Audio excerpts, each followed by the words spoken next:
Hi, എല്ലാ കുട്ടികൾക്കും നമസ്കാരം. രാഹുൽ സാറാണ്. സോ നമ്മൾ 55 ഇമ്പോർട്ടൻറ്റ് ക്വസ്റ്റ്യൻസിൻ്റെ ക്വസ്റ്റ്യൻസ് ഏതൊക്കെയാണെന്ന് ഓൾറെഡി നിങ്ങൾക്ക് ഇൻട്രൊഡ്യൂസ് ചെയ്ത് കഴിഞ്ഞു. ഇപ്പോൾ നമ്മൾ ചെയ്യാൻ പോകുന്നത് ഈ 55 ഇമ്പോർട്ടൻറ്റ് ക്വസ്റ്റ്യൻസിൻ്റെയും എക്സ്പ്ലനേഷനാണ്.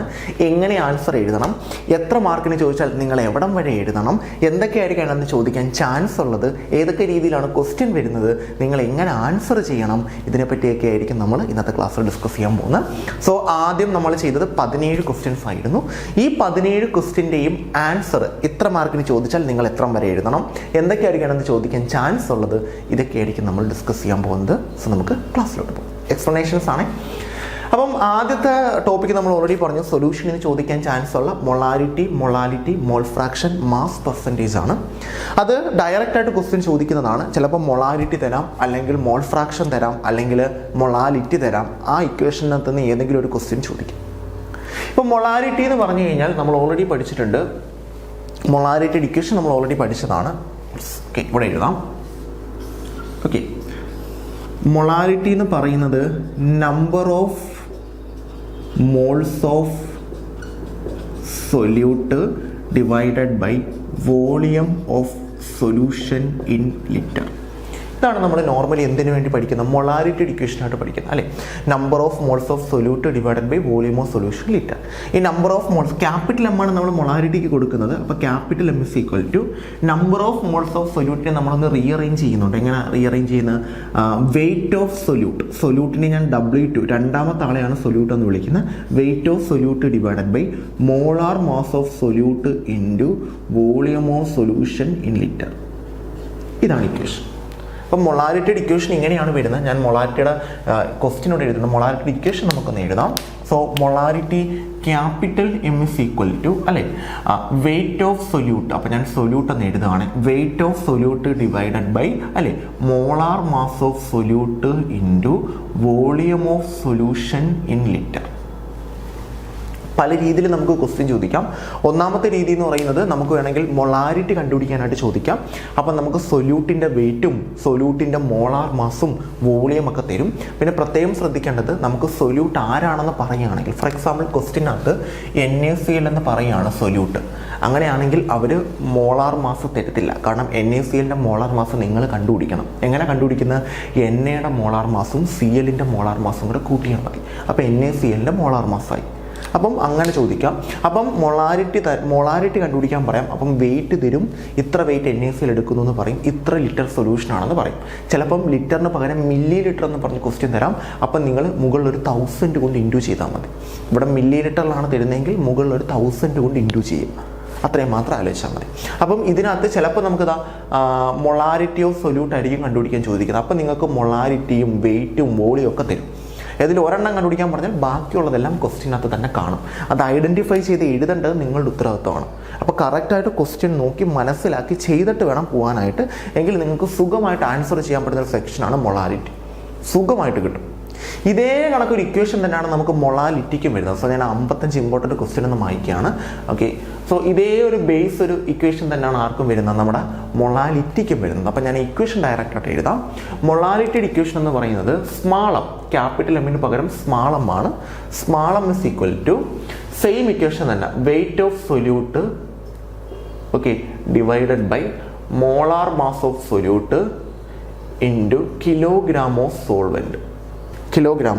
അതായത് സോൾവെൻ്റ് വെയിറ്റിൽ എന്തിലെടുക്കണം, കിലോഗ്രാമിലെടുക്കണം. സോൾവെൻ്റ് വെയിറ്റ് കിലോഗ്രാമിൽ എടുക്കുമ്പോഴാണ് നമുക്ക് എന്ത് വരുന്നത്, മൊളാലിറ്റി വരുന്നത്. അതായത് വോളിയം ഓഫ് സൊല്യൂഷൻ ഇൻ ലിറ്ററിന് പകരം ഇവിടെ കിലോഗ്രാം ഓഫ് സോൾവെൻ്റ് ആണ്. ബാക്കിയുള്ളതിനൊന്നും വ്യത്യാസമില്ല. അപ്പോൾ പിന്നെ പഠിക്കാനും എളുപ്പമാണ്. കിലോഗ്രാം ഓഫ് സോൾവെൻ്റ് പഠിക്കാനും എളുപ്പമാണ് രണ്ടും തമ്മിൽ. ഇത് ക്യാപിറ്റൽ എം ആണ്, ഇത് സ്മാൾ എം ആണ്. പിന്നെ ഇതിൻ്റെ യൂണിറ്റ് വരുന്നത് മോളാർ എന്നാണ്.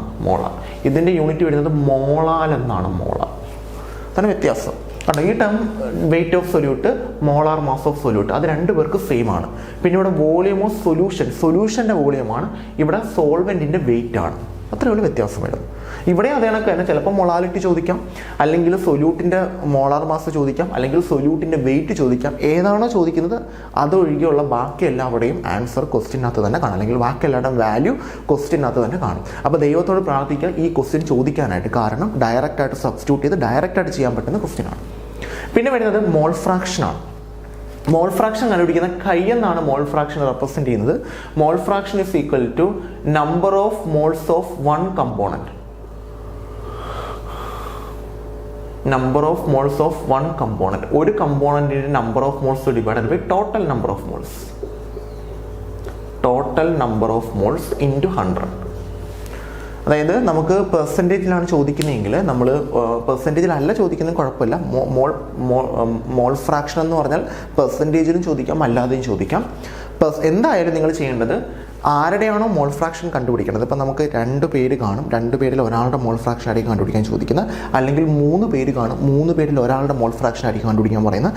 അല്ലെങ്കിൽ 4 പേര് കാണും, 4 പേരിൽ ഒരാളുടെ മോൾ ഫ്രാക്ഷൻ ആയിരിക്കും കണ്ടുപിടിക്കാൻ ചോദിക്കുന്നത്. ആരുടെയാണോ മോൾ ഫ്രാക്ഷൻ കണ്ടുപിടിക്കേണ്ടത് അയാളുടെ number of moles divide by total എത്ര പേരുണ്ടോ ഇൻക്ലൂഡിങ് അയാൾ. ഇപ്പം 2 പേരുണ്ട്, ഇതിൻ്റെ മോൾ ഫ്രാക്ഷൻ കണ്ടുപിടിക്കണം. അപ്പോൾ ഇതിൻ്റെ number of moles divided by ഇത് രണ്ടും കൂടെ ചേരുമ്പോഴുള്ള നമ്പർ ഓഫ് മോൾസ് കൊണ്ട് ഡിവൈഡ് ചെയ്യും. അതാണ് മോൾ ഫ്രാക്ഷൻ. പിന്നെ മാസ് പെർസെൻറ്റേജ് എന്ന് പറഞ്ഞു കഴിഞ്ഞാൽ നിങ്ങൾക്ക് ഇത്ര പെർസെൻറ്റേജ് എന്ന് പറയും. ഫോർ എക്സാമ്പിൾ ഞാൻ NaCl ആണ് എൻ്റെ സൊല്യൂട്ട്, അത് 60% എടുക്കുന്നു. 60% എന്ന് പറഞ്ഞാൽ 60 ഗ്രാം NaCl എടുക്കുന്നു എന്നുള്ള മീനിങ് ആണ്. അതാണ് മാസ് പെർസെൻറ്റേജ് ഞാൻ കണക്ട് ചെയ്ത് ചോദിക്കുമെന്ന് നമ്മുടെ കഴിഞ്ഞ വീഡിയോയിൽ പറഞ്ഞത്. ഓക്കെ, അപ്പം ചിലപ്പോൾ ഇവിടെ നമ്മുടെ അടുത്ത് പറയുന്നത് NaCl ഞാൻ ഇത്ര സൊല്യൂട്ടിൻ്റെ വെയിറ്റ് ഇത്രയെന്ന് വേണ്ടേ, വെയിറ്റ് തരുത്തില്ല, അതിനാണ് പെർസെൻറ്റേജ് തരും. 60% NaCl ഞാൻ എടുക്കുകയാണ്, 60% NaCl ആണ് ഞാൻ എടുക്കുന്നത്, അതിൻ്റെ മൊളാരിറ്റി എത്രയാണെന്ന് ചോദിക്കും.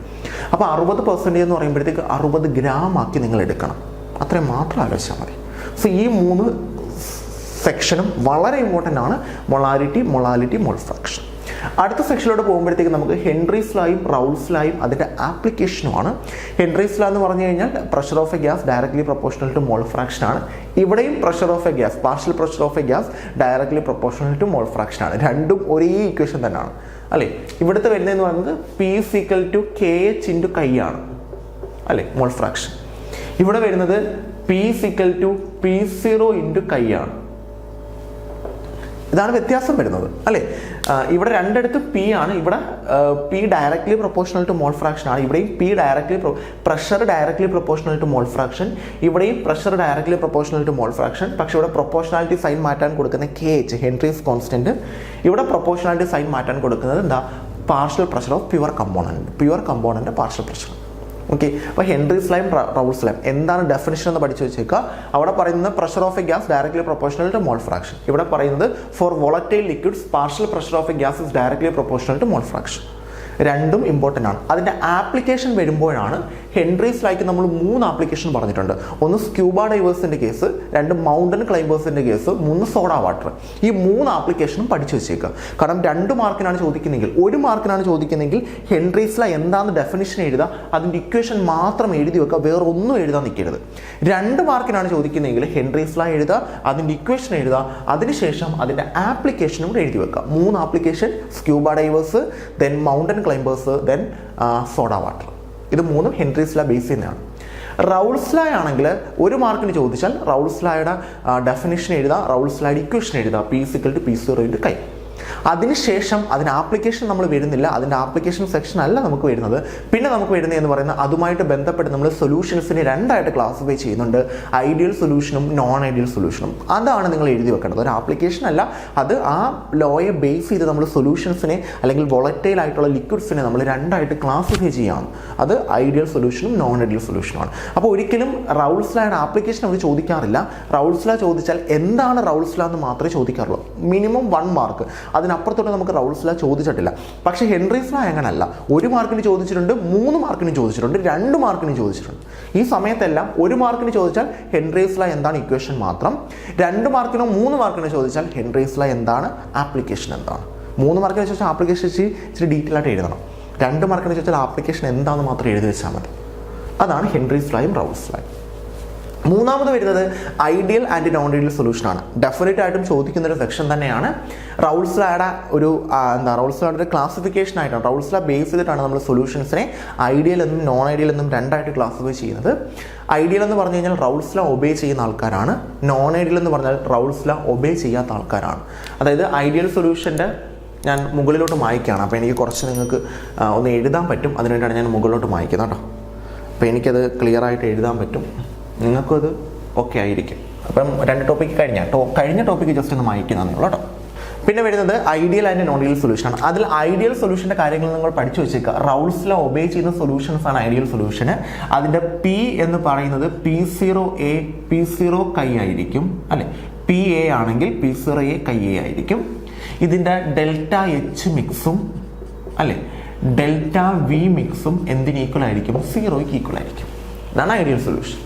ഐഡിയൽ സൊല്യൂഷൻ റൗൾസ് ലോ ഒബേ ചെയ്യും. അതിൻ്റെ PA എന്ന് പറയുന്ന P0A കൈ ആയിരിക്കും, PB എന്ന് പറയുന്ന P0B കൈ ആയിരിക്കും. A സോൾവെന്റ് B സൊല്യൂട്ട്, അങ്ങനെ എടുക്കുന്നതേ ഉള്ളൂ, വേറെ വ്യത്യാസമൊന്നുമില്ല. പിന്നെ ഡെൽറ്റ എച്ച് മിക്സും ഡെൽറ്റ വി മിക്സും 0 ആയിരിക്കും. മിക്സ് ചെയ്യുമ്പോൾ ഉണ്ടാകുന്ന എൻതാൽപ്പി ചേഞ്ചും മിക്സ് ചെയ്യുമ്പോൾ ഉണ്ടാകുന്ന വോളിയം ചേഞ്ചും 0 ആയിരിക്കും. അതായത് മിക്സ് ചെയ്യുമ്പോൾ എൻതാൽപ്പിക്കോ വോളിയത്തിനോ ചേഞ്ച് വരുത്തില്ല. അതാണ് ഐഡിയൽ സൊല്യൂഷൻ. എന്നാൽ ഐഡിയൽ സൊല്യൂഷൻ എന്ന് പറഞ്ഞൊരു സൊല്യൂഷൻ നമുക്കില്ല. നമുക്കുള്ളത് നോൺ ഐഡിയൽ സൊല്യൂഷനാണ്. നോൺ ഐഡിയൽ സൊല്യൂഷൻ എന്ന് പറഞ്ഞു കഴിഞ്ഞാൽ എന്ത് ഒബേ ചെയ്യുന്നില്ല? റൗൾസ് ലോ ഒബേ ചെയ്യുന്നില്ല. അതിനോടൊപ്പം തന്നെ PA ഒരിക്കലും നമുക്ക് എന്തെന്ന് എഴുതാൻ പറ്റത്തില്ല? P0A കൈ A എന്ന് എഴുതാൻ പറ്റത്തില്ല. PB നമുക്ക് ഒരിക്കലും എന്തെന്ന് എഴുതാൻ പറ്റത്തില്ല? P0B കൈ B എന്ന് എഴുതാൻ പറ്റത്തില്ല, ഈക്വൽ ആയിരിക്കത്തില്ല. പിന്നെ ഡെൽറ്റ എച്ച് മിക്സിന്റെ വാല്യൂ നോട്ട് ഈക്വൽ ടു 0 ആയിരിക്കും. ഡെൽറ്റ വി മിക്സിന്റെ വാല്യൂ നോട്ട് ഈക്വൽ ടു 0 ആയിരിക്കും. ഇങ്ങനെ വരാനുള്ള കണ്ടീഷൻ എന്ന് പറയുന്നത് സോൾവെന്റ് ഇൻട്രാക്ഷൻ, അത് മസ്റ്റായിട്ട് ഇവിടെ എന്ന് പറയുന്നത് solvent solute interaction is equal to interaction, അവർ തമ്മിൽ ഇൻട്രാക്ട് ചെയ്യുന്ന is equal to solvent plus solute. ഇവിടെ സോൾവെന്റും സൊല്യൂട്ടും കൂടി ഇൻട്രാക്ട് ചെയ്യുന്നത് സോൾവെന്റും ഇൻട്രാക്ട് ചെയ്യുന്നതിൻ്റെയും സൊല്യൂട്ട് ഇൻട്രാക്ട് ചെയ്യുന്നതിനും കൂടി ഈക്വൽ ആയിരിക്കും. എന്നാൽ ഇവിടെ അത് ഈക്വൽ ആയിരിക്കത്തില്ല. സോൾവെന്റ് സൊല്യൂട്ട് ഇൻട്രാക്ഷനും സോൾവെന്റ് ഇൻട്രാക്ഷനും ഈക്വൽ ആയിരിക്കത്തില്ല. അപ്പോഴാണ് നമുക്ക് നോൺ ഐഡിയൽ സൊല്യൂഷൻ ആവുന്നത്. ഈ കണ്ടീഷൻ മസ്റ്റായിട്ട് പഠിച്ചു വെച്ചേക്കണം. അതിന് 2 എണ്ണം ഉണ്ട്, positive deviation, negative deviation. Positive deviation ആകുമ്പോൾ ഇതെല്ലാം ഗ്രേറ്റർ ആവും, പോസിറ്റീവ് കൂടും. അതായത് delta H mix greater than 0 ആവും, delta V mix greater than 0 ആവും, PA ഗ്രേറ്റർ ദാൻ P0A കൈ A ആവും, PB ഗ്രേറ്റർ ദാൻ P0B കൈ B ആവും. എല്ലാം എന്താവും? ഗ്രേറ്റർ വാല്യൂസ് ആവും. അപ്പം നെഗറ്റീവ് ഡീവിയേഷൻ ആകുമ്പോഴോ ഇതെല്ലാം ലെസ് ദാൻ 0 ആവും. ഇത്രയുള്ള വ്യത്യാസം. പിന്നെ സോൾവെന്റ് സൊല്യൂട്ട് ഇൻട്രാക്ഷൻ്റെ കേസും കൂടെ പഠിച്ചു വെച്ചേക്കാം. പിന്നെ മസ്റ്റായിട്ട് നിങ്ങൾ നോക്കേണ്ടത് എക്സാമ്പിൾസ് ആണ്. അതായത് പോസിറ്റീവ് ഡീവിയേഷൻ ഏതൊക്കെ എക്സാമ്പിൾ ഉണ്ട്, നെഗറ്റീവ് ഡീവിയേഷൻ ഏതൊക്കെ എക്സാമ്പിൾ ഉണ്ട്, ഇത് മസ്റ്റായിട്ട് പഠിച്ചു വെച്ചേക്കണം. എങ്കിൽ മാത്രമേ നിങ്ങൾക്ക് സ്ഥിരം എക്സാമിന് ചോദിക്കുന്നതാണ്. ഒരാൾ തന്നിട്ട് ചിലപ്പം എന്താണ് ഐഡിയൽ സൊല്യൂഷൻ, എന്താണ് നോൺ ഐഡിയൽ സൊല്യൂഷൻ എന്ന് 1 മാർക്കിന് ചോദിക്കും. അപ്പോൾ എന്താണെന്ന് മാത്രം എഴുതിയാൽ മതി. റൗൾസ് ലോ ഒബേ ചെയ്യുന്ന സൊല്യൂഷൻസ് ഐഡിയൽ സൊല്യൂഷനും റൗൾസ് ലോ ഒബേ ചെയ്യാത്ത സൊല്യൂഷൻ നോൺ ഐഡിയൽ സൊല്യൂഷനും. നോൺ ഐഡിയൽ സൊല്യൂഷൻ 2 ടൈപ്പ് ഉണ്ട്, പോസിറ്റീവ് ഡീവിയേഷൻ, നെഗറ്റീവ് ഡീവിയേഷൻ. എഴുതി വെച്ചാൽ മാത്രം മതി. എന്നാൽ അങ്ങനെ അല്ലാതെ 2 മാർക്കിനൊക്കെ ചോദിച്ചു കഴിഞ്ഞാൽ നിങ്ങൾ ഡീറ്റെയിൽ ആയിട്ട് എക്സ്പ്ലെയിൻ ചെയ്യേണ്ടി വരും. മസ്റ്റാണ്, എക്സാമിന് സ്ഥിരം ചോദിക്കുന്നതാണ് ഐഡിയലും നോൺ ഐഡിയലും. ഓക്കെ, എക്സാമ്പിൾസ് പഠിച്ചു വെച്ചോണേ. ഓക്കെ, അടുത്ത ടോപ്പിക് എന്ന് പറയുന്നത് ഓസ്മോട്ടിക് പ്രഷർ കാൽക്കുലേഷൻ ആണ്. ഓസ്മോട്ടിക് പ്രഷർ കാൽക്കുലേഷൻ ഇമ്പോർട്ടൻ്റ് ടോപ്പിക്കാണ്. അതുമായിട്ട് ബന്ധപ്പെട്ട് നമുക്ക് ഈ ഓസ്മോട്ടിക് പ്രഷറുമായിട്ട് ബന്ധപ്പെട്ട് റിവേഴ്സ് ഓസ്മോസിസ് ഒക്കെ നമുക്ക് ചോദിക്കാറുണ്ട്. റിവേഴ്സ് ഓസ്മോസിസ് എന്ന് പറയുമ്പോഴത്തേക്ക് നോർമൽ ഓസ്മോസിസ് എന്ന് പറഞ്ഞാൽ കൂടിയ സ്ഥലത്തു നിന്ന് കുറഞ്ഞ സ്ഥലത്തോട്ടാണ്. എന്നാൽ അത് ഓസ്മോട്ടിക് പ്രഷർ കൂടുതൽ എടുത്തു കഴിഞ്ഞാൽ കുറഞ്ഞ സ്ഥലത്തു നിന്ന് കൂടിയ സ്ഥലത്തോട്ട് മൂവ് ചെയ്യും. അതാണ് റിവേഴ്സ് ഓസ്മോസിസ്. നമ്മൾ ഈ പരസ്യമൊക്കെ കാണത്തില്ലേ, മറ്റേ പ്യൂരിഫിക്കേഷൻ ഓഫ് വാട്ടർ, വെള്ളം മറ്റേ വാട്ടർ പ്യൂരിഫയർ, അതിനകത്ത് RO എന്ന് എഴുതിയേക്കും, ROUV എന്ന് എഴുതിയേക്കും. RO എന്ന് പറഞ്ഞാൽ റിവേഴ്സ് ഓസ്മോസിസ് എന്നാണ്. ഓക്കെ, അപ്പം ഓസ്മോട്ടിക് പ്രഷറിൻ്റെ കാൽക്കുലേഷനും അസിയോട്രോപ്സും. ഓസ്മോട്ടിക് പ്രഷറിൻ്റെ കാൽക്കുലേഷൻ എന്ന് പറയുമ്പോഴത്തേക്ക് നമുക്ക് ഇക്വേഷൻ വരുന്നത് ഇങ്ങനെയാണ്. Osmotic pressure pi = N/V/RT. ഇത് മസ്റ്റാണ്. പൈ ആണ് osmotic pressure, N number of moles, V volume, R universal gas constant, temperature. അതിനകത്ത് പൈ ആയിരിക്കും നമുക്ക് ചോദിക്കുന്നത്. അപ്പം N-ഉം V-യും പിന്നെ R-ഉം T ഒക്കെ നമുക്ക് തരും. R തരേണ്ട കാര്യം നമുക്കില്ല, ടെമ്പറേച്ചർ ക്വസ്റ്റിനകത്ത് കാണും, അതിനെ കെൽവിനിലോട്ട് മാറ്റിയിട്ട് ചെയ്യും. ഇത്രയേ ഉള്ളൂ സംഭവം. പിന്നെ അസിയോട്രോപ്സ് എന്ന് പറയുമ്പോഴത്തേക്ക് മിനിമം ബോയിലിംഗ് അസിയോട്രോപ്സും ഉണ്ട്, മാക്സിമം ബോയിലിംഗ് അസിയോട്രോപ്സും ഉണ്ട്. അതായിട്ട് എക്സാമ്പിൾസ് പഠിച്ചു വെച്ചേക്കാം. എന്താണ് മിനിമം ബോയിലിംഗ് അസിയോട്രോപ്സ്, എന്താണ് മാക്സിമം ബോയിലിംഗ് അസിയോട്രോപ്സ് എന്നുള്ള ആ എക്സാമ്പിൾ അത് ക്ലിയർ ആയിട്ട് പഠിച്ചു വെക്കുക. എക്സാമിന് സ്ഥിരം ചോദിക്കുന്നൊരു ടോപ്പിക്കാണ്. അപ്പം ഓസ്മോട്ടിക് പ്രഷർ കാൽക്കുലേഷനും അസിയോട്രോപ്സ്. അപ്പോൾ ഓസ്മോട്ടിക് പ്രഷറിൽ പൈ ആയിരിക്കും കണ്ടത്. പൈ ആണ് ഓസ്മോട്ടിക് പ്രഷർ എന്ന് പറയുന്നത്. N-ൻ്റെയും V-യുടെയും T-യുടെയും ഒക്കെ വാല്യൂ തരും. R-ൻ്റെ വാല്യൂ തരണ്ട, 8.314 ആണ്. അപ്പോൾ അത് കൊടുക്കുക, ചെയ്യാം. ഡയറക്റ്റ് ക്വസ്റ്റ്യൻ ചോദിക്കുന്ന ടോപ്പിക്കാണ്. പ്രത്യേകിച്ച് നമുക്ക് എടുത്ത് പറയാനായിട്ടൊന്നുമില്ല, ഡയറക്റ്റ് ക്വസ്റ്റ്യൻസ് ആണ്. ഓക്കെ, തന്നെ അത് കഴിഞ്ഞിട്ട് വരുന്നത് മോളാർ മാസ് ഓഫ് സൊല്യൂട്ടിൻ്റെ പ്രോബ്ലംസ് ആണ്. അപ്പോൾ നിങ്ങൾ ശ്രദ്ധിക്കേണ്ടത്, നമ്മൾ കൊളിഗേറ്റീവ് പ്രോപ്പർട്ടീസിനെ ബേസ് ചെയ്തിട്ടാണ് മോളാർ മാസ് ഓഫ് സൊല്യൂട്ടിൻ്റെ പ്രോബ്ലംസ് ചെയ്യുന്നത്. കൊളിഗേറ്റീവ് പ്രോപ്പർട്ടീസ് നമുക്ക് എത്ര എണ്ണം ഉണ്ട്? 4 എണ്ണം ഉണ്ട്. അല്ലേ? ഏതൊക്കെയാ? Relative lowering of vapour pressure അല്ലേ, relative lowering of vapour pressure, then elevation in boiling point അല്ലേ, depression in freezing point, then osmotic pressure. ഈ ഓരോന്നിൻ്റെയും ഇക്വേഷൻ കറക്റ്റായിട്ട് പഠിച്ചു വെച്ചേക്കണം. അതായത് ഇക്വേഷൻ മാത്രം, വേറെ ഒന്നും നിങ്ങൾ നോക്കണം. ആ ഫൈനൽ ഇക്വേഷനില്ലേ, നിങ്ങൾ ഡിറൈവ് ചെയ്ത് വെച്ചിരിക്കുന്ന ഫൈനൽ ഇക്വേഷനിൽ ബോക്സിനകത്തൊക്കെ ആക്കി നിങ്ങൾ ഡിറൈവ് ചെയ്ത് വെച്ചിട്ടുണ്ട്.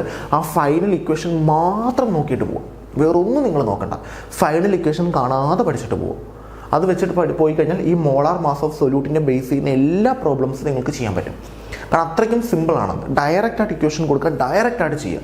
ഇതേവരെ നമുക്ക് CBSE ആയാലും എന്തിനായാലും ഡയറക്റ്റായിട്ട് ക്വസ്റ്റ്യൻ ചോദിച്ചിട്ടുള്ളൂ. ഡയറക്റ്റായിട്ട് ചോദിക്കാൻ പറ്റും നമുക്ക്. അതുകൊണ്ട് മസ്റ്റായിട്ടും അതിൻ്റെ പ്രോബ്ലംസ് കറക്റ്റായിട്ട് പഠിച്ചിട്ട് പോകും. അത്രയ്ക്കും സിമ്പിളാണ്. ഓക്കെ, ദെൻ അത് കഴിഞ്ഞിട്ട് നമുക്ക് വരുന്ന വാൻ ഹോഫ് ഫാക്ടർ I ആണ്. ഈ വാൻ ഹോഫ് ഫാക്ടർ I എന്ന് പറയുന്നത് ഈ ഓരോ ആൾക്കാരുടെയും മോളിക്കുലാർ മാസ് കണ്ടുപിടിക്കുന്ന സമയത്ത് നമുക്ക് ചിലപ്പോൾ കറക്റ്റായിട്ട് മോളിക്കുലാർ മാസ് കിട്ടില്ല. അതിന് കാരണം എന്ന് പറയുന്നത് നമ്മുടെ സോൾവെൻറ്റ് മോളിക്യൂളിനകത്തോട്ട് സൊല്യൂട്ടിനെ, ഈ സൊല്യൂട്ടിൻ്റെ നമ്പർ ഓഫ് മോൾസിനെ ഡിപ്പെൻഡ് ചെയ്യുന്ന പ്രോപ്പർട്ടീസാണ് കൊളിഗേറ്റീവ് പ്രോപ്പർട്ടീസ് സൊല്യൂട്ട്. ഇപ്പം ആ സൊല്യൂട്ടിൻ്റെ നമ്പർ ഓഫ് മോൾസിന് എന്തെങ്കിലും പറ്റിക്കഴിഞ്ഞാൽ, കൂടുകയോ കുറയുകയോ ചെയ്ത് കഴിഞ്ഞാൽ അതിൻ്റെ കൊളിഗേറ്റീവ് പ്രോപ്പർട്ടീസും മാറും. കാരണം കൊളിഗേറ്റീവ് പ്രോപ്പർട്ടീസ് പറഞ്ഞാൽ സൊല്യൂട്ടിൻ്റെ നമ്പർ ഓഫ് മോൾസിനെ മാത്രമാണ് ഡിപ്പെൻഡ് ചെയ്യുന്നത്. അപ്പോൾ നിങ്ങൾ ഈ relative lowering vapour pressure, elevation, boiling point, depression, freezing point, osmotic pressure, ഇതിലേതെങ്കിലും വെച്ചിട്ട് മോളിക്കുലാർ മാസ് ഓഫ് സൊല്യൂട്ട് കണ്ടുപിടിക്കുന്ന സമയത്ത് തെറ്റ് വരാം. അതിന് കാരണം ഈ സോൾവെൻറ്റിനകത്തോട്ട് നമ്മൾ സൊല്യൂട്ടിനെ ആഡ് ചെയ്യുമ്പോൾ, സൊല്യൂട്ടിനെ ആണല്ലോ നമ്പർ ഓഫ് മോൾസിനെ ഡിപ്പെൻഡ് ചെയ്യുന്നത്. നമ്മളൊരു 10 സൊല്യൂട്ടിനെ ആഡ് ചെയ്ത് കഴിഞ്ഞാൽ 10 എണ്ണത്തിനെ ആയിരിക്കും കൊളിഗേറ്റീവ് പ്രോപ്പർട്ടീസ് ഡിപ്പെൻഡ് ചെയ്യുന്നത്. അപ്പോൾ ഈ 10 എണ്ണം ചിലപ്പോൾ ഈ സൊല്യൂട്ടിനകത്ത് ഒരുമിച്ച് ചേർന്ന് 5 ആയിട്ട് മാറാം, അല്ലെങ്കിൽ ഈ 10 എണ്ണവും ഡീകമ്പോസ് ചെയ്ത് 20 എണ്ണമായിട്ട് മാറാം. അപ്പോൾ അങ്ങനെയൊക്കെ സംഭവിക്കാം. അപ്പം അസോസിയേഷനോ ഡിസോസിയേഷനോ സംഭവിക്കാം. അങ്ങനെ സംഭവിച്ചാൽ കൊളിഗേറ്റീവ് പ്രോപ്പർട്ടീസ് കണ്ടുപിടിക്കുന്നതിൽ തെറ്റ് വരും. ആ തെറ്റ് കറക്റ്റ് ചെയ്യാൻ വേണ്ടിയിട്ട് നമ്മൾ യൂസ് ചെയ്യുന്ന ടേമാണ് ഇത് വാൻ ഹോഫ് ഫാക്ടർ I. അപ്പോൾ ഇതിൻ്റെ എല്ലാ മോളാർ മാസ് കണ്ടുപിടിക്കുന്ന സമയത്ത് നമ്മൾ അതിൻ്റെ ഇക്വേഷനകത്ത് I എന്ന് പറയുന്ന ടേമും കൂടെ റൈറ്റ് സൈഡിൽ കൊടുക്കണം. Iയുടെ വാല്യൂ ക്വസ്റ്റ്യനകത്ത് തരും. അത്രയും മാത്രമേ ഉള്ളൂ, വേറൊന്നുമില്ല. അതാണ് വാൻ ഹോഫ് ഫാക്ടർ I. ഈ 6 ടോപ്പിക്കാണ് നമുക്ക് സൊല്യൂഷൻ എന്ന് പറയുന്ന സെക്ഷനകത്ത് വരുന്നത്. അപ്പോൾ ഇത്രയും കാര്യങ്ങൾ മാത്രം പഠിച്ചിട്ട് പോവുക, നിങ്ങൾ വേറൊന്നും ഇതാക്കണ്ട. ഇത്രയും പഠിച്ചിട്ട് പോവുക. ഈ 6 കാര്യങ്ങളും ടോപ്പിക്കിനകത്ത് വേണം. ഇത്രയേ ഉള്ളൂ സംഭവം, വേറൊന്നുമില്ല. ഓക്കെ, പിന്നെ അത് കഴിഞ്ഞിട്ട് നമ്മൾ അടുത്ത ചാപ്റ്ററിലോട്ട് പോവുകയാണ്. അപ്പോൾ നമ്മുടെ സൊല്യൂഷൻ എന്ന് പറയുന്നൊരു സെക്ഷൻ കഴിഞ്ഞു. ഇനി നമ്മൾ പോകുന്നത് അടുത്ത സെക്ഷനിലോട്ടാണ്. അടുത്ത സെക്ഷൻ എന്ന് പറയുമ്പോഴത്തേക്ക് നമ്മുടെ ഇലക്ട്രോ കെമിസ്ട്രി ആണ്. അപ്പം ഇലക്ട്രോ കെമിസ്ട്രി ഇമ്പോർട്ടൻ്റ് ആണ്.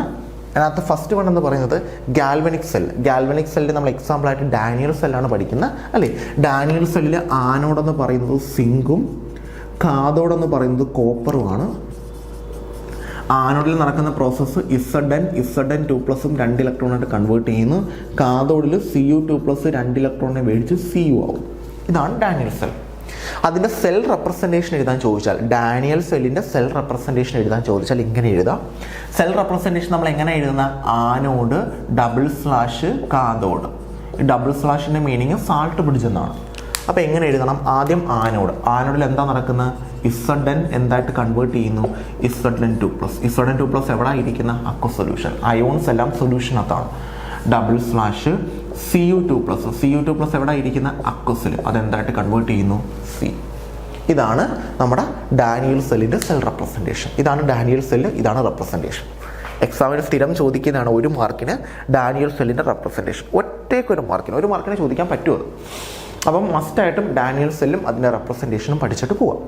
പിന്നെ ചോദിക്കുന്നത് Nernst equation for Daniell cell. Question തിരിഞ്ഞു പോകരുത്. ഇത് ഡാനിയൽ സെല്ലിൻ്റെ സെൽ റെപ്രസെൻറ്റേഷനും ഇത് ഡാനിയൽ സെല്ലിൻ്റെ നേൺസ്റ്റ് ഇക്വേഷനുമാണ്. ഡാനിയൽ സെല്ലിൻ്റെ നേൺസ്റ്റ് ഇക്വേഷൻ നമ്മൾ ഇങ്ങനെയാണ് എഴുതുന്നത്. ഡാനിയൽ സെല്ലിൻ്റെ Nernst equation E cell is equal to E0 cell minus 0.0591 divided by 2 log concentration of Zn2+ divided by concentration of Cu2. ഇതാണ് ഡാനിയൽ സെല്ലിൻ്റെ നേൺസ്റ്റ് ഇക്വേഷൻ. ഇതാണ് ഡാനിയൽ സെല്ലിൻ്റെ സെൽ റെപ്രസെൻറ്റേഷൻ. ഇതാണ് നേൺസ്റ്റ് ഇക്വേഷൻ. ഏതാണോ ചോദിക്കുന്നത് അത് വേണം ആൻസർ ചെയ്യാൻ, അല്ലാതെ തെറ്റിച്ച് വെക്കരുത്. അപ്പം ഗാൽവനിക് സെല്ല്, അതിനകത്ത് ഡാനിയൽ സെല്ല് മാത്രമേ നിങ്ങൾക്ക് പഠിക്കാനുള്ളൂ. ആനോഡും കാഥോഡും റിയാക്ഷനും പഠിച്ച് വെച്ചേക്കുക. സെൽ റെപ്രസെൻറ്റേഷൻ നോക്കുക. Nernst equation for Daniell cell നോക്കി വെച്ചേക്കുക. ഓക്കെ, അതിനുശേഷം relation between conductivity and molar conductivity. കണ്ടക്ടിവിറ്റിയും മോളാർ കണ്ടക്ടിവിറ്റിയും തമ്മിലുള്ള റിലേഷൻ, അത് നമ്മുടെ ഐൻസ്റ്റീൻ്റെ ഒരു ഇക്വേഷൻ വെച്ചിട്ടാണ് നമ്മൾ കണ്ടക്ടിവിറ്റിയും മോളാർ കണ്ടക്ടിവിറ്റി തമ്മിലുള്ള റിലേഷൻ പറയുന്നത്. ഇക്വേഷൻ നിങ്ങൾക്ക് അറിയാമായിരിക്കും. നമുക്ക് മോളാർ കണ്ടക്ടിവിറ്റി ഇക്വേഷൻ എന്ന് പറഞ്ഞാൽ lambda M is equal to K divided by C ആണ് അല്ലേ. ഈ യൂണിറ്റ് വരുന്നത് siemens centimetre square per mole ആണ്. അതിനകത്ത് കെ എന്ന് പറയുന്നത് കണ്ടക്ടിവിറ്റിയാണ്, കണ്ടക്ടിവിറ്റി. ലാംഡ എം എന്ന് പറയുന്നത് മോളാർ കണ്ടക്ടിവിറ്റിയാണ്, കണ്ടക്ടിവിറ്റി. സി എന്ന് പറയുന്നത് കോൺസെൻട്രേഷൻ ആണ് അല്ലേ, സി എന്ന് പറയുന്നത് കോൺസെൻട്രേഷൻ ആണ്. ഈ ലാംഡ എം വെച്ചിട്ട് നമുക്ക് ക്വസ്റ്റ്യൻ ചോദിക്കാറുണ്ട്. ലാംഡ എം മോളാർ കണ്ടക്ടിവിറ്റി വെച്ചിട്ട് നമുക്ക് ക്വസ്റ്റ്യൻ ചോദിക്കാറുണ്ട്. അതുകൂടി ഇതിനകത്ത് നമ്മൾ ഉൾപ്പെടുത്തിയിട്ടുണ്ട്. Relation between conductivity and molar conductivity with problems കേട്ടോ, വിത്ത് പ്രോബ്ലംസ്. അപ്പോൾ പ്രോബ്ലംസും അതിനകത്തുണ്ട്. അപ്പം lambda M basically K by C ആണ്. ഈ ലാംഡ എമ്മിൻ്റെ unit siemens centimetre square per മോളാണ്. കെ കണ്ടക്ടിവിറ്റി ആണ്, lambda M molar conductivity, C concentration. ഈ രണ്ട് രീതിയിലാണ് നമുക്ക് ഇതിൻ്റെ ക്വസ്റ്റ്യൻ ചോദിക്കുന്നത്. അതിന് നിങ്ങൾ കെയുടെ യൂണിറ്റ് നോക്കണം. കെയുടെ യൂണിറ്റ് സീമൻ സെൻറ്റിമീറ്റർ സ്ക്വയർ, കെയുടെ unit siemens centimetre inverse, siemens metre inverse. കെയുടെ യൂണിറ്റ് സീമൻ സെൻറ്റിമീറ്റർ ഇൻവേഴ്സ് ആണെങ്കിൽ lambda M is equal to K into 1000 by C. Siemens metre inverse ആണെങ്കിൽ lambda M is equal to K into 1000 by C, 1000 into C. ഇതാണ് വ്യത്യാസം. അപ്പം K കണ്ടക്ടിവിറ്റിയുടെ unit നമുക്ക് molar conductivity ചോദിക്കും. ക്വസ്റ്റ്യനകത്ത് കണ്ടക്ടിവിറ്റിയും കോൺസെൻട്രേഷനും ഒക്കെ തരും. കോൺസെൻട്രേഷൻ പറഞ്ഞാൽ മോളാർ എന്ന് പറഞ്ഞ് തരുന്നത് കോൺസെൻട്രേഷൻ ആയിരിക്കും, മോളാർ അല്ലെങ്കിൽ മോൾ പെർ ലിറ്റർ എന്ന് പറഞ്ഞ് തരും. അത് കോൺസെൻട്രേഷനാണ്. ആ ടേം കോൺസെൻട്രേഷനാക്കി എടുക്കുക. യൂണിറ്റ് വരുന്നത് മോളാർ അല്ലെങ്കിൽ മോൾ പെർ ലിറ്റർ എന്ന യൂണിറ്റ് തരുന്നത് കോൺസെൻട്രേഷനാക്കി എടുക്കുക. പിന്നെ കണ്ടക്ടിവിറ്റി ക്വസ്റ്റ്യനകത്ത് അവർ തരും. ലാംഡ മോളാർ കണ്ടക്ടിവിറ്റിയാണ് കണ്ടുപിടിക്കണമെങ്കിൽ കണ്ടക്ടിവിറ്റി വേണം. ആ കണ്ടക്ടിവിറ്റി യൂണിറ്റ് ഇതിൽ ഏതാണോ നോക്കുക. സീമൻ സെൻറ്റിമീറ്റർ ഇൻവേഴ്സ് എന്നാണോ, സീമന് പകരം ഓം ഇൻവേഴ്സ് എന്ന് എഴുതാറുണ്ട് കേട്ടോ. ഓം ഇൻവേഴ്സിനാണ് നമ്മൾ സീമൻ എന്ന് വിളിക്കുന്നത്. അപ്പം സീമൻ സെൻറ്റിമീറ്റർ ഇൻവേഴ്സ് എന്നോ ഓം ഇൻവേഴ്സ് സെൻറ്റിമീറ്റർ ഇൻവേഴ്സ് എന്നോ കണ്ടു കഴിഞ്ഞാൽ 1000 മുകളിൽ കൊടുക്കുക. സീമൻ മീറ്റർ ഇൻവേഴ്സ് എന്നോ ഓം ഇൻവേഴ്സ് മീറ്റർ ഇൻവേഴ്സ് എന്നോ കണ്ടാൽ 1000 താഴെ കൊടുക്കുക. അപ്പോൾ ഇത് രണ്ടും വെച്ചിട്ട് നമുക്ക് സ്ഥിരം പ്രോബ്ലം ചോദിക്കാറുണ്ട്. പിന്നെ ചോദിക്കുന്നത് relation between conductivity and molar conductivity. Lambda M is equal to lambda 0 M minus B root C. ഇതാണ് കണ്ടക്ടിവിറ്റിയും മോളാർ കണ്ടക്ടിവിറ്റിയും ലിമിറ്റിംഗ് മോളാർ കണ്ടക്ടിവിറ്റി തമ്മിലുള്ള റിലേഷൻ. ഇത് കണ്ടക്ടിവിറ്റിയും മോളാർ കണ്ടക്ടിവിറ്റി തമ്മിലുള്ള റിലേഷൻ, അതിൻ്റെ പ്രോബ്ലംസ്. ഇത് ലിമിറ്റിംഗ് മോളാർ കണ്ടക്ടിവിറ്റിയും കണ്ടക്ടിവിറ്റിയും തമ്മിലുള്ള അത് സ്ഥിരം എക്സാമിന് ചോദിക്കുന്നതാണ്. ഇത് വെച്ചിട്ട് നമ്മൾ രണ്ട് ഗ്രാഫ് വരയ്ക്കാറുണ്ട്, സ്ട്രോങ് ഇലക്ട്രോലൈറ്റിൻ്റെയും വീക്ക് ഇലക്ട്രോലൈറ്റിൻ്റെ. ഓർമ്മയുണ്ടോ? സ്ട്രോങ് ഇലക്ട്രോലൈറ്റ് നമ്മൾ ഇങ്ങനെ വരയ്ക്കും, നമുക്ക് ഇങ്ങനെ ഗ്രാഫ് കിട്ടും. ഈ ഗ്രാഫിനെ എക്സ്ട്രാപ്ലേറ്റ് ചെയ്യും. ഇവിടെ നമുക്ക് ലാംഡ 0 എം കിട്ടും. ഇവിടെ ലാംഡ എമ്മും റൂട്ട് സി എടുത്തിട്ട് ഗ്രാഫ് വരയ്ക്കും. ഇവിടെ നമ്മൾ ലാംഡ എമ്മും റൂട്ട് സി എടുത്തിട്ട് ഗ്രാഫ് വരയ്ക്കും. അപ്പോൾ നമുക്ക് ഗ്രാഫ് ഇങ്ങനെ കിട്ടും അല്ലേ. ഇത് സ്ട്രോങ്ങിൻ്റെ കേസിലും ഇത് വീക്ക് ഇലക്ട്രോലൈറ്റിൻ്റെ കേസിലും. അപ്പോൾ വീക്ക് ഇലക്ട്രോലൈറ്റ് നമുക്ക് എക്സ്ട്രാപ്ലേറ്റ് ചെയ്യാൻ പറ്റത്തില്ല, ഇതിങ്ങനെ എക്സ്റ്റെൻഡ് ചെയ്ത് പൊക്കോണ്ടിരിക്കും. അതായത് വീക്ക് ഇലക്ട്രോലൈറ്റിൻ്റെ ലാംഡ 0 എം നമുക്ക് ഗ്രാഫിൽ നിന്ന് കണ്ടുപിടിക്കാൻ പറ്റില്ല. സ്ട്രോങ് ഇലക്ട്രോലൈറ്റിൻ്റെ ലാംഡ 0 എം നമുക്ക് ഗ്രാഫിൽ നിന്ന് കണ്ടുപിടിക്കാൻ പറ്റും. അപ്പം വീക്ക് ഇലക്ട്രോലൈറ്റിനെ കണ്ടുപിടിക്കാൻ നമ്മൾ യൂസ് ചെയ്യുന്ന ലായാണ് കൊളറാഷസ് ലോ. അപ്പം അതിൻ്റെ ആപ്ലിക്കേഷൻ എന്ന് പറഞ്ഞു കഴിഞ്ഞാൽ വീക്ക് ഇലക്ട്രോലൈറ്റിൻ്റെ ലിമിറ്റിംഗ് മോളാർ കണ്ടക്ടിവിറ്റി കണ്ടുപിടിക്കുക എന്നുള്ളതാണ് അതിൻ്റെ ആപ്ലിക്കേഷൻ. ഓക്കെ, അത് നമുക്ക് ക്വസ്റ്റ്യൻ നിങ്ങൾ ചെയ്തിട്ടുണ്ട്. മസ്റ്റായിട്ട് നിങ്ങളത് പഠിച്ചു വെക്കുന്ന ടോപ്പിക്കാണ് കേട്ടോ. ലിമിറ്റിംഗ് മോളാർ കണ്ടക്ടിവിറ്റി കണ്ടുപിടിക്കേണ്ട ക്വസ്റ്റ്യൻ. പിന്നെ കണ്ടക്ടിവിറ്റിയുടെയും മോളാർ കണ്ടക്ടിവിറ്റിയുടെയും relation lambda M is equal to K by C. അതിൽ കെയുടെ യൂണിറ്റ് എന്താണോ അതിനനുസരിച്ചാണ് നമ്മൾ ഇക്വേഷൻ ചൂസ് ചെയ്യേണ്ടത്. പിന്നെ അതിനകത്ത് determination of limiting molar conductivity ആണ്. അതിനകത്ത് നമ്മൾ ഇങ്ങനെ ആയിരിക്കും നിങ്ങൾ പഠിച്ചേക്കുന്നത് അല്ലേ. നമുക്ക് CH3COOHൻ്റെത് കണ്ടുപിടിക്കണം, ഇങ്ങനെ ആയിരിക്കും ക്വസ്റ്റ്യൻ ചോദിക്കുന്നത്. ഒരാളുടെ കണ്ടുപിടിക്കാൻ പറയും, എന്നിട്ട് ഇങ്ങനെ പറയും CH3COONയുടെ വാല്യൂ എക്സ് ആണ്, അതിൻ്റെ മോളാർ കണ്ടക്ടിവിറ്റി എക്സ് ആണ്. ദെൻ HClൻ്റെ മോളാർ കണ്ടക്ടിവിറ്റി വൈ ആണ്, NaClൻ്റെ മോളാർ കണ്ടക്ടിവിറ്റി ഇസഡ് ആണ്. ഇങ്ങനെ ക്വസ്റ്റ്യനകത്ത് എന്നിട്ട് ഇയാളുടെ കണ്ടുപിടിക്കാൻ പറയും. സിമ്പിളാണ്. ഇതിനകത്ത് ആരെ വേണം നമുക്ക്? CH3COO അത് വേണം, കൂടെ എച്ചും വേണം. എച്ച് ഇവിടെ കിടക്കുന്നു. അപ്പോൾ ഇവിടെ രണ്ടുപേരെയും കൂടെ ആഡ് ചെയ്യുക. അപ്പോൾ എന്ത് കിട്ടും? CH3COONA plus HCl. രണ്ടും കൂടെ ആഡ് ചെയ്യുമ്പോൾ CH3COയും എച്ചും കിട്ടും. പിന്നെ വേണ്ടാത്തത് ആരാ അതിനകത്ത് എക്സ്ട്രാ വരുന്നത്? NaCl. അപ്പോൾ NaCl എന്ത് ചെയ്യുക? മൈനസ് ചെയ്യുക. ഇത്രയുള്ള സംഭവം NaCl മാറ്റുക. അപ്പോൾ എന്ത് കിട്ടും? എക്സും വൈയും കൂടെ കൂട്ടുക, അതിൽ നിന്ന് എന്ത് കുറയ്ക്കുക? ഇസഡ് കുറയ്ക്കുക, ആൻസറായി. ഇങ്ങനായിരിക്കും ക്വസ്റ്റ്യൻ ചോദിക്കുക. സിമ്പിൾ ക്വസ്റ്റ്യൻ ആണ്. നമുക്ക് എന്താണ് വേണ്ടതെന്ന് നോക്കുക, അത് വരുന്ന ആൾക്കാരെ പരസ്പരം ആഡ് ചെയ്യുക, അവർ ആഡ് ചെയ്യുമ്പോൾ എന്ത് അധികം വരുന്നതെന്ന് നോക്കുക, അതിനെ മൈനസ് ചെയ്യുക. സിമ്പിൾ. ഓക്കെ, അതാണ് നമുക്ക് 10ാമത്തെ ക്വസ്റ്റ്യൻ ആയിട്ട് വരുന്നത്. ഇമ്പോർട്ടൻ്റ് ആണ്.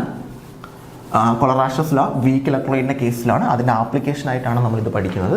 പിന്നെ വരുന്നത് variation of conductivity and molar conductivity with ഡൈലൂഷനാണ്. അത് സ്ഥിരം ചോദിക്കുന്നതാണ്. ഓക്കെ, ഇത്രയും കാര്യങ്ങൾ മാത്രം നിങ്ങൾ മനസ്സിലാക്കി വെച്ചേക്കുക. കണ്ടക്ടിവിറ്റി ഓക്കെ, ഡൈലൂഷൻ കൂടുന്തോറും കണ്ടക്ടിവിറ്റി കുറയും. ഡൈലൂഷൻ കൂടുന്തോറും കണ്ടക്ടിവിറ്റി കുറയും. അതിൻ്റെ reason number of ions per unit area decreases. Unit ഏരിയയിലുള്ള നമ്പർ ഓഫ് അയോൺസ് കുറയും. അതുകൊണ്ട് ഡൈലൂഷൻ കൂടുന്തോറും കണ്ടക്ടിവിറ്റി കുറയും. എന്നാൽ ഡൈലൂഷൻ കൂടുന്തോറും മോളാർ കണ്ടക്ടിവിറ്റി കെയും മോളാർ കണ്ടക്ടിവിറ്റി ലാംഡയും ആണ്. രണ്ട് തമ്മിലുള്ള റിലേഷൻ നമ്മൾ പഠിച്ചായിരുന്നു. Lambda equal to K/C. Okay, molar conductivity എന്ത് ചെയ്യും? കൂടും. അത് സ്ട്രോങ് ആയിട്ടുള്ള ആളുടെ കേസിലും കൂടും, വീക്ക് ഇലക്ട്രോലൈറ്റും ഉണ്ട്, സ്ട്രോങ് ഇലക്ട്രോലൈറ്റും ഉണ്ട് മോളാർ കണ്ടക്ടിവിറ്റിയുടെ കേസിൽ. ഇതിൻ്റെ കേസിൽ ഒരാൾ മാത്രമേ ഉള്ളൂ കണ്ടക്ടിവിറ്റി എന്ന് പറയുന്നത് ഡൈലൂഷൻ കൂടുന്തോറും കണ്ടക്ടിവിറ്റി കുറയും. അതിൻ്റെ reason number of ions per unit area കുറയും. മോളാർ കണ്ടക്ടിവിറ്റി ഡൈലൂഷൻ കൂടുന്തോറും കൂടും. അത് സ്ട്രോങ് ഇലക്ട്രോലൈറ്റ് ആയാലും കൂടും, വീക്ക് ഇലക്ട്രോലൈറ്റ് ആയാലും കൂടും. സ്ട്രോങ് ഇലക്ട്രോലൈറ്റ് ആയാൽ കൂടാൻ കാരണം ഡിസ്റ്റൻസ് ബിറ്റ്വീൻ അയോൺസ് കൂടുന്നുണ്ട്. Distance between ions increases. അതുകൊണ്ടാണ് സ്ട്രോങ്ങിൻ്റെ കേസിൽ കൂടുന്നത്. വീക്കിൻ്റെ കേസിൽ number of ions increases. Number of ions കൂടുന്നത് കൊണ്ടാണ് വീക്കിൻ്റെ കേസിൽ മോളാർ കണ്ടക്ടിവിറ്റി ഡൈലൂഷൻ കൂടുന്നതിനനുസരിച്ച് കൂടുന്നത്. ഇത് മസ്റ്റായിട്ടും പഠിച്ചു വെച്ചേക്കുക. സ്ഥിര എക്സാമിന് ചോദിക്കുന്നതാണ്. അതായത് variation of conductivity and molar conductivity with dilution. അത് കണ്ടക്ടിവിറ്റി ആണെങ്കിൽ ഡൈലൂഷൻ കൂടുന്തോറും കണ്ടക്ടിവിറ്റി K കുറയും. കാരണം number of ions per unit area കുറയുന്നത് കൊണ്ടാണ് കണ്ടക്ടിവിറ്റി കുറയുന്നത്. എന്നാൽ മോളാർ കണ്ടക്ടിവിറ്റി ഡൈലൂഷൻ കൂടുന്തോറും കൂടും. അത് സ്ട്രോങ് ഇലക്ട്രോലൈറ്റ് ആയാലും കൂടും, വീക്ക് ഇലക്ട്രോലൈറ്റ് ആയാലും കൂടും. സ്ട്രോങ് ഇലക്ട്രോലൈറ്റ് ആയാൽ കൂടാൻ കാരണം ഡിസ്റ്റൻസ് ബിറ്റ്വീൻ അയോൺസ് കൂടുന്നുണ്ട്. വീക്ക് ഇലക്ട്രോലൈറ്റ് ആയാൽ കൂടാൻ കാരണം number of ions number of ions കൂടുന്നതുകൊണ്ട്. ഇത്രയും പഠിച്ചു വെച്ചേക്കാം. പിന്നെ പ്രൈമറി സെല്ലും സെക്കൻഡറി സെല്ലും മസ്റ്റായിട്ടും പഠിച്ചു വെച്ചേക്കണം. പ്രൈമറി സെല്ലിൽ നമ്മൾ ലെക്ലാൻഷ്യസ് സെൽ അല്ലെങ്കിൽ ഡ്രൈ സെല്ലാണ് എക്സാമ്പിളായിട്ട് പഠിച്ചത്. അത് മസ്റ്റായിട്ടും പഠിച്ചു വെച്ചേക്കണം. ലെക്ലാൻഷ്യസ് സെൽ അല്ലെങ്കിൽ ഡ്രൈ സെല്ല്. പിന്നെ അതിൻ്റെ ആനോഡ് എന്താണ്, കാഥോഡ് എന്താണ്. ദെൻ അതുകൂടാതെ മെർക്കുറി സെല്ലും പഠിച്ചിട്ടുണ്ട്. പിന്നെ സെക്കൻഡറി സെല്ലിൽ ലെഡ് സ്റ്റോറേജ് ബാറ്ററി, അതിൻ്റെ ആനോഡ്, കാഥോഡ്, വോൾട്ടേജ് ഒക്കെ പഠിച്ചു വെച്ചേക്കാം. വേറെ ഒരു ഇതുമില്ല അതിനകത്ത്, ഡയറക്റ്റായിട്ട് പഠിച്ചു വെച്ചേക്കാം. പിന്നെ ഹൈഡ്രജൻ ഓക്സിജൻ ഫ്യൂൽ സെൽ അറിയാമല്ലോ. ഫ്യൂൽ സെൽ എന്ന് പറഞ്ഞാൽ ഫ്യൂൽസിനെ കത്തിച്ച് ഇലക്ട്രിസിറ്റി പ്രൊഡ്യൂസ് ചെയ്യണം. ഒരു ഗാൽവനിക് സെല്ലിന് എക്സാമ്പിളാണ്. അതിൻ്റെ ഒരു എക്സാമ്പിളാണ് hydrogen oxygen fuel cell. Hydrogen ഒരു സൈഡിൽ കൂടെ കൊടുക്കുന്നു, ഓക്സിജൻ ഒരു സൈഡിൽ കൂടെ കൊടുക്കുന്നു, രണ്ടും കൂടെ റിയാക്ട് ചെയ്യുന്നു, വാട്ടർ ബൈ പ്രൊഡക്റ്റായിട്ട് കിട്ടുന്നു, നമുക്ക് ഇലക്ട്രിസിറ്റി കിട്ടുന്നു. അതിന് അഡ്വാൻറ്റേജ് അവർ പറയുന്നത് എക്കോ ഫ്രണ്ട്ലി ആണ്, കിട്ടുന്ന വാട്ടർ നമുക്ക് യൂസ് ചെയ്യാൻ പറ്റും. സോളാർ പ്രൊജക്ട്സിലാണ് നമ്മൾ കൂടുതലായിട്ട് യൂസ് ചെയ്യുന്നത് അല്ലേ. പിന്നെ എത്ര നാൾ വേണമെങ്കിലും കണ്ടിന്യൂസ് ആയിട്ട് വർക്ക് ചെയ്യും, ഒരിക്കലും നിന്നു പോയില്ല. അതൊക്കെയാണ് ആപ്ലിക്കേഷൻ. പിന്നെ ഇത്രയാണ് നമുക്ക് ഇലക്ട്രോ കെമിസ്ട്രിയിൽ വരുന്നത്. ഇത്രയും ടോപ്പിക്കാണ്. അതിനുശേഷം ഓർഡർ ആൻഡ് മോളിക്കുലാരിറ്റി കമ്പാരിസൺ നിങ്ങൾ പഠിച്ചിട്ടുണ്ട്. ഓർഡർ എന്ന് പറയുന്നത് power of concentration terms in rate law. Molecularity എന്ന് പറഞ്ഞു കഴിഞ്ഞാൽ number of colliding species in a reaction. ഒരു റിയാക്ഷനകത്ത് കൊളൈഡ് ചെയ്യുന്ന ആൾക്കാരുടെ എണ്ണം. ഓർഡർ, മോളിക്കുലാരിറ്റി രണ്ട് നമ്മളെ കമ്പാരിസൺ ആണ്. ഓർഡർ, മോളിക്കുലാരിറ്റി അല്ലേ, സ്ഥിരം എക്സാമിന് ചോദിക്കുന്നതാണ് കേട്ടോ. ഓർഡറും മോളിക്കുലാരിറ്റി നമ്മുടെ ഡിഫറൻസ്. ഇതെന്ന് പറയുന്നത് sum of power of concentration term in rate law. Rate law എഴുതുന്ന സമയത്ത് കോൺസെൻട്രേഷൻ്റെ ടേമുകളുടെ മുകളിലുള്ള വാല്യൂ ഇല്ല, അത് കൂട്ടുന്നതാണ് ഓർഡർ. ഇതെന്ന് പറയുന്നത് നമ്പർ ഓഫ് കൊളൈഡിങ് സ്പീഷ്യസ് ആണ്.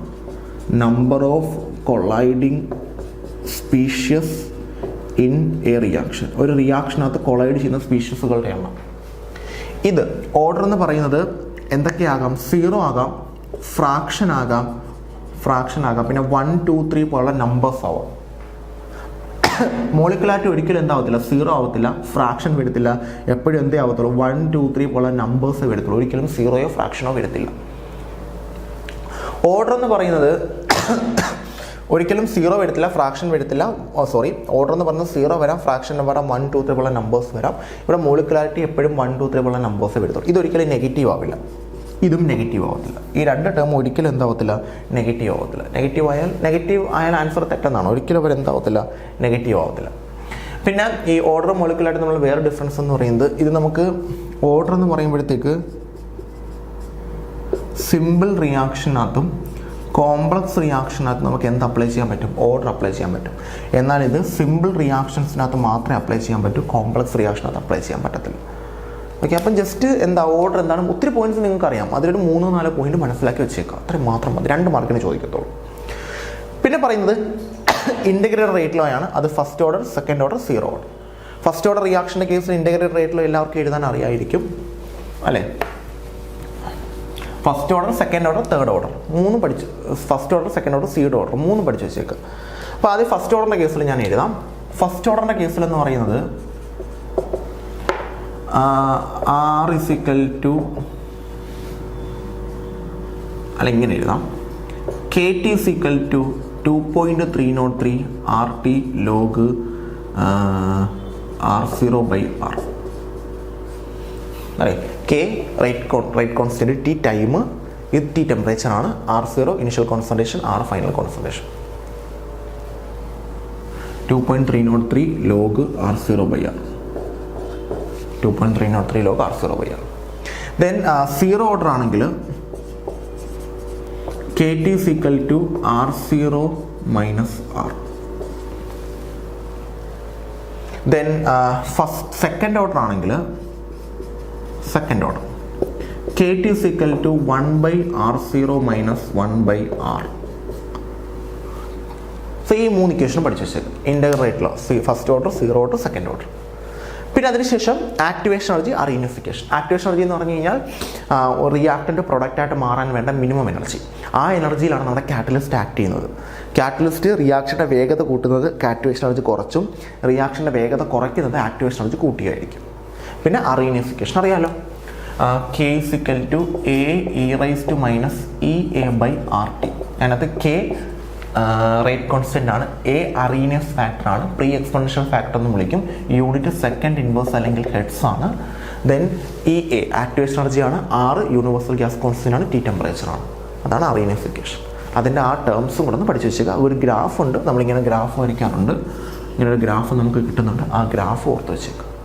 ഇത്രയാണ് നമുക്ക് ക്വസ്റ്റ്യൻസിൽ എക്സ്പ്ലനേഷനായിട്ട് വരുന്നത്. മസ്റ്റായിട്ടും പഠിച്ചിട്ട് പോകേണ്ട ടോപ്പിക്കാണ്, ഒരിക്കലും നിങ്ങൾ വിട്ട് കളയരുത്, മസ്റ്റായിട്ടും പഠിച്ചിട്ട് വേണം പോകാനായിട്ട്. ഓക്കെ, ബാക്കിയുള്ള ടോപ്പിക്സിൻ്റെ എക്സ്പ്ലനേഷനോട് പറയട്ടെ. സോ നമ്മുടെ ബാക്കിയുള്ള ക്വസ്റ്റ്യൻസിൻ്റെ എക്സ്പ്ലനേഷനിലോട്ട് പോവുകയാണ്. നമ്മുടെ 18ാമത്തെ ക്വസ്റ്റ്യൻ ഇതായിരുന്നു, പ്രിപ്പറേഷൻ ഓഫ് KMnO4ഉം K2Cr2O7. KMnO4ൻ്റെയും K2Cr2O7ൻ്റെയും പ്രിപ്പറേഷനാണ്. അപ്പോൾ അത് പറയുമ്പോഴത്തേക്ക് അതിൻ്റെ കൂടെ തന്നെ നിങ്ങൾ എന്തും കൂടെ പറഞ്ഞു വെച്ചേക്കണം. ആ KMnO4ൽ 2 പേരുടെ സ്ട്രക്ചർ നമുക്ക് പഠിക്കാനുണ്ട്, MnO4-ൻ്റെയും MnO4(2-)ൻ്റെയും മാംഗനേറ്റും പെർമാംഗനേറ്റും. ദെൻ K2Cr2O7ൽ 2 ഡൈക്രോമേറ്റും ക്രോമേറ്റും, CrO4(2-)ൻ്റെയും Cr2O7(2-)ൻ്റെയും രണ്ടിൻ്റെയും സ്ട്രക്ചറും കൂടെ പഠിക്കാനുണ്ട്. അപ്പോൾ നിങ്ങൾക്കറിയാം ഈ KMnO4 നമ്മൾ പ്രിപ്പയർ ചെയ്യുന്നതെന്ന് പറയുന്നത് MnO2 എന്ന് പറയുന്ന പൈറോലുസൈറ്റിൽ നിന്നാണ്. MnO2 എന്ന് പറയുന്നതാണ് അതിൻ്റെ ഓറ്. ആ ഓറിനെ വിളിക്കുന്ന പേര് പൈറോലുസൈറ്റ് എന്നാണ്, പൈറോലുസൈറ്റ്. ഈ MnO2-നകത്തോട്ട് നമ്മൾ KOHഉം O2ഉം ആഡ് ചെയ്യും. അപ്പോൾ നമുക്ക് എന്ത് കിട്ടും, K2MnO4 കിട്ടും, K2MnO4 കിട്ടും. പിന്നെ ഈ K2MnO4നെ നമ്മൾ അസിഡിഫൈഡ് മീഡിയം വെച്ചിട്ട് എന്തായിട്ട് കൺവേർട്ട് ചെയ്യും, KMnO4 ആയിട്ട് കൺവേർട്ട് ചെയ്യും. ഇതാണ് നടക്കുന്നത്. അപ്പം KMnO4 നമ്മൾ പ്രിപ്പയർ ചെയ്യുന്നത് പൈറോലുസൈറ്റ് എന്ന് പറയുന്ന ഓറിൽ നിന്നാണ്. പൈറോലുസൈറ്റ് എടുക്കുന്നു, MnO2-നെയാണ് നമ്മൾ പൈറോലുസൈറ്റ് എന്ന് വിളിക്കുന്നത്. MnO2-നെ KOH-ഉമായിട്ട് റിയാക്ട് ചെയ്യുന്നതിന് പ്രസൻസ് ഓഫ് ഓക്സിജൻ അതെന്തായിട്ട് കൺവേർട്ട് ചെയ്യും, K2MnO4 ആയിട്ട് കൺവേർട്ട് ചെയ്യും. പിന്നെ K2MnO4നെ എന്തായിട്ട് കൺവേർട്ട് ചെയ്യും, KMnO4. ഇവിടെ നമുക്ക് 2 അയോൺസ് വരുന്നുണ്ട്. ഒന്നാമത്തത് MnO4(2-)ഉം രണ്ടാമത്തത് MnO4-ഉം. അങ്ങനെ 2 അയോൺസ് ആണ് നമുക്ക് വരുന്നത്. രണ്ടിൻ്റെയും സ്ട്രക്ചർ നമുക്ക് പഠിക്കാനുണ്ട്. ആദ്യം MnO4(2-)ൻ്റെ വരയ്ക്കാം. Mn double bond O single bond O single bond O-. ഇതാണ് MnO4(2-)ൻ്റെത്. ഇനി MnO4- ആകുമ്പോഴത്തേക്ക് Mn double bond O single bond O-. ഇതാണ് MnO4-ൻ്റെത്. രണ്ടിൻ്റെയും സ്ട്രക്ചർ പഠിച്ചു വെച്ചേക്കാം. MnO4 2- ഇത് മാംഗനേറ്റും ഇത് പെർമാംഗനേറ്റും. ഓക്കെ, അപ്പോൾ പ്രിപ്പയർ ചെയ്തത് പൈറോലുസൈറ്റിൽ നിന്നാണ്. പ്രിപ്പറേഷനും കൂടെ നോക്കി വെച്ചേക്കാം. ഓക്കെ, ഇതാണ് KMnO4ൻ്റെ കേസിൽ. ഇനി ഇത് K2Cr2O7 ആണെങ്കിൽ നമ്മൾ പ്രിപ്പയർ ചെയ്യുന്ന ഓറിൻ്റെ പേര് ക്രോമൈറ്റ് ഓർ എന്നാണ്. ഓക്കെ, ഏത് ഓറിൽ നിന്നാണ് പ്രിപ്പയർ ചെയ്യുന്ന? Chromite ore. Chromite ore. Chromite ഓറിൻ്റെ ഫോമുല വേണ്ടേ? ക്രോമൈറ്റ് ഓറിൻ്റെ ഫോമുല FeCr2O4. ഇതാണ് ക്രോമൈറ്റ് ഓറിൻ്റെ ഫോമുല, FeCr2O4. അപ്പോൾ FeCr2O4 നിന്നാണ് നമ്മൾ K2Cr2O7 പ്രിപ്പയർ ചെയ്യുന്നത്. ഇങ്ങനെയാണെന്നല്ലേ, FeCr2O7 നമ്മൾ FeCr2O4 നമ്മൾ ആദ്യം Na2CO3 റിയാക്ട് ചെയ്യിപ്പിക്കും. അപ്പോൾ നമുക്ക് എന്ത് കിട്ടും? Na2CrO4 കിട്ടും. Na2CrO4 കിട്ടും. ഈ Na2CrO4 നമ്മൾ എന്തായിട്ട് കൺവേർട്ട് ചെയ്യും? Na2Cr2O7 കൺവേർട്ട് ചെയ്യും. അത് ഓക്സിഡേഷൻ നടത്തി Na2Cr2O7 ആക്കും. എന്നിട്ട് ഈ Na2Cr2O7 നമ്മൾ KCl ആഡ് ചെയ്യും. അപ്പോൾ എന്ത് കിട്ടും? K2Cr2O7 കിട്ടും. ഇതാണ് പ്രിപ്പറേഷൻ. പ്രിപ്പയർ ചെയ്യുന്നത് ക്രോമൈറ്റ് ഓറിൽ നിന്നാണ്. FeCr2O4 ആണ് ക്രോമൈറ്റ് ഓർ. ക്രോമൈറ്റ് ഓറിനെ എടുത്തിട്ട് Na2CO3 റിയാക്ട് ചെയ്യിപ്പിക്കും. നമുക്ക് Na2CrO4 കിട്ടും.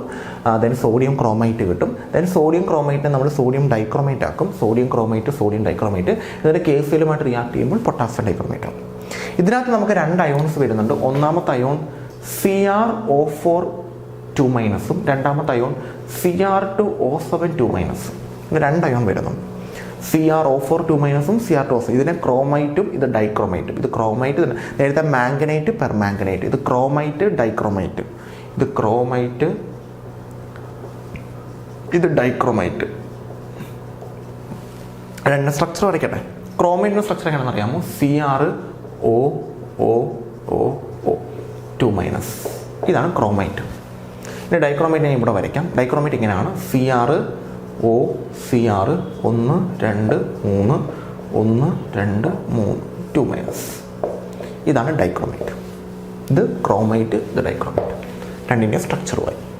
സോ ഇതാണ് നമ്മുടെ 18ാമത്തെ question. Preparation of KMnO4 and K2Cr2. രണ്ടിൻ്റെ പ്രിപ്പറേഷൻ വിത്ത് അതിനകത്ത് വരുന്ന 2 സ്ട്രക്ചർ, ക്രോമൈറ്റും ഡൈക്രോമൈറ്റും മാംഗനേറ്റും പെർമാംഗനേറ്റും. ഇത്രയും മസ്റ്റായിട്ട് നോക്കിയിട്ട് പോകണം. അപ്പം പ്രിപ്പറേഷൻ ഓഫ് KMnO4 K2Cr2 കഴിയും. ഓക്കെ, ദെൻ അടുത്ത ടോപ്പിക് എന്ന് പറയുന്നത് ഓക്സിഡൈസിങ് പ്രോപ്പർട്ടി ഓഫ് KMnO4. KMnO4ൻ്റെ ഓക്സിഡൈസിങ് പ്രോപ്പർട്ടി ഒരു 4 പഠിച്ചു വെച്ചാൽ മതി. അതെങ്ങനെ ചെയ്യേണ്ടതെന്ന് വെച്ചാൽ ഞാൻ ഇങ്ങനെ, നിങ്ങൾ ഇത് ആദ്യം ഇത് പഠിക്കുക. KMnO4 plus 8H plus 5 electron gives MnO2 plus 4H2. ഇതാണ് KMnO4. KMnO4 റിഡക്ഷനാണ് സംഭവിക്കുന്നത്. അപ്പം ഇപ്പോൾ നമ്മുടെ അടുത്ത് ഓക്സിഡൈസിങ് പ്രോപ്പർട്ടി വെച്ചാൽ ഇപ്പോൾ Fe2 പ്ലസ് Fe3 ആയിട്ട് കൺവേർട്ട് ചെയ്യുന്നു. ഇതിന് നമുക്ക് 1 ഇലക്ട്രോൺ വേണം. Fe3 പ്ലസ് Fe2 ആയിട്ട് കൺവേർട്ട് ചെയ്യാനായിട്ട് നമുക്ക് 1 ഇലക്ട്രോൺ വേണം. ഇവിടെ എത്ര ഇലക്ട്രോൺ? ഇത് നിങ്ങൾ എപ്പോഴും കാണാതെ പഠിച്ചു വെച്ചേക്കുക. ഈ ഇക്വേഷൻ അത് കാണാതെ പഠിച്ചിട്ട്, കാരണം KMnO4ൻ്റെ പ്രോപ്പർട്ടിയിൽ ചോദിക്കുന്നത്. പിന്നെ നിങ്ങളടുത്ത് പറയും അയഡൈഡ് അയഡിൻ ആവുന്നു, ഫെറസ് ഫെറിക് ആവുന്നു, ഇത് ഫെറസ് ഫെറിക് ആവുകയാണ്, അങ്ങനെ ആവുന്നു, അങ്ങനെ പറയും. അപ്പോൾ അങ്ങനെയുള്ള കേസിൽ Fe2 പ്ലസ് ഓക്സിഡേഷൻ ആണ്. എപ്പോഴും ചാർജ് കുറഞ്ഞ സ്ഥലത്ത് നിന്ന് കൂടത്തേ ഉള്ളൂ. അങ്ങനെയാണ് സംഭവിക്കുന്നത്. പിന്നെ ചെയ്യേണ്ടത്, ഇവിടെ എത്ര ഇലക്ട്രോൺ ഉണ്ട്? 5. ഇവിടെ എത്ര ഇലക്ട്രോണേ ഉള്ളൂ? 1. അപ്പോൾ ഇതിന് 5 കൊണ്ട് മൾട്ടിപ്ലൈ ചെയ്യണം. അപ്പോൾ 5 Fe2 പ്ലസ് 5 Fe3 പ്ലസ് 5 എന്നിട്ട് രണ്ടും കൂടെ ആഡ് ചെയ്ത് ഒറ്റ ഇക്വേഷൻ ആക്കുക. അതാണ് ഓക്സിഡൈസിങ് പ്രോപ്പർട്ടി. ഇത് എല്ലാ കേസിലും കോമൺ ആയിരിക്കും. പിന്നെ ഇവിടുത്തെ ഇക്വേഷൻ മാത്രമേ മാറും. അത് ക്വസ്റ്റിനകത്ത് നിങ്ങളുടെ ഓക്സിഡൈസിങ് പ്രോപ്പർട്ടി 2 എഴുതാൻ പറഞ്ഞു കഴിഞ്ഞാൽ Fe2 പ്ലസ് Fe3 പ്ലസ് ആയിട്ട് മാറുന്ന കേസ് എഴുതുക, I മൈനസ് I2 ആയിട്ട് മാറുന്ന കേസ് എഴുതുക. I മൈനസ് I2 ആയിട്ട് മാറുന്ന ഓക്സിഡേഷനാണ്. അവിടെ 2 ഇലക്ട്രോണിനാണ് റിലീസ് ചെയ്യുന്നത്. അപ്പോൾ 2I മൈനസ് I2 ആയിട്ട് മാറും. അപ്പോൾ ഇവിടെ 5 ഇലക്ട്രോൺ, ഇവിടെ 2 ഇലക്ട്രോൺ. അപ്പം ഈ 2നെ 5 ആക്കി മാറ്റണം. 2നെ 5 ആക്കി മാറ്റാൻ പറ്റത്തില്ല. അപ്പോൾ 5 കൊണ്ട് ഇതിനെ മൾട്ടിപ്ലൈ, 2 കൊണ്ട് ഇതിനെ മൾട്ടിപ്ലൈ, എന്നിട്ട് ആഡ് ചെയ്ത് ഒറ്റ ഇക്വേഷൻ ആക്കും. ഇത്രയുള്ള സംഭവം. മനസ്സിലായില്ല എന്നുണ്ടെങ്കിൽ അത് ഞാൻ പറഞ്ഞത് ഇത് നിങ്ങൾ കാണാതെ പഠിച്ചു വെച്ചേക്കുക. ഒരു 2 ഓക്സിഡൈസിങ് പ്രോപ്പർട്ടി അല്ലെങ്കിൽ 3 എണ്ണമെങ്കിലും മസ്റ്റായിട്ടും പഠിച്ചു വെച്ചേക്കുക. അതിലൊന്ന് ഞാൻ പറയുന്നത്, ഇത് 2 എല്ലാവർക്കും കോമൺ ആണ്. ആദ്യത്തെ ഞാൻ പറഞ്ഞത് Fe2 പ്ലസ് Fe3 പ്ലസ് ആയിട്ട് കൺവേർട്ട് ചെയ്യുന്നു. ഇത് ഓക്സിഡേഷനാണ്. KMnO4 ഓക്സിഡേഷനാണ് വേറൊരാളെ ചെയ്യിപ്പിക്കുന്നത്. ഇങ്ങനെ നടക്കണമെങ്കിൽ 1 ഇലക്ട്രോൺ ഇയാൾ കളയണം. അപ്പോൾ ഇവിടെ 5 ഇലക്ട്രോൺ, ഇവിടെ 1 ഇലക്ട്രോൺ, ഒന്നിനെ 5 ആക്കി മാറ്റണം. അപ്പോൾ ഇതിന് 5 കൊണ്ട് മൾട്ടിപ്ലൈ ചെയ്യും. എന്നിട്ട് ഇത് രണ്ടും കൂടെ ആഡ് ചെയ്ത് ഒറ്റ ഇക്വേഷൻ ആക്കുക. അതായത് ഈ ആൾക്കാരെല്ലാം ഒരുമിച്ചതാണ്. KMnO4 plus 8H plus 5 Fe2 plus electron എഴുതണ്ട. അപ്പുറത്ത് ആരൊക്കെയുണ്ട്? MnO2 plus 4H2O plus 5Fe3+. ഇതാണ് ആൻസർ. ഇതാണ് ഒരു ഓക്സിഡൈസിങ് പ്രോപ്പർട്ടി. ഇനി അടുത്ത ചോദിച്ചു കഴിഞ്ഞാൽ ഞാൻ രണ്ടാമത് പറഞ്ഞത് എക്സാമ്പിൾ എടുത്താൽ പറഞ്ഞത് അയഡിൻ്റെ കേസാണ്. KMnO4 ഓക്സിഡൈസിങ് പ്രോപ്പർട്ടിയാണ്, അതുകൊണ്ടാണ് ഞാനത് വായിച്ചത് കേട്ടോ. അടുത്ത ഞാൻ പറഞ്ഞത് അയഡിൻ്റെ കേസാണ്. അയഡിൻ്റെ കേസിൽ ഇങ്ങനെയാണ്, I- എന്തായിട്ട് കൺവേർട്ട് ചെയ്യുന്നു? I2 ആയിട്ട്. I- I2 ആയിട്ട് മാറണമെങ്കിൽ 2 ഇലക്ട്രോൺ. അപ്പോൾ ഇവിടെ 2 കൊണ്ട് മൾട്ടിപ്ലൈ ഇപ്പോഴേ കറക്റ്റ് ആകത്തുള്ളൂ. ഇനി നോക്കി, ഇവിടെ 2 ഇലക്ട്രോൺ 5, രണ്ടിടത്ത് ഇലക്ട്രോണിൻ്റെ എണ്ണം സെയിം ആണെങ്കിൽ ആഡ് ചെയ്യാൻ പറ്റും. അപ്പോൾ ഇതിന് 2 കൊണ്ട് മൾട്ടിപ്ലൈ. അപ്പോൾ ഇവിടെ 2 KMnO4 16H plus 10 electron, then 2 MnO2 8H2. ഇതിനെ 5 കൊണ്ട് മൾട്ടിപ്ലൈ എങ്കിൽ ഇവിടെ 10 ആവത്തുള്ളൂ. 2 കൊണ്ട് ഇതിനെ 5 കൊണ്ട് ഇതിനെ, I 2 10, ഇവിടെ 5I2, ഇവിടെ 10 ഇലക്ട്രോൺ. എന്നിട്ട് ആഡ് ചെയ്ത് ഒറ്റ ഇക്വേഷൻ ആക്കുക, ഇലക്ട്രോൺ എഴുതുന്നുണ്ട്. ഇതാണ് സംഭവം. അപ്പം ആ ഇക്വേഷൻ കാണാതെ പഠിച്ചു വെച്ചു. ഏത് ഇക്വേഷനാണ്? KMnO4 പ്ലസ് എത്ര H plus 8H plus plus എത്ര electron 5 electron gives 2 MnO2 plus എത്ര H2 4H2. ഇതാണ് ഓക്സിഡൈസിങ് പ്രോപ്പർട്ടി ഓഫ് KMnO4ന്റെ കോമൺ ഇക്വേഷൻ. എന്നിട്ട് കൂടെ വരുന്ന ആളെ നോക്കുക, അതിനകത്ത് എത്ര ഇലക്ട്രോൺസിനെ ട്രാൻസ്ഫർ ഉണ്ടോ നോക്കുക, രണ്ടിടത്ത് ഇലക്ട്രോൺ എണ്ണം സെയിം ആക്കുക, ആഡ് ചെയ്ത് ഒറ്റ ഇക്വേഷൻ ആക്കുക. സിമ്പിൾ സാധനം. ഓക്കെ, അതാണ് ഓക്സിഡൈസിങ് പ്രോപ്പർട്ടി ഓഫ് KMnO4 എന്ന് പറയുന്നത്. ഒരു 2 എണ്ണമെങ്കിലും മിനിമം പഠിച്ചു വെച്ചിട്ട് പോവുക. 2 എണ്ണമൊക്കെ ചോദിച്ചിട്ടുള്ള എക്സാമിൽ 2 മാർക്കിനൊക്കെയാണ് ചോദിക്കുന്നത്. ഒരു 2 എക്സാമ്പിൾ എഴുതുക. ഞാനിപ്പോൾ പറഞ്ഞ 2 എണ്ണം തന്നെ പഠിച്ചാൽ മതി, നിങ്ങൾ വേറെ ഒന്നും പഠിക്കാൻ നിൽക്കണ്ട. പിന്നെ വരുന്നത് മാഗ്നറ്റിക് മൊമെന്റ് ഇക്വേഷനാണ്. അത് D&F ബ്ലോക്കിൽ സ്ഥിരം ചോദിക്കുന്ന ഒരു ടോപ്പിക്കാണ്, മാഗ്നറ്റിക് മൊമെന്റിന്റെ ഇക്വേഷൻ. മാഗ്നറ്റിക് മൊമെന്റ് എന്ന് പറയുമ്പോഴത്തേക്ക് നമുക്ക് നോർമലി 2 എണ്ണമാണുള്ളത്, ഡയാമാഗ്നറ്റിക്കും പാരാമാഗ്നറ്റിക്കും. ഇങ്ങനെ 2 മാഗ്നറ്റിക് മൊമെന്റ് ആണ് നമുക്ക് വരുന്നത്. ഡയാമാഗ്നറ്റിക് ആണെങ്കിൽ മാഗ്നറ്റിക് മൊമെന്റ് മ്യൂവിന്റെ വാല്യൂ 0 ആയിരിക്കും. പാരാമാഗ്നറ്റിക് ആണെങ്കിൽ മ്യൂവിന്റെ വാല്യൂ 0 അല്ല, മ്യൂവിനൊരു വാല്യൂ ഉണ്ടായിരിക്കും. ആ വാല്യൂ കണ്ടുപിടിക്കുന്ന ഇക്വേഷൻ μ √n × n+2. n എന്ന് പറഞ്ഞാൽ number of unpaired electron in D ഓർബിറ്റലുള്ള അൺപെയർഡ് ഇലക്ട്രോൺസിൻ്റെ എണ്ണം. അപ്പോൾ നിങ്ങൾക്ക് ഒരു ക്വസ്റ്റ്യൻ തന്നിട്ട് അതിനകത്ത് മാഗ്നറ്റിക് മൊമെന്റ് കണ്ടുപിടിക്കാൻ ചോദിച്ചാൽ, ഫോർ എക്സാമ്പിൾ ഇവിടെ ചെയ്യാം സ്കാൻഡിയം 3+, വേണ്ട Mn2+, മാംഗനീസ് 2+. ഇതിൻ്റെ മാഗ്നറ്റിക് മൊമെന്റ് കണ്ടുപിടിക്കാൻ ചോദിച്ചാൽ ആദ്യം പാരാമാഗ്നറ്റിക് ആണോ ഡയാമാഗ്നറ്റിക് ആണോ എന്ന് അറിയണം. കാരണം ഡയാമാഗ്നറ്റിക് ആണെങ്കിൽ 0 എഴുതുക, പാരാമാഗ്നറ്റിക് ആണെങ്കിൽ ഇക്വേഷൻ വെച്ചിട്ട് കണ്ടുപിടിക്കുക. അപ്പോൾ ആദ്യം നമുക്ക് മാംഗനീസിൻ്റെ ഇലക്ട്രോണിക് കോൺഫിഗറേഷൻ എഴുതാം. ആർഗൺ 18 അല്ലേ, 4s2 3d5. ഇതാണ് മാംഗനീസിൻ്റെ ഇലക്ട്രോണിക് കോൺഫിഗറേഷൻ. 2+ പറഞ്ഞാൽ 2 ഇലക്ട്രോൺ പോകണം. 4s എന്നാണ് കളയേണ്ടത്, 4s 0. ഡിയിൽ 5 ഓർബിറ്റൽസ് ഉണ്ട്. ഓരോന്ന് വെച്ച് കൊടുത്തിട്ട് പെയർ ചെയ്യാവും. 5 ഇലക്ട്രോൺസ് ഉണ്ട്, 1 2 3 4 5. ഓരോന്ന് കൊടുത്തിട്ട് പെയർ ചെയ്യാവും. അപ്പോൾ എത്ര അൺപെയ്ഡ് ഇലക്ട്രോൺസ് ഉണ്ട്? 5 എണ്ണം. അൺപെയ്ഡ് ഇലക്ട്രോൺസ് ഉണ്ടെങ്കിൽ അവരെന്തായിരിക്കും? പാരാമാഗ്നറ്റിക് ആയിരിക്കും. അൺപെയ്ഡ് ഇലക്ട്രോൺ ഉണ്ടെങ്കിൽ, ഒറ്റയ്ക്ക് നിൽക്കുന്ന ഇലക്ട്രോൺ ഒരെണ്ണമെങ്കിലും ഉണ്ടെങ്കിൽ അത് പാരാമാഗ്നറ്റിക് ആയിരിക്കും. എല്ലാവരും കൂട്ടത്തോടെ നിൽക്കുകയാണെങ്കിൽ അത് ഡയാമാഗ്നറ്റിക് ആയിരിക്കും. അപ്പോൾ ഇത് പാരാമാഗ്നറ്റിക് ആണ്. അങ്ങനെയാണെങ്കിൽ മാഗ്നറ്റിക് മൊമെന്റ് വാല്യൂ 0 അല്ല. മാഗ്നറ്റിക് മൊമെന്റ് ഇക്വേഷൻ ഉണ്ട്, √n × n+2. n എന്ന് പറഞ്ഞാൽ number of unpaired electron in D ആണ്. എത്ര അൺപെയ്ഡ് ഇലക്ട്രോൺ ഡിയിൽ? 5 എണ്ണം ഉണ്ട്. സോ n പകരം 5 കൊടുക്കുക. 5 × 5 + 2ന്റെ റൂട്ട് 5 2 7, 7 5 35, റൂട്ട് 35 എന്ന് വരും. ബോർ മാഗ്നറ്റോ, അതാണ് യൂണിറ്റും കൂടെ എഴുതണം കേട്ടോ, BL. ഇവിടെ ആണെങ്കിൽ മാഗ്നറ്റിക് മൊമെന്റ് വാല്യൂ 0 ആണ്. ഇതാണ് മാഗ്നറ്റിക് മൊമെന്റ് ഇക്വേഷൻ. സ്ഥിരം എക്സാമിന് ചോദിക്കുന്നതാണ്. ജസ്റ്റ് നിങ്ങൾ ചെയ്യേണ്ടത് ഇത്രയേ ഉള്ളൂ. ആദ്യം തന്നിരിക്കുന്ന ആളെ നോക്കുക, അതിൻ്റെ ഇലക്ട്രോണിക് കോൺഫിഗറേഷൻ എഴുതാം, അതിൻ്റെ എത്ര ചാർജ് എന്നുള്ളത് കണ്ടുപിടിക്കുക, ചാർജ് കൊടുക്കുക, ചാർജ് കളയുക. അതിനുശേഷം എന്ന് പറയുന്നത് എത്ര ഇലക്ട്രോൺസ് ഡിയിൽ, അൺപെയ്ഡ് ഇലക്ട്രോൺസ് എത്ര എണ്ണം ഡിയിൽ വന്നിട്ടുണ്ടോ നോക്കുക, അത് കൊടുക്കുക. എന്നിട്ട് ഡിയിൽ എത്ര അൺപെയ്ഡ് ഇലക്ട്രോൺസ് ഉണ്ടോ നോക്കുക. എല്ലാവരും പെയറായിട്ട് നിൽക്കുകയാണെങ്കിൽ ഡയാമാഗ്നറ്റിക് ആണ്, മാഗ്നറ്റിക് മൊമെന്റ് വാല്യൂ 0 ആണ്. ഒരെണ്ണമെങ്കിലും അൺപെയ്ഡ് ഇലക്ട്രോൺ ഉണ്ടെങ്കിൽ എന്തായിരിക്കും? മാഗ്നറ്റിക് മൊമെന്റ് വാല്യൂ 0 ആയിരിക്കത്തില്ല. ഇക്വേഷൻ ഉണ്ട്, √n × n+2, അത് കൊടുത്തിട്ട് ചെയ്യും. ഓക്കെ, അടുത്തിലോട്ട് പോകുന്നു. സോ മാഗ്നറ്റിക് മൊമെന്റും കഴിഞ്ഞു. ഓക്കെ, ഒന്ന് വായിച്ചോട്ടെ. മാഗ്നറ്റിക് മൊമെന്റും കഴിഞ്ഞിരിക്കുകയാണ്. ഇനി അടുത്തെന്ന് പറയുന്നത് properties of D and F block elements. D block എലമെന്റ്സിൻ്റെയും എഫ് ബ്ലോക്ക് എലമെന്റ്സിൻ്റെയും പ്രോപ്പർട്ടീസ്. അതിൽ ആദ്യം മനസ്സിലാക്കേണ്ടത് ഡി ബ്ലോക്ക് എലമെന്റ്സ് കാണിക്കുന്ന കോമൺ ഓക്സിഡേഷൻ സ്റ്റേറ്റ് +2 ആണ് അല്ലേ. എഫ് ബ്ലോക്ക് എലമെന്റ്സ് എന്ന് പറയുമ്പോൾ നമുക്ക് 2 എണ്ണം ഉണ്ട്. അത് ലാന്തനൈറ്റ്സും ഉണ്ട് അല്ലേ, ആക്ടിനൈറ്റ്സും ഉണ്ട്. ലാന്തനൈറ്റ്സും ആക്ടിനൈറ്റ്സും. ലാന്തനൈറ്റ്സ് കാണിക്കുന്ന +3 ആണ്, ആക്ടിനൈറ്റ്സ് കാണിക്കുന്നതും +3 ആണ്. അപ്പോൾ ഡി ബ്ലോക്ക് എലമെൻറ്റ്സ് കാണിക്കുന്ന കോമൺ ഓക്സിഡൈസ് സ്റ്റേറ്റ് +2, ബാക്കി 2 കാണിക്കുന്നത് +3 ആണ്. ഇനി ഡി ബ്ലോക്ക് എലമെൻറ്റ്സിന് ഒരുപാട് പ്രോപ്പർട്ടീസ് ഉണ്ട്. ഒന്നാമത്തത് കാറ്റലിസ്റ്റ് അറ്റാക്ക് ചെയ്യാൻ പറ്റും. എന്തുകൊണ്ടാണ് കാറ്റലിസ്റ്റ് അറ്റാക്ക് ചെയ്യാൻ പറ്റുന്ന 2 റീസൺ കൊണ്ടാണ്. ഒന്ന് variable oxidation state, 2 large surface area. ഈ 2 റീസണും കൊണ്ടാണ് അതിനെ കാറ്റലിസ്റ്റായിട്ട് യൂസ് ചെയ്യുന്നത്. 2 ഇവർക്ക് വേരിയബിൾ ഓക്സിഡേഷൻ സ്റ്റേറ്റ് കാണിക്കാൻ പറ്റുന്നതിൻ്റെ റീസൺ എന്ന് പറയുന്നത് NS-നും N-1D-ക്കും അപ്രോക്സിമേറ്റ് സെയിം എനർജിയാണ്. NS-നും N-1D-ക്കും അപ്രോക്സിമേറ്റ് സെയിം എനർജി ആയതുകൊണ്ടാണ് ഇവർക്ക് വേരിയബിൾ ഓക്സിഡേഷൻ സ്റ്റേറ്റ് കാണിക്കാൻ പറ്റുന്നത്. പിന്നെ ഈ ഡി ബ്ലോക്ക് എലമെൻറ്റ്സിന് എന്ത് കാണിക്കാൻ പറ്റും? കളർ കാണിക്കാൻ പറ്റും. അതിൻ്റെ റീസൺ ഏത് ട്രാൻസിഷനാണ്? DD ട്രാൻസിഷനാണ്. DD ട്രാൻസിഷൻ എന്ന് പറഞ്ഞാൽ ഡിയിൽ എന്തുണ്ടായിരിക്കണം? അൺപെയ്ഡ് ഇലക്ട്രോൺ ഉണ്ടായിരിക്കും. അൺപെയ്ഡ് ഇലക്ട്രോൺ ഉണ്ടെങ്കിൽ മാത്രമേ DD ട്രാൻസിഷൻ കാണിക്കാൻ പറ്റൂ, എങ്കിലേ കളർ കാണിക്കും. എല്ലാവരും പെയറായിട്ടിരിക്കുകയാണെങ്കിൽ കളറില്ല. പിന്നെ 4ാമത്തെ പ്രോപ്പർട്ടി എന്ന് പറഞ്ഞാൽ മാഗ്നറ്റിക് മൊമെൻറ്റ്. അത് നമ്മൾ ഓൾറെഡി പറഞ്ഞു കഴിഞ്ഞാൽ പാരാമാഗ്നറ്റിക് എല്ലാവരും പെയറായിട്ടിരുന്നാൽ ഡയാമാഗ്നറ്റിക്, ഒറ്റയ്ക്ക് ആരെങ്കിലും ഉണ്ടെങ്കിൽ പാരാമാഗ്നറ്റിക്. എല്ലാവരും പെയറായിട്ടിരുന്നാൽ മാഗ്നറ്റിക് മൊമെൻറ്റ് 0, ഒറ്റയ്ക്ക് ആരെങ്കിലും ഉണ്ടെങ്കിൽ magnetic moment value √(n)(n+2). Okay. പിന്നെ 5ാമത്തെ പ്രോപ്പർട്ടി എന്ന് പറഞ്ഞു കഴിഞ്ഞാൽ ഇവർ അലോയ്സ് കാണിക്കും. അലോയ്സ് കാണിക്കും, ഇൻ്റർസ്റ്റിഷ്യൽ കോമ്പൗണ്ട്സ് കാണിക്കും. പിന്നെ ഇവരുടെ ബോയിലിംഗ് പോയിന്റ്, മെൽറ്റിംഗ് പോയിന്റ്, പിന്നെ നമ്മുടെ അയണൈസേഷൻ അതൊക്കെ നോക്കി വെച്ചേക്കാം കേട്ടോ. ആരുടെയാ? ഡി ബ്ലോക്ക് എലമെൻറ്റ്സിൻ്റെ. പിന്നെ എഫ് ബ്ലോക്ക് എലമെൻറ്റ്സിൻ്റെ കേസിൽ ലാന്ത്രൈഡ്സും ആക്നൈഡ്സും ആണ്. +3 ആണ്. ലാന്ത്രൈഡ്സിൻ്റെ കേസിൽ പ്രൊമിത്തിയം ഒഴികെ ബാക്കി എല്ലാവരും നോൺ റേഡിയോ ആക്റ്റീവാണ്. പ്രൊമിത്തിയം റേഡിയോ ആക്റ്റീവാണ്, അതൊഴികെ ബാക്കി എല്ലാവരും നോൺ റേഡിയോ ആക്റ്റീവാണ്. ആക്നൈഡ്സിൻ്റെ കേസിൽ ഓൾമോസ്റ്റ് എല്ലാവരും റേഡിയോ ആക്റ്റീവാണ്. പിന്നെ ലാന്ത്രൈഡ്സിൽ ലാന്ത്രൈഡ് കോൺട്രാക്ഷൻ വരുന്നുണ്ട്, ആക്നൈഡ്സിൽ ആക്നൈഡ് കോൺട്രാക്ഷൻ വരുന്നുണ്ട്. അതും ജസ്റ്റ് നോക്കി വെച്ചേക്കാം. പിന്നെ ലാന്ത്രൈഡ്സ് +2, +3 കൂടാതെ +2ഉം +4ഉം കാണിക്കാറുണ്ട്. +2 കാണിക്കുന്നത് YBയും EU ആണ്, യൂറോപ്പിയവും യട്രിബിയും. മറ്റേത് കാണിക്കുന്നത് CE, പിന്നെ PR, ND ഇവരൊക്കെയാണ്. ഓക്കെ, ജസ്റ്റ് നോക്കി വെച്ചേക്കാം.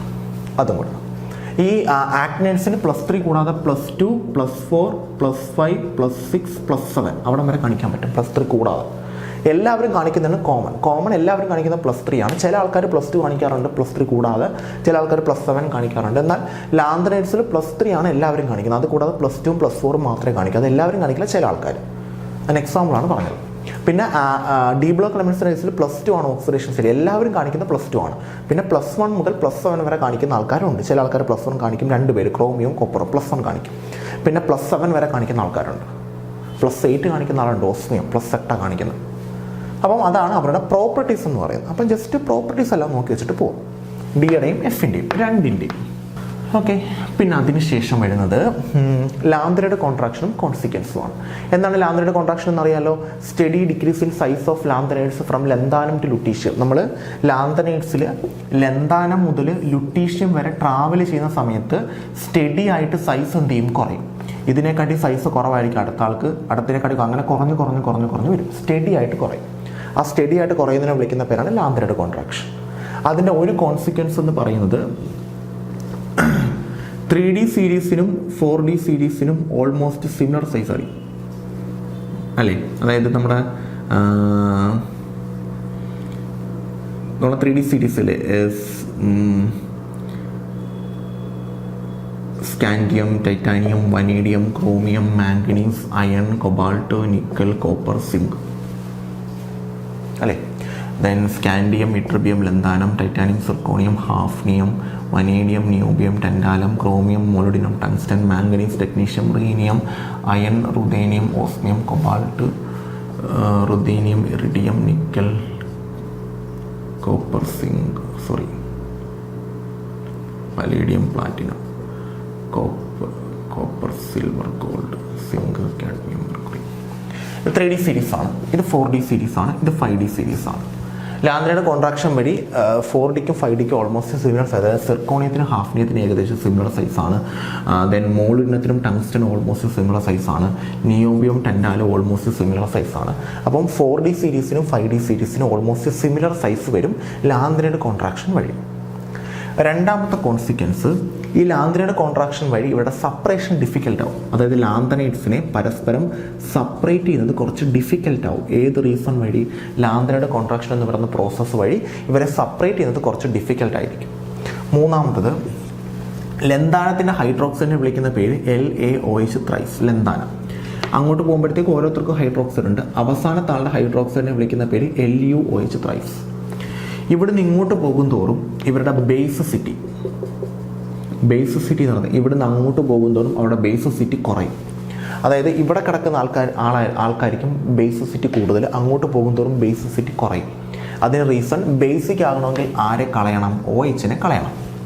അങ്ങോട്ട് പോകും തോറും അവർ സ്റ്റഡി ഡിക്രീസിങ് സൈസാണ്. അപ്പോൾ അങ്ങോട്ട് പോകും തോറും സൈസ് കുറയുകയാണ്. അപ്പോൾ ഇതിനെക്കാട്ടി സൈസ് കുറവായിരിക്കും ഇയാൾക്ക്. അപ്പോൾ അങ്ങോട്ട് പോകും തോറും സൈസ് കുറഞ്ഞു വരികയാണ്.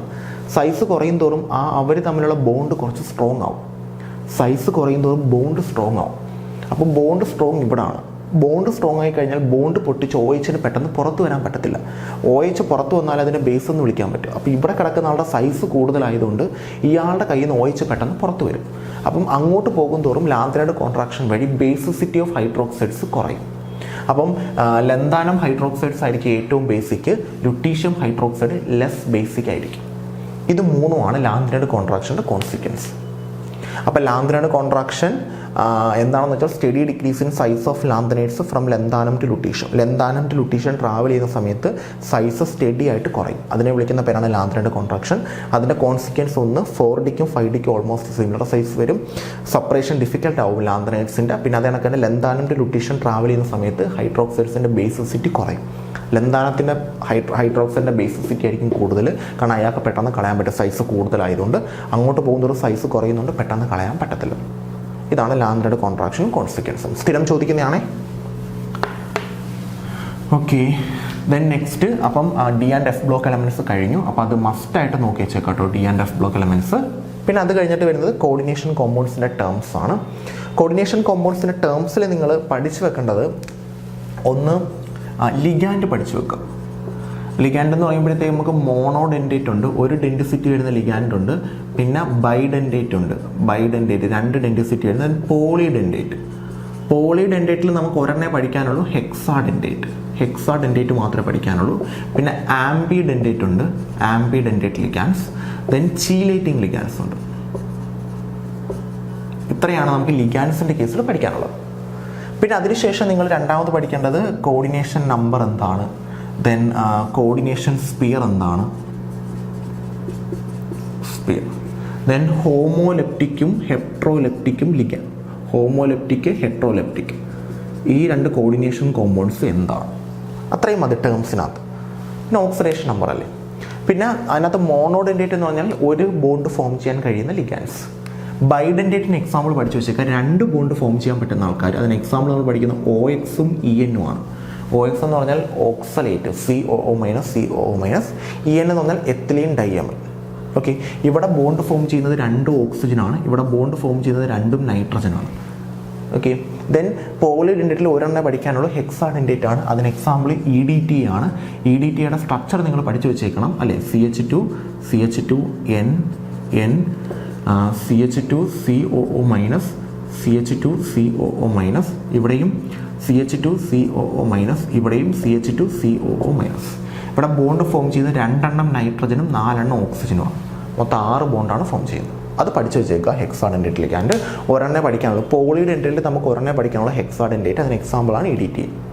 സ്ട്രക്ചർ പഠിച്ചു വെച്ചേക്കുക, ആരൊക്കെയാണ് ബോണ്ട് ഫോം ചെയ്യുന്നത് പഠിച്ചു വെച്ചേക്കുക. പിന്നെ ആംബിഡെൻഡേറ്റ് എന്ന് പറഞ്ഞാൽ 2 ഡോണർ ആറ്റംസ് ഉണ്ട്, പക്ഷേ ഒരു സമയം ഒരാൾക്ക് മാത്രമേ ബോണ്ട് ഫോം ചെയ്യാൻ പറ്റൂ. അതിനെ വിളിക്കുന്ന പേരാണ് ആംബിഡെൻഡേറ്റ്.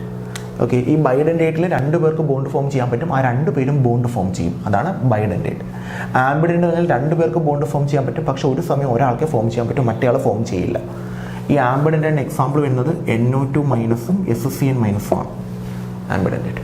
പിന്നെ ചീലേറ്റിംഗ് ലിഗാൻഡ് എന്ന് പറഞ്ഞു കഴിഞ്ഞാൽ സെൻട്രൽ മെറ്റലിന് ചുറ്റും സൈക്ലിക് സ്ട്രക്ചർ ഫോം ചെയ്യുന്ന ലിഗാൻസിനെ വിളിക്കുന്ന പേരാണ് ചീലേറ്റിംഗ് ലിഗാൻഡ്. അതിന് എക്സാമ്പിൾ നമുക്ക് പഠിക്കാനുള്ളത് OXഉം ENഉം ആണ്. EDT ഇത് മൂന്നുമാണ് ചീലേറ്റിംഗ് ലിഗാൻഡ്. ഇവരൊഴികെ ബാക്കി എന്ത് വന്നാലും അത് മോണോഡെൻഡേറ്റ് ആണെന്ന് പഠിച്ചു വെച്ചേക്കാം. അതാണ്. പിന്നെ CN coordination number. Coordination number എന്ന് പറഞ്ഞാൽ മെറ്റലിന് ചുറ്റും എത്ര ലിഗാൻഡ് ഉണ്ടോ അതിനെ വിളിക്കുന്ന പേരാണ് കോർഡിനേഷൻ നമ്പർ. പിന്നെ കോർഡിനേഷൻ സ്ഫിയർ, മെറ്റലും ലിഗാൻഡും കൂടെ സ്ക്വയർ ബ്രാക്കറ്റിൽ എഴുതുന്നതിനെ വിളിക്കുന്ന പേരാണ് കോർഡിനേഷൻ സ്ഫിയർ. ദെൻ ഹോമോലെപ്റ്റിക്കും ഹെട്രോലെപ്റ്റിക്കും കോംപ്ലക്സസ്. ഹോമോലെപ്റ്റിക് എന്ന് പറഞ്ഞാൽ മെറ്റലിന് ചുറ്റും ഒരു ടൈപ്പ് ലിഗാൻഡ് വന്നാൽ ഹോമോലെപ്റ്റിക്, ഒന്നിൽ കൂടുതൽ ടൈപ്പ് വന്നാൽ ഹെട്രോലെപ്റ്റിക്. ഫോർ എക്സാമ്പിൾ ഇവിടെ നോക്കേ, ഇതാണ് നമ്മുടെ മെറ്റലിന് ചുറ്റും എത്ര ലിഗാൻഡ് ഉണ്ട്? 6 ലിഗാൻഡ് ഉണ്ട്. 6 ലിഗാൻഡ് വാട്ടർ തന്നെയാണ്, അപ്പോൾ സെയിം ലിഗാൻഡ് തന്നെയാണ് വന്നേക്കുന്നത്. അങ്ങനെയുള്ള ആളുകൾ വിളിക്കുന്ന പേരാണ് ഹോമോലെപ്റ്റിക്. ഇവിടെ നോക്കി, CRന് ചുറ്റും 4 എണ്ണം വാട്ടറും 2 എണ്ണം CR, അപ്പോൾ 2 ഡിഫറൻറ്റ് ലിഗാൻഡ് വന്നിട്ടുണ്ട്. അങ്ങനെ 2 ഡിഫറൻറ്റ് ലിഗാൻഡ് വന്നാൽ വിളിക്കുന്ന പേരാണ് ഹെട്രോലെപ്റ്റിക്. അപ്പോൾ ഹോമോലെപ്റ്റിക്കും ഹെട്രോലെപ്റ്റിക്കും. അപ്പം കോർഡിനേഷൻ കോമ്പൗണ്ട്സിലെ terms ligand, coordination number, coordination sphere, homoleptic, heteroleptic പഠിച്ചു വെച്ചേക്കുക. ലിഗാൻസിൽ ഈ 5 എണ്ണം പഠിക്കണേ: മോണോഡെൻഡേറ്റ്, ബയോഡെൻഡേറ്റ്, പോളിഡെൻഡേറ്റ്, ആംബിഡെൻഡേറ്റ്, ചീലേറ്റിംഗ് ലിഗാൻഡ് എല്ലാം പഠിച്ചു വെച്ചേക്കണേ. ഓക്കെ. പിന്നെ ഓക്സിഡേഷൻ നമ്പർ കണ്ടുപിടിക്കാൻ അറിയാമല്ലോ.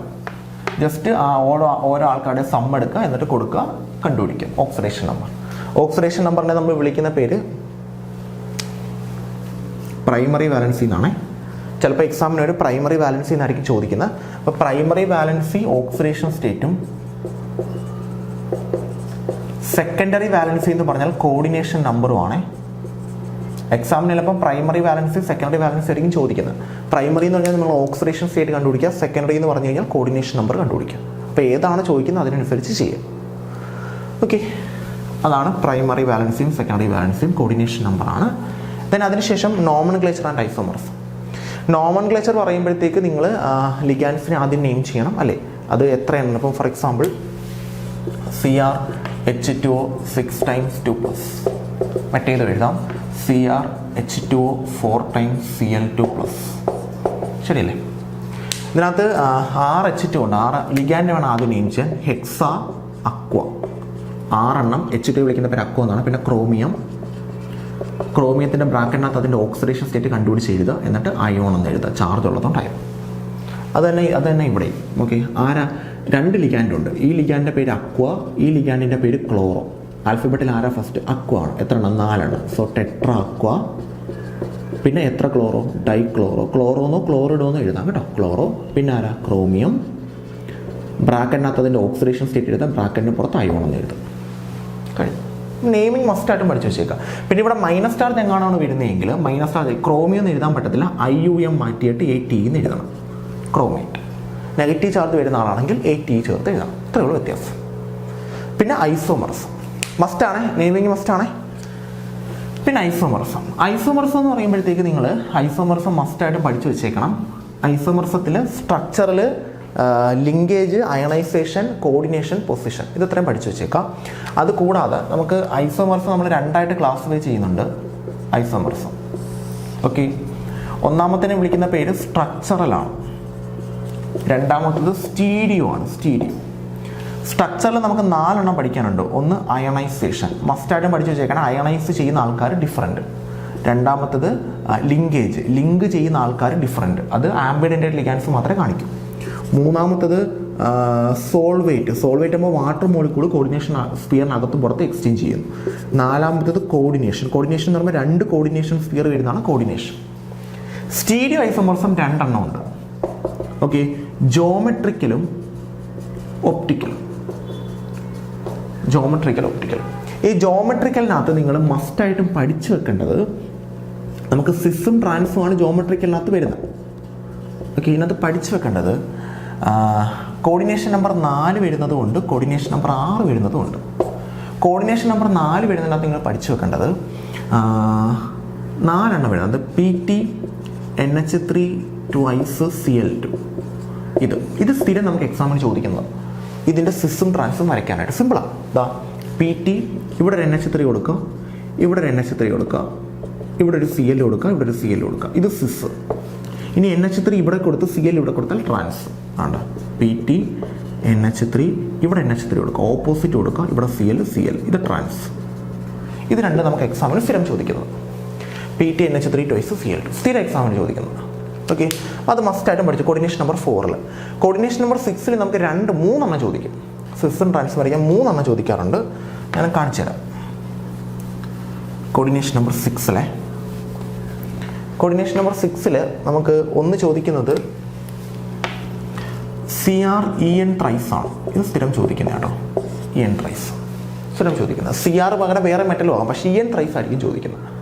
E N tris. പിന്നെ CrH2O4 ടൈംസ് Cl2, ഇതും ചോദിക്കാറുണ്ട്.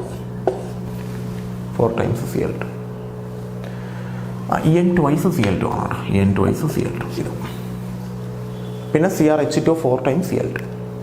പിന്നെ ആണ് ചോദിക്കാറുള്ളത് CrH2O3 Cl3, 3 വീതം വരുന്നത്. 3 വീതം വരുന്നത്. ഇത് 3 ചോദിക്കുന്നത്. അപ്പോൾ ഇതിൻ്റെ 3ൻ്റെയും സിസും ട്രാൻസും വരയ്ക്കാൻ പഠിച്ചിരിക്കും. ഇതിൻ്റെ സിസും ട്രാൻസും വരയ്ക്കുന്നത് ഇങ്ങനെയാണ്.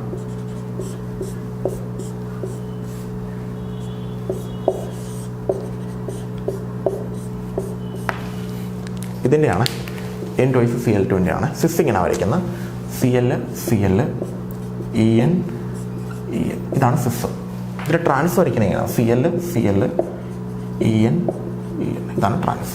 സിസും ട്രാൻസ്. ഇനി ഇതാണെങ്കിൽ ഇങ്ങനെ വരയ്ക്കുന്ന വായിക്കാണ്. ഇതാണെങ്കിലാണ് CR ആണ്.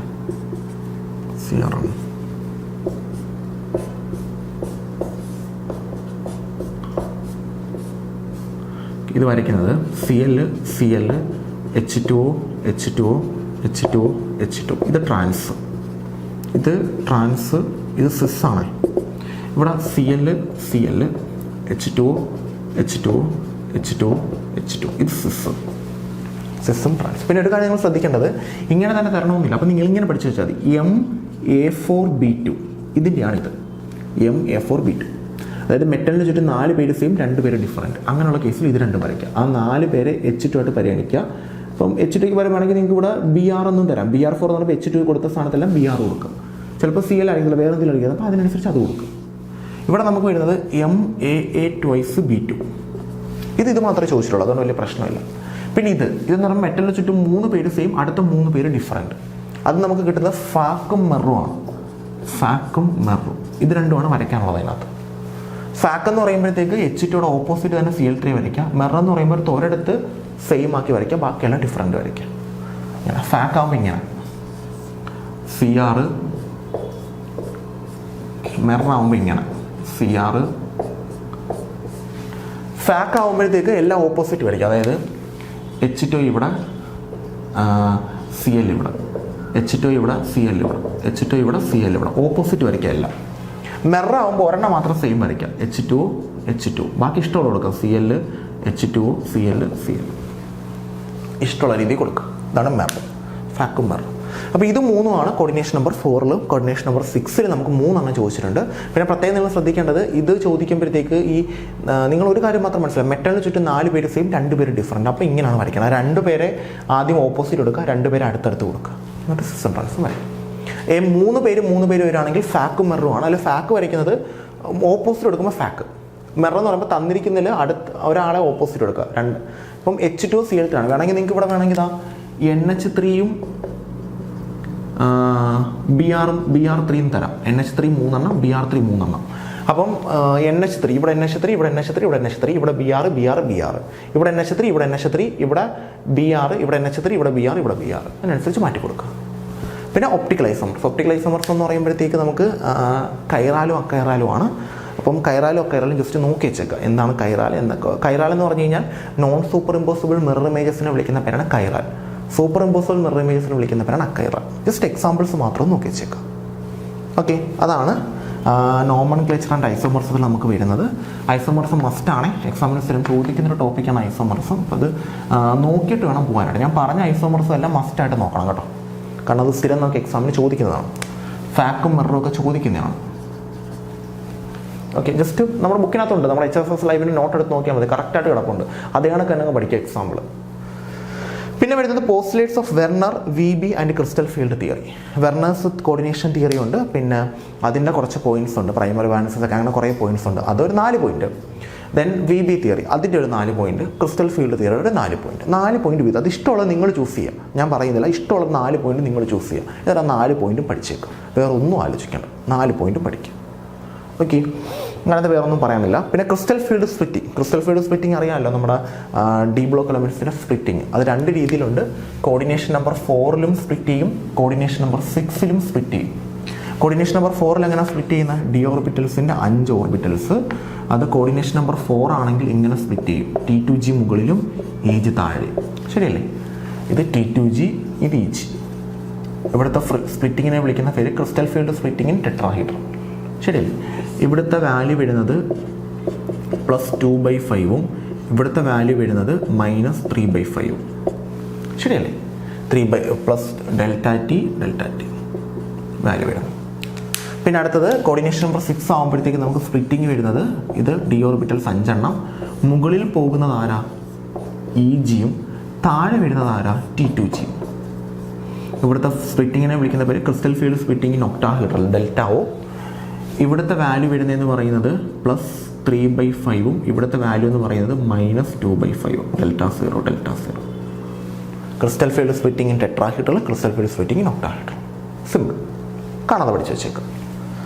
അത്രയുമാണ് നമുക്ക് കോർഡിനേഷൻ കോമ്പൗണ്ട്സിൽ വരുന്നത്. മസ്റ്റാണേ കോർഡിനേഷൻ കോമ്പൗണ്ട്സിൽ ഐസോമേഴ്സ് ഒക്കെ സ്ഥിരം ചോദിക്കുന്നതാണേ, അതുകൊണ്ട് ഒരിക്കലും ഒഴിവാക്കി കളയരുത്. മസ്റ്റായിട്ട് പഠിച്ചിട്ട് വേണം പോകാനായിട്ട്.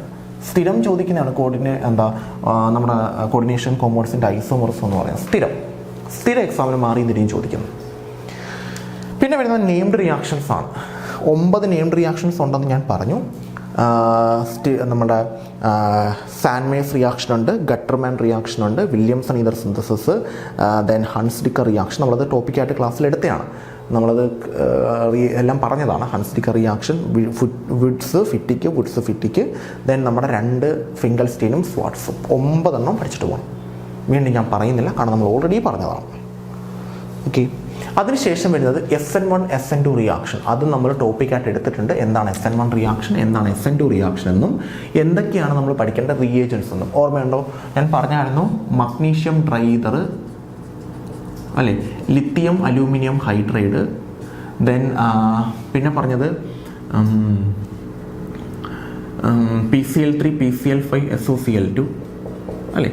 ഈ റിയേജൻസ് ഒക്കെ പഠിച്ചു വെക്കണമെന്ന് ഞാൻ നിങ്ങളുടെ അടുത്ത് പറഞ്ഞിട്ടുണ്ടായിരുന്നു, ഓർമ്മയുണ്ടോ എന്ന് എനിക്കറിയില്ല. ദെൻ അതേ കണക്ക് തന്നെ അക്വസ് KOH, ആൽക്കഹോളിക് KOH, ഇത്രയും റിയേജൻസ് പഠിച്ചു വെക്കണമെന്ന് ഞാൻ പറഞ്ഞിട്ടുണ്ടായിരുന്നു. 5 റിയേജൻസ്, ഇതിൻ്റെയും നമ്മൾ വീഡിയോ ഇട്ടിട്ടുണ്ട്. റിയേജൻസ് 5 എണ്ണം മാത്രം നിങ്ങൾ പഠിച്ചാൽ മതി എന്നും പറഞ്ഞു. ആ 5 എണ്ണം പഠിച്ചു വെച്ചേക്കും.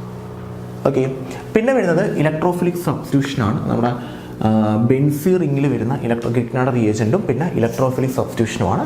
അത് നമ്മുടെ ബെൻസീൻ റിങ്ങിൽ വരുന്ന ഇലക്ട്രോഫിലിക് സബ്സ്റ്റിറ്റ്യൂഷൻസ് ആണ്. നമുക്കറിയാലോ, മറ്റേ ബെൻസീൻ റിങ് ഹാലജൻ എടുക്കുന്നു, X. ആദ്യം ഹാലജനേഷൻ എന്ന് പറയുമ്പോഴത്തേക്ക് ഹാലജനേഷനിൽ നൈട്രേഷൻ എന്ന് പറയുമ്പോൾ HNO3 ആഡ് ചെയ്യുന്നു, HNO3 കൂടെ H2SO4 കൂടെ ആഡ് ചെയ്യുന്നു. ഇവിടെ ഓർത്തോ പൊസിഷനിൽ NO2 വരും അല്ലേ, H2SO4 ആഡ് ചെയ്യുന്നു. നമുക്ക് കിട്ടുന്നത് ഹാലജൻ അവിടെ തന്നെ ഉണ്ട്, ഓർത്തോ പൊസിഷനിൽ NO2 വരും. ദെൻ അടുത്തതായിട്ട് പാരാ പൊസിഷനിൽ NO2 വരും. ഇങ്ങനെ. പിന്നെ സൾഫണേഷൻ ആകുമ്പോൾ ഇവിടെ SO3H വരും, ഇവിടെ SO3H വരും. ഫിഡൽ ക്രാഫ്റ്റ് റിയാക്ഷൻ ആകുമ്പോൾ ഇവിടെ ആൽക്കൈൽ ഗ്രൂപ്പ് വരും, ഇവിടെ ആൽക്കൈൽ ഗ്രൂപ്പ് വരും. അസൈലേഷൻ ആകുമ്പോൾ ഇവിടെ അസൈൽ ഗ്രൂപ്പ് വരും, ഇവിടെ അസൈൽ ഗ്രൂപ്പ് വരും. സിമ്പിൾ, 4 എണ്ണം പഠിച്ചു വെച്ചേക്കും. നൈട്രേഷൻ, സൾഫണേഷൻ, ഫിഡൽ ക്രാഫ്റ്റിൻ്റെ 2 റിയാക്ഷൻ. അത്രേ ഉള്ളൂ, വേറെ ഒന്നുമില്ല അതിനകത്ത് പറയാനായിട്ട്. സിമ്പിൾ സാധനമാണ്, നമ്മളത് എടുത്തെടുത്ത് ഇതായതാണ്, അതുകൊണ്ടാണ് പിന്നെ അത് പറയാത്തത്. ഇനി ആൽക്കഹോൾസിൻ്റെ കേസാണ്. ആൽക്കഹോൾസിൽ preparation of alcohols and phenols. നിങ്ങൾ ആൽക്കഹോൾസിന് എങ്ങനെയൊക്കെ പ്രിപ്പയർ ചെയ്യാം? ഗ്രിഗ്നാർഡ് റിയേജൻ്റ് വഴി പ്രിപ്പയർ ചെയ്യാം, ലിത്തിയം അലൂമിനിയം ഹൈഡ്രൈഡ് വഴി പ്രിപ്പയർ ചെയ്യാം, ഹൈഡ്രോബൊറേഷൻ റിയാക്ഷൻ ചെയ്യാം. ഏതൊക്കെയുണ്ടോ അത് മൊത്തം നോക്കിയിട്ട് പോകണം. കാരണം എന്നറിയോ, നമുക്ക് എടുത്ത് പറയാൻ പറ്റത്തില്ല, കാരണം ഏത് വേണമെങ്കിലും ചോദിക്കാം പ്രിപ്പറേഷനകത്ത്. അപ്പം പ്രിപ്പറേഷൻ ഓഫ് ആൽക്കഹോൾസ് ഫീനോൾസിൽ ഒരു 3-4 റിയാക്ഷൻ വെച്ച് 3 എണ്ണം ആൽക്കഹോളിൻ്റെത് 3 എണ്ണം ഫീനോളിൻ്റെത് മസ്റ്റായിട്ട് നോക്കിയിട്ട് പോകണം. ഓക്കെ, പിന്നെ വരുന്നത് ലൂക്കാസ് ടെസ്റ്റ്. ലൂക്കാസ് ടെസ്റ്റ് എന്ന് പറഞ്ഞാൽ പ്രൈമറി, സെക്കൻഡറി, ടെറിഷറി ആൽക്കഹോൾസിനെ ഡിസ്റ്റിങ്വിഷ് ചെയ്യാൻ വേണ്ടിയിട്ട് നമ്മൾ യൂസ് ചെയ്യുന്ന ടെസ്റ്റാണ് Lucas test. Primary, secondary, tertiary ആൽക്കഹോൾസിനെ ഡിസ്റ്റിങ്വിഷ് ചെയ്യാൻ വേണ്ടി നമ്മൾ യൂസ് ചെയ്യുന്നത്. എന്തൊക്കെ എടുക്കുന്ന റിയേജൻറ്റ്? അൺഹൈഡ്രസ് സിങ്ക് ക്ലോറൈഡും കോൺസെൻട്രേറ്റഡ് HCl. ശരിയല്ലേ? അതിൽ ടെറിഷറി ആൽക്കഹോൾ ആണെങ്കിൽ ഇമ്മീഡിയറ്റ് ടർബിഡിറ്റി ആണ്, പെട്ടെന്ന് തന്നെ ടർബിഡിറ്റി കിട്ടും. അങ്ങനെയാണെങ്കിൽ ടെറിഷറി ആണ്. ഇതിനെ എടുത്ത് നമ്മൾ ആൽക്കഹോളോട് ഇട്ട് കൊടുക്കുമ്പോൾ പെട്ടെന്ന് തന്നെ ടർബിഡിറ്റി കിട്ടിയാൽ ആ ആൽക്കഹോൾ ടെറിഷറി ആണ്. സെക്കൻഡറി ആണെങ്കിൽ 5 മിനിറ്റ് കഴിഞ്ഞിട്ട് ടർബിഡിറ്റി കിട്ടും. പ്രൈമറി ആണെങ്കിൽ നോ ടർബിഡിറ്റി. ടർബിഡിറ്റി കിട്ടുന്നില്ല എന്നുണ്ടെങ്കിൽ അത് പ്രൈമറിയാണ്. അതായത് നമുക്കൊരു 3 ആൽക്കഹോൾ തരുന്നു, എന്നിട്ട് ഇതിൽ ഏതാണ് പ്രൈമറി, സെക്കൻഡറി, ടെറിഷറി എന്ന് ചോദിക്കുകയാണ്. അപ്പോൾ നമ്മൾ ലൂക്കാസ് റിയേജൻ്റ് എടുത്ത് ഇട്ട് കൊടുക്കുന്നു ഓരോന്നിലും. ഏതിനാണോ പെട്ടെന്ന് ടർബിഡിറ്റി കിട്ടും, ഇട്ട ഉടനെ ടർബിഡിറ്റി കിട്ടും. ടർബിഡിറ്റി മറ്റേ കഞ്ഞിവെള്ളം പോലെ ഇരിക്കും, കട്ട പിടിച്ചിങ്ങനെ ഇരിക്കും. പെട്ടെന്ന് ടർബിഡിറ്റി കിട്ടിയാൽ അത് ടെറിഷറിയാണ്. കുറച്ച് നേരം കഴിഞ്ഞിട്ടാണ് ടർബിഡിറ്റി കിട്ടുന്നതെങ്കിൽ അത് സെക്കൻഡറി ആണ്. ടർബിഡിറ്റി കിട്ടുന്നില്ലേ എങ്കിൽ അത് പ്രൈമറിയാണ്. അതാണ് ലൂക്കോസ് ടെസ്റ്റ്. പഠിച്ചു വെച്ചോണേ, സ്ഥിരം ചോദിക്കുന്നതാണേ. പിന്നെ വരുന്നത് കോപ്സ് റിയാക്ഷനും റെയ്മർ തേയ്മാൻ റിയാക്ഷനും. അത് രണ്ടും ഏകദേശം ഒരേ രീതിയിൽ നിങ്ങൾ പഠിക്കേണ്ടതാണ്. അതുകൊണ്ടാണ് രണ്ടും ഒരുമിച്ച് അങ്ങ് എടുത്തേക്കുന്നത്. കോപ്സ് റിയാക്ഷനും റെയ്മർ തേയ്മാൻ റിയാക്ഷനും ഇങ്ങനെയാണ് സംഭവം. രണ്ടും സ്റ്റാർട്ട് ചെയ്യുന്നത് ആൽക്കഹോളിൽ നിന്നാണ്. ആൽക്കഹോൾസ് മീൻസ് ഫീനോളിൽ നിന്നാണ്.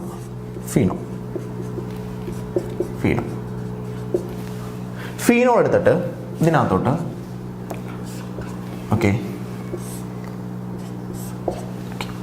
ഫീനോൾ എടുത്തിട്ട് ഇതിനകത്തോട്ട് CHCl3 bar NaOH, chloroform NaOH. ഇവിടെ നമ്മൾ എടുക്കുന്നത് NaOHും CO2 കാർബൺ ഡൈ ഓക്സൈഡ്. നമുക്ക് കിട്ടുന്നത് NaOHും CHCl3 എടുത്താൽ നമുക്ക് കിട്ടുന്നത് OHും CHOയും. NaOHും CO2 എടുത്താൽ നമുക്ക് കിട്ടുന്നത് OHും COOHും. ഇതിനെ വിളിക്കുന്ന പേര് സാലിസിലിക് ആൽഡിഹൈഡും ഇതിനെ വിളിക്കുന്ന പേര് സാലിസിലിക് ആസിഡും. സാലിസിലിക് ആൽഡിഹൈഡ് കിട്ടുന്ന റിയാക്ഷൻ റെയ്മർ തേയ്മാൻ റിയാക്ഷൻ. സാലിസിലിക് ആസിഡ് കിട്ടുന്ന റിയാക്ഷൻ കോപ്സ് റിയാക്ഷൻ. രണ്ടും ഒരാളിൽ നിന്നാണ് സ്റ്റാർട്ട് ചെയ്യുന്നത്. അതുകൊണ്ടാണ് നമ്മൾ സെപ്പറേറ്റ് ആയിട്ട് എടുത്തേക്കുന്നത് കോപ്സും റെയ്മർ തേയ്മാൻ. കോപ്സ് നടക്കുന്നത് CHCl3 ക്ലോറോഫോമും NaOHും. ഇവിടെ NaOHും CO2. റെയ്മർ തേയ്മാൻ റിയാക്ഷനിൽ സാലിസിലിക് ആസിഡ് കിട്ടും. കോപ്സ് റിയാക്ഷനകത്ത് സാലിസിലിക് ആൽഡിഹൈഡ് കിട്ടും. കോപ്സ് റിയാക്ഷനകത്ത് സാലിസിലിക് ആസിഡ് കിട്ടും. റെയ്മർ തേയ്മാനും കോപ്സും സിമ്പിൾ രണ്ട് ഫീനോളിൽ നിന്നാണ് സ്റ്റാർട്ട് ചെയ്യുന്നത്. എടുക്കുന്ന റിയേജൻറ്റ് മറന്നു പോകരുത്. പിന്നെ വരുന്നത് നമ്മുടെ ഇലക്ട്രോഫിലിക് റിയാക്ഷൻസ് ആണ്. അത് ഇമ്പോർട്ടൻ്റ് ആണ് കേട്ടോ. ഇലക്ട്രോഫിലിക് റിയാക്ഷൻസ് അത് നമുക്ക് സ്ഥിര എക്സാമിന് ചോദിക്കുന്നത്. അതായത് ഫീനോളിൻ്റെ ആണ് പഠിക്കാനുള്ള കേട്ടോ. ഫീനോളിനകത്ത് ഞാൻ നൈട്രേഷൻ ചെയ്യുകയാണ് ആദ്യം. നൈട്രേഷൻ എന്ന് പറയുമ്പോഴത്തേക്ക് എനിക്ക് രണ്ട് രീതിയിൽ നൈട്രേഷൻ എടുക്കാം. ഒന്നില്ലെങ്കിൽ കോൺസെൻട്രേറ്റഡ് HNO3 എടുക്കാം, അല്ലെങ്കിൽ ഡയലൂട്ട് HNO3 എടുക്കാം. ഈ രണ്ട് രീതിയിൽ നൈട്രേഷൻ ചെയ്യാം. രണ്ടിനും നമുക്ക് പ്രൊഡക്റ്റ് കിട്ടും. കാരണം നൈട്രേഷൻ ചെയ്യാൻ നമ്മൾ ആഡ് ചെയ്യുന്ന HNO3 ആണ്. NO2 ആണ് വന്ന് സബ്സ്റ്റിറ്റ്യൂട്ട് ചെയ്യുന്നത്. അതിൽ കോൺസെൻട്രേറ്റ് ആണ് എടുക്കുന്നതെങ്കിൽ നിങ്ങൾക്ക് ഇതായിരിക്കും കിട്ടുന്നത്. OH, ഇവിടെയും NO2 കിട്ടും, ഇവിടെയും NO2 കിട്ടും, ഇവിടെയും NO2 കിട്ടും. ഇതിനെ വിളിക്കുന്ന പേര് പിക്രിക് ആസിഡ്. എക്സാമിന് ചോദിച്ചിട്ടുണ്ട് ഫീനോളിനെ എങ്ങനെ പിക്രിക് ആസിഡ് ആക്കാം. കോൺസെൻട്രേറ്റ് HNO3 ആഡ് ചെയ്താൽ മതി. ഇനി ഡയലൂട്ട് HNO3 ആണ് ആഡ് ചെയ്യുന്നതെങ്കിൽ നിങ്ങൾക്ക് ഇങ്ങനെ കിട്ടും. OH, ഇവിടെയും NO2 കിട്ടും, അല്ലെങ്കിൽ OH, ഇവിടെയും NO2 കിട്ടും.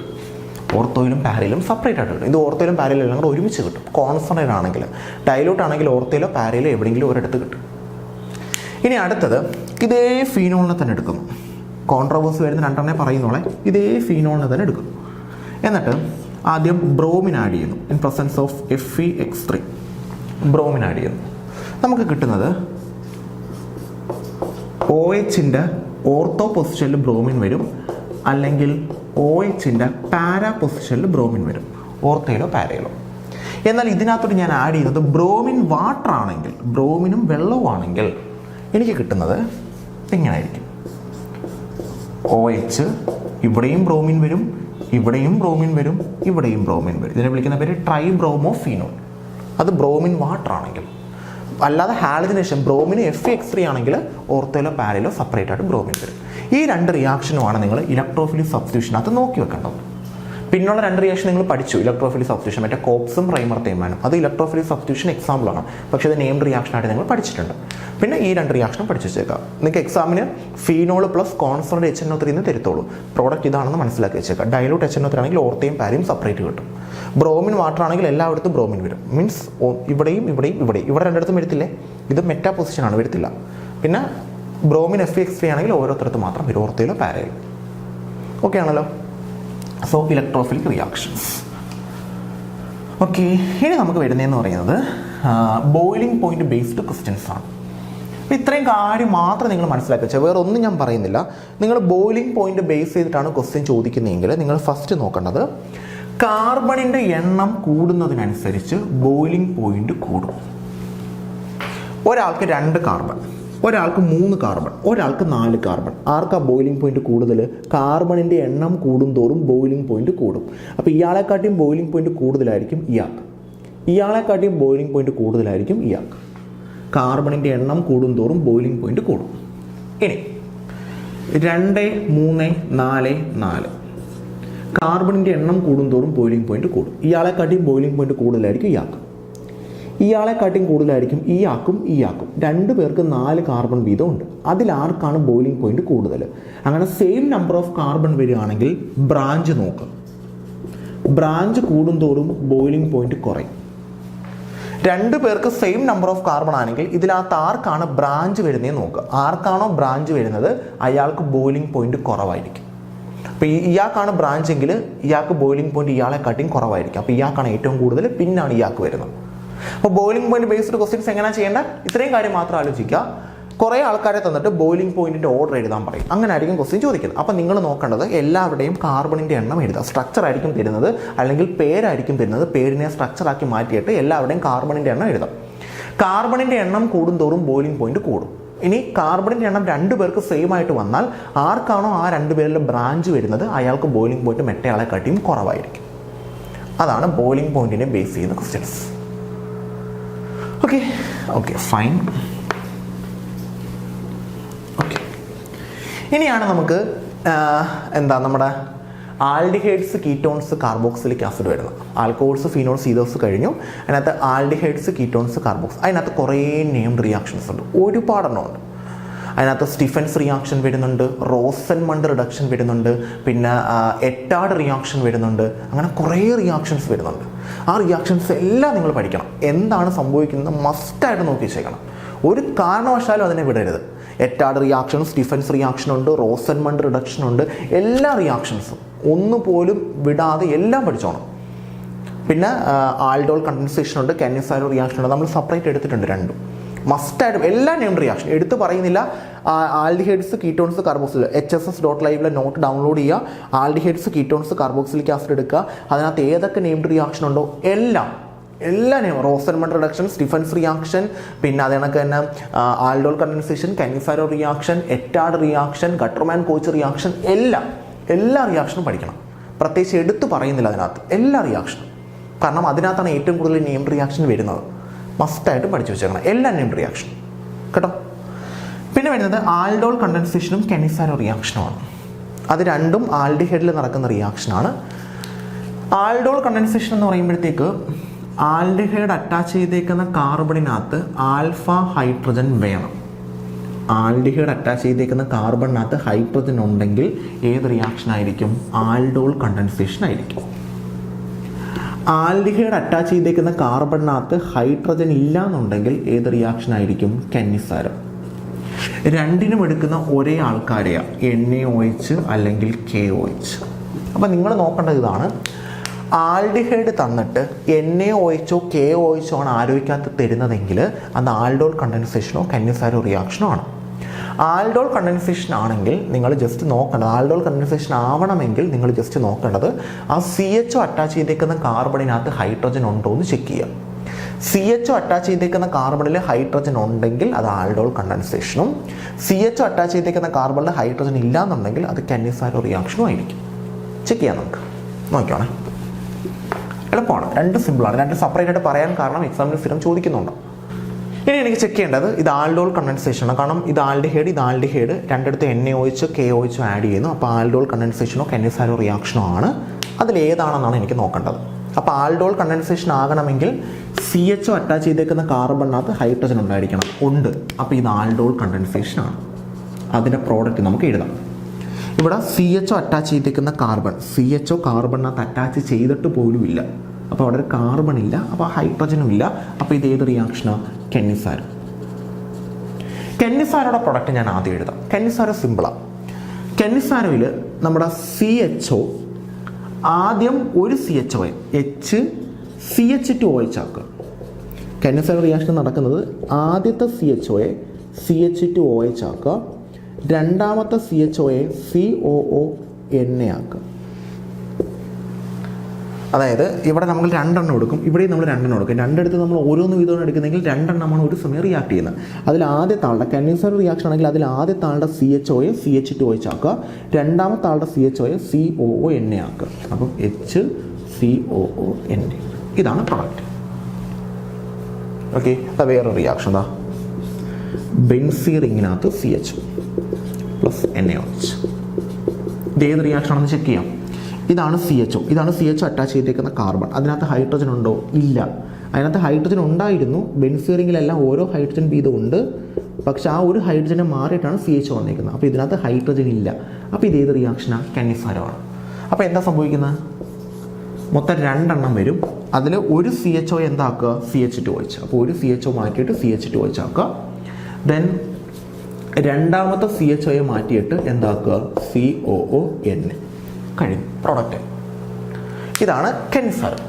എന്നാൽ ആൽഡോൾ ആകുമ്പോഴത്തേക്ക് നമ്മൾ ജസ്റ്റ് ഒന്ന് ശ്രദ്ധിക്കണം. ആൽഡോൾ ഇങ്ങനെയാണ്, ഇതിനെ നമുക്ക് ഇങ്ങനെ എഴുതാം. 2 എണ്ണം വരും, CH3 C double bond O single bond H. ഒരാളെ അങ്ങനെ എഴുതാം, C double bond single bond H. രണ്ടാമത്തെ ആളെ ഇങ്ങനെ തന്നെ എഴുതാം, CH3 CH. ഇങ്ങനെ തന്നെ എഴുതാം. ആദ്യത്തെ ആളുടെ C ഡബിൾ ബോണ്ട് H എന്ന് എഴുതാം, രണ്ടാമത്തെ ആളെ അങ്ങനെ എഴുതാം. എന്നിട്ട് ഇവിടുത്തെ H ഇങ്ങോട്ട് ഷിഫ്റ്റ് ചെയ്യിപ്പിക്കുക. അപ്പോൾ ഇവിടെ സിംഗിൾ ബോണ്ട് OH ആവും. അപ്പോൾ നമുക്ക് കിട്ടുന്ന product CH3 CH single bond OH, ഇവിടെ CH2 ആവും, CH2 CHO. ഇതായിരിക്കും കിട്ടുന്നത്. ഇതിനെ വിളിക്കുന്ന പേരാണ് ആൽഡോൾ, ആൽഡിഹൈഡും OL. ഇനി ഇതിനെ നമ്മൾ ജസ്റ്റ് ഒന്ന് ചൂടാക്കി കഴിഞ്ഞാൽ ഇവിടുത്തെ OHും ഇവിടുത്തെ Hും പോകും, ഇവിടെ ഡബിൾ ബോണ്ട് ആവും. എന്ത് കിട്ടും? CH3 CH double bond CH CH. ഇതിനെ വിളിക്കുന്ന പേര് ആൽഫ ബീറ്റ അൺസാച്ചുറേറ്റഡ് ആൽഡിഹൈഡ്. ഇതാണ് റിയാക്ഷൻ. ഇത് ആൽഡോൾ കണ്ടൻസേഷൻ, ഇത് കെൻസൈഡ് റിയാക്ഷൻ. രണ്ടും ഇമ്പോർട്ടൻ്റ് ആണ്, എക്സാമിന് പഠിച്ചു വെച്ചേക്കണം, മസ്റ്റാണ്. ഓക്കെ, ഇപ്പോൾ ഇത്രയും ടോപ്പിക്സ് ആണ് വരുന്നത്, ഇത്രയും എക്സ്പ്ലനേഷൻസ് ആണ് അതിന് വരുന്നത്. മസ്റ്റായിട്ട് നോക്കിയിട്ട് പോകും. അടുത്തിലോട്ട് പോകാം. നമ്മൾ ബാക്കിയുള്ള ക്വസ്റ്റ്യൻസിൻ്റെ എക്സ്പ്ലനേഷനിലോട്ട് പോവാണ്. നമുക്ക് ഒന്നാമത്തെ ക്വസ്റ്റ്യൻ നോക്കാം. അത് ഹാലോഫോം റിയാക്ഷനാണ്. ഹാലോഫോം എന്ന് പറഞ്ഞു കഴിഞ്ഞാൽ നമ്മളുടെ ക്ലോറോഫോമോ അയഡോഫോമോ കിട്ടുന്ന റിയാക്ഷനാണ്. ഇത് നമ്മളുടെ കീറ്റോൺ ആണ് റിയാക്ട് ചെയ്യുന്നത്. Aldehyde ketone carboxylic acid ketone ആണ്. അതായത് RCOCH3 കീറ്റോൺ ആണ് റിയാക്ട് ചെയ്യുന്നത്. കീറ്റോൺ ആണ് റിയാക്ഷൻ തരുന്നത്. കീറ്റോൺസ് എന്തായിട്ട് കൺവേർട്ട് ചെയ്യുന്നതാണ്? അയഡോഫോമോ അല്ലെങ്കിൽ ഹാലോഫോമോ ആയിട്ട് കൺവേർട്ട് ചെയ്യുന്ന റിയാക്ഷനാണ് ഇതെന്ന് പറയുന്നത്. ഇവിടെ നമുക്ക് സംഭവിക്കുന്നത് ഇത് NaOXുമായിട്ട് കമ്പൈൻ ചെയ്യും. സോഡിയം ഹൈപ്പോഹാലൈഡ് NaOXുമായിട്ട് കമ്പൈൻ ചെയ്യും. നമുക്ക് കിട്ടുന്ന പ്രൊഡക്റ്റ് ഈ ONA ഇവിടെ വന്ന് അറ്റാച്ച് ചെയ്യും. അപ്പം RCOONA കിട്ടും, സോഡിയം സോൾട്ട് ഓഫ് കാർബോക്സിലിക് ആസിഡും കിട്ടും, കൂടെ CHX3യും കിട്ടും. ഇവിടെ ഏത് X ആണ് എടുക്കുന്നത്? 3 എണ്ണം കിട്ടും. CH3 എന്ന് പറഞ്ഞാൽ CH ആവും, CHX3യും കിട്ടും. ഇതിൽ CHX3 വിളിക്കുന്ന പേരാണ് ഹാലോഫോം. അത് ക്ലോറിനാണ് വരുന്നതെങ്കിൽ ക്ലോറോഫോം, ബ്രോമിനാണ് വരുന്നതെങ്കിൽ ബ്രോമോഫോം, അയഡിനാണ് വരുന്നതെങ്കിൽ അയഡോഫോം. ഇമ്പോർട്ടൻ്റ് റിയാക്ഷനാണ് ഹാലോഫോം റിയാക്ഷൻ. അപ്പോൾ ഹാലോഫോം റിയാക്ഷൻ കീറ്റോൺസിൻ്റെ കേസിലാണ് നമുക്ക് കിട്ടുന്നത്. കീറ്റോൺസിൽ സെക്കൻഡ് കാർബണിൽ C ഡബിൾ ബോണ്ടോ വരുന്ന കേസ്. സെക്കൻഡ് കാർബണിൽ C ഡബിൾ ബോണ്ടോ വന്നാൽ മാത്രമേ കീറ്റോൺസിന് ഹാലോഫോം റിയാക്ഷൻ തരാൻ പറ്റും. കീറ്റോൺസിൽ അതുകൂടാതെ ആൽഡിഹൈഡിനും ഹാലോഫോം റിയാക്ഷൻ തരാൻ പറ്റും. ആൽഡിഹൈഡിന് തരണമെങ്കിൽ CHO ഗ്രൂപ്പ് വരണം. CHO ഗ്രൂപ്പ് നമ്മുടെ CHO ഗ്രൂപ്പാണ് എന്തായിട്ട് കൺവേർട്ട് ചെയ്യുന്നത്? അയഡോഫോമോ ഹാലോഫോമായിട്ട് കൺവേർട്ട് ചെയ്യുന്നത്. അങ്ങനെ ക്ലോറോഫോമോ ബ്രോമോഫോമോ അയഡോഫോമായിട്ട് കൺവേർട്ട് ചെയ്യുന്നു.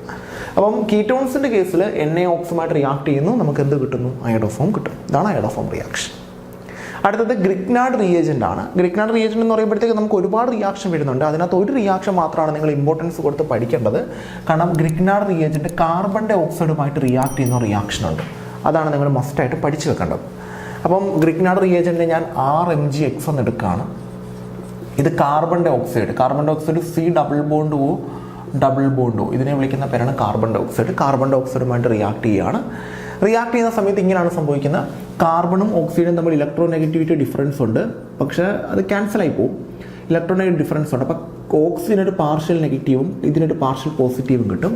ഇവിടെ R-ന് മൈനസ് ചാർജും MgXന് പ്ലസ് ചാർജുമാണ്. അപ്പോൾ R വന്ന് ഇവിടെ അറ്റാച്ച് ചെയ്യും, ഈ കാർബണിൽ അറ്റാച്ച് ചെയ്യും, MgX വന്ന് ഇവിടെ അറ്റാച്ച് ചെയ്യും. നമുക്ക് എന്ത് കിട്ടുമെന്ന് നോക്കാം.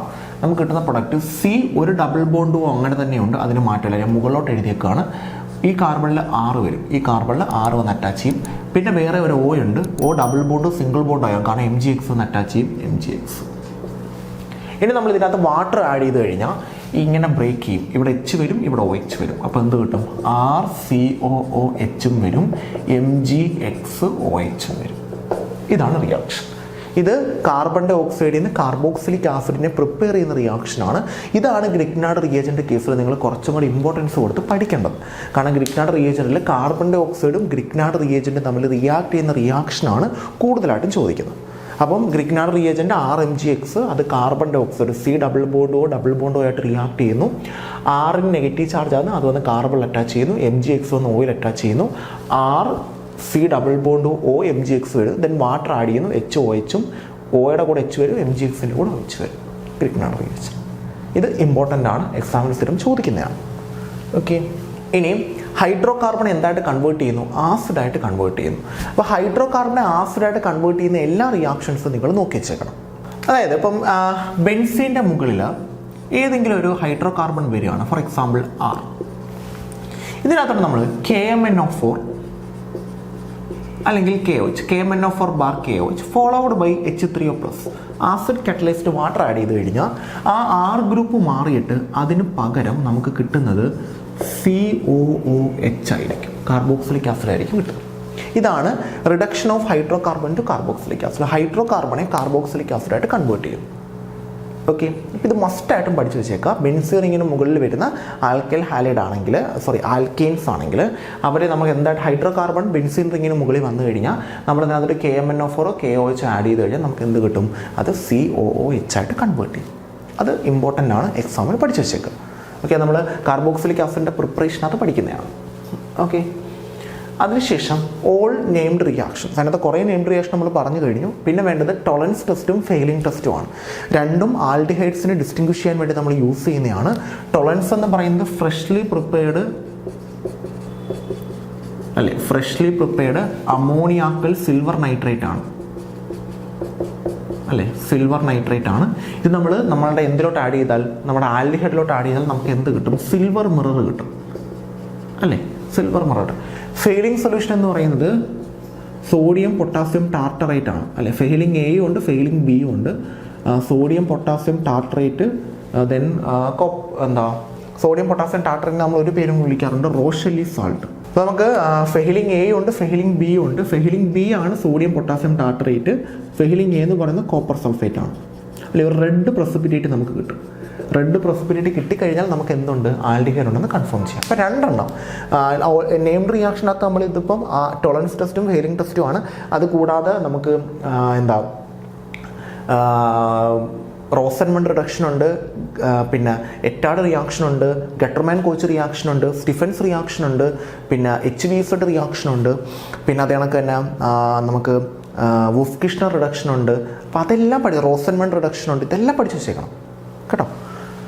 അപ്പം അത് കൂടാതെ ടോളറൻസും ഫെയിലിംഗ് രണ്ടും ആൽഡിഹൈഡിനെ ഡിസ്റ്റിങ്വിഷ് ചെയ്യാനാണ്. ടോളറൻസിൻ്റെ കേസിൽ freshly prepared ammoniacal silver nitrate ആൽഡിഹൈഡിലോട് ആഡ് ചെയ്യുമ്പോൾ സിൽവർ മിറർ കിട്ടും. സിൽവർ മിറർ കിട്ടിയാൽ ആൽഡിഹൈഡ് ഉണ്ട്, ഇല്ലെങ്കിൽ ആൽഡിഹൈഡ് ഇല്ല. ഫെയിലിംഗ് സൊല്യൂഷൻ എന്ന് പറഞ്ഞാൽ ഫെയിലിംഗ് എയുടെയും ബിയുടെയും കൂടെ മിക്സ്ഡാണ്. ഫെയിലിംഗ് എ എന്ന് പറഞ്ഞാൽ കോപ്പർ സൾഫേറ്റ് ആണ്. ഫെയിലിംഗ് ബി എന്ന് പറയുമ്പോൾ റോഷെല്ലി സാൾട്ട് അല്ലെങ്കിൽ സോഡിയം പൊട്ടാസ്യം ടാർട്ടറേറ്റ് ആണ്. രണ്ടും ആഡ് ചെയ്യുമ്പോൾ ഫെയിലിംഗ് സൊല്യൂഷൻ ആഡ് ചെയ്യുമ്പോഴത്തേക്ക് നമുക്ക് റെഡ് പ്രസിപ്പിറ്റേറ്റ് കിട്ടിയാൽ ആൽഡിഹൈഡ് ഉണ്ട്. ഓക്കെ, അതാണ് ഫെയിലിംഗ് ടെസ്റ്റും ടോളറൻസ് ടെസ്റ്റും. അത് രണ്ടും മാത്രം പഠിച്ചാൽ മതി. നമുക്ക് ബെനഡിക്ട് ടെസ്റ്റ് ഒക്കെ ഉണ്ട്, പക്ഷെ നമുക്കത് എക്സാമിന് അങ്ങനെ ചോദിക്കാറൊന്നുമില്ല. രണ്ടാണ്. പിന്നെ ഒസനോളിസിസ് ഓഫ് ആൽക്കീൻസിൻ്റെ ഒസനോളിസിസ് സിമ്പിളാണ്.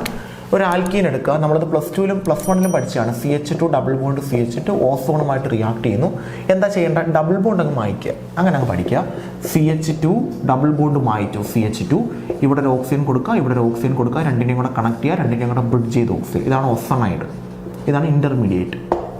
ഇതിനുശേഷം നമ്മൾ ഇതിനകത്തോട്ട് H2O ബാർ സിങ്ക് ആഡ് ചെയ്യും. സിങ്കിൻ്റെ പ്രസൻസിൽ H2 ആഡ് ചെയ്യും. ഇങ്ങനെ ബോണ്ട് ബ്രേക്ക് ചെയ്യുക അല്ലേ. അപ്പോൾ എന്ത് കിട്ടും? CH2O വിളിക്കുന്ന പേര് HCH എന്നാണ്. CH2O എന്നല്ല നമ്മൾ എഴുതേണ്ടത്, ആക്ച്വലി എന്താണ് എഴുതേണ്ട? HCH. ആൽഡിഹൈഡ് കിട്ടി. ഇത് ആൽഡിഹൈഡിനെയും കീറ്റോണിനെയും രണ്ടും പ്രിപ്പയർ ചെയ്യാൻ വേണ്ടിയിട്ട് നമ്മൾ യൂസ് ചെയ്യുന്ന റിയാക്ഷനാണ് ഒസനോളിസിസ്. ആൽക്കീൻ എടുക്കുക, ഒസനോളിസിസ് ചെയ്യുക. വേറൊരു എക്സാമ്പിൾ നോക്കി കഴിഞ്ഞു കഴിഞ്ഞാൽ വേറൊരു ആൽക്കീൻ എടുക്കാം. ഒരു 3 കാർബൺ വരുന്ന ആൽക്കീൻ എടുക്കാം. CH3 CH double bond CH2. ഇവിടെയും ഡബിൾ ബോണ്ട് മാത്രം മായ്ക്കുക. CH3 CH ഡബിൾ ബോണ്ട് മായ്ച്ചു. ഇവിടെ ഒരു ഓക്സിജൻ കൊടുക്കുക, ഇവിടെ ഒരു ഓക്സിജൻ കൊടുക്കുക. ഡബിൾ ബോണ്ട് കൊടുത്തെടുത്ത് ഓരോ ഓക്സിജൻ കൊടുക്കുക, രണ്ടിനെയും കൂടെ കണക്ട് ചെയ്യാം.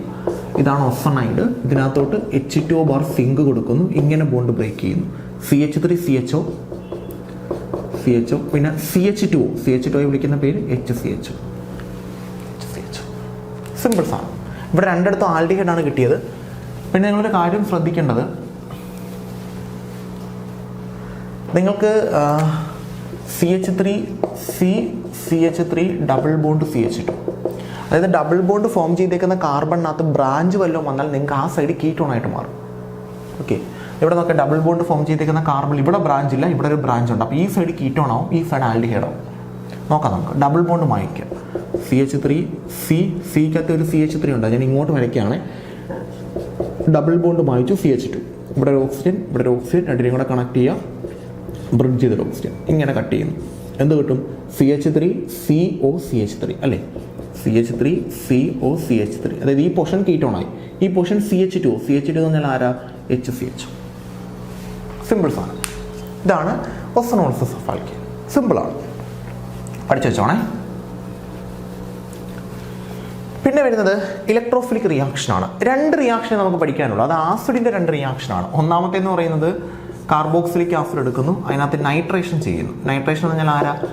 HNO3 ആഡ് ചെയ്യുന്നു. നമുക്ക് കിട്ടുന്നത് കാർബോക്സിലിക് ആസിഡിൻ്റെ ഓർത്തോ പൊസിഷനിലും NO2 വരും, കാർബോക്സിലിക് ആസിഡിൻ്റെ ഏത് പൊസിഷനിലും പാരാ പൊസിഷനിലും ആര് വരും? NO2 വരും. ഇതാണ് ഒരു റിയാക്ഷൻ.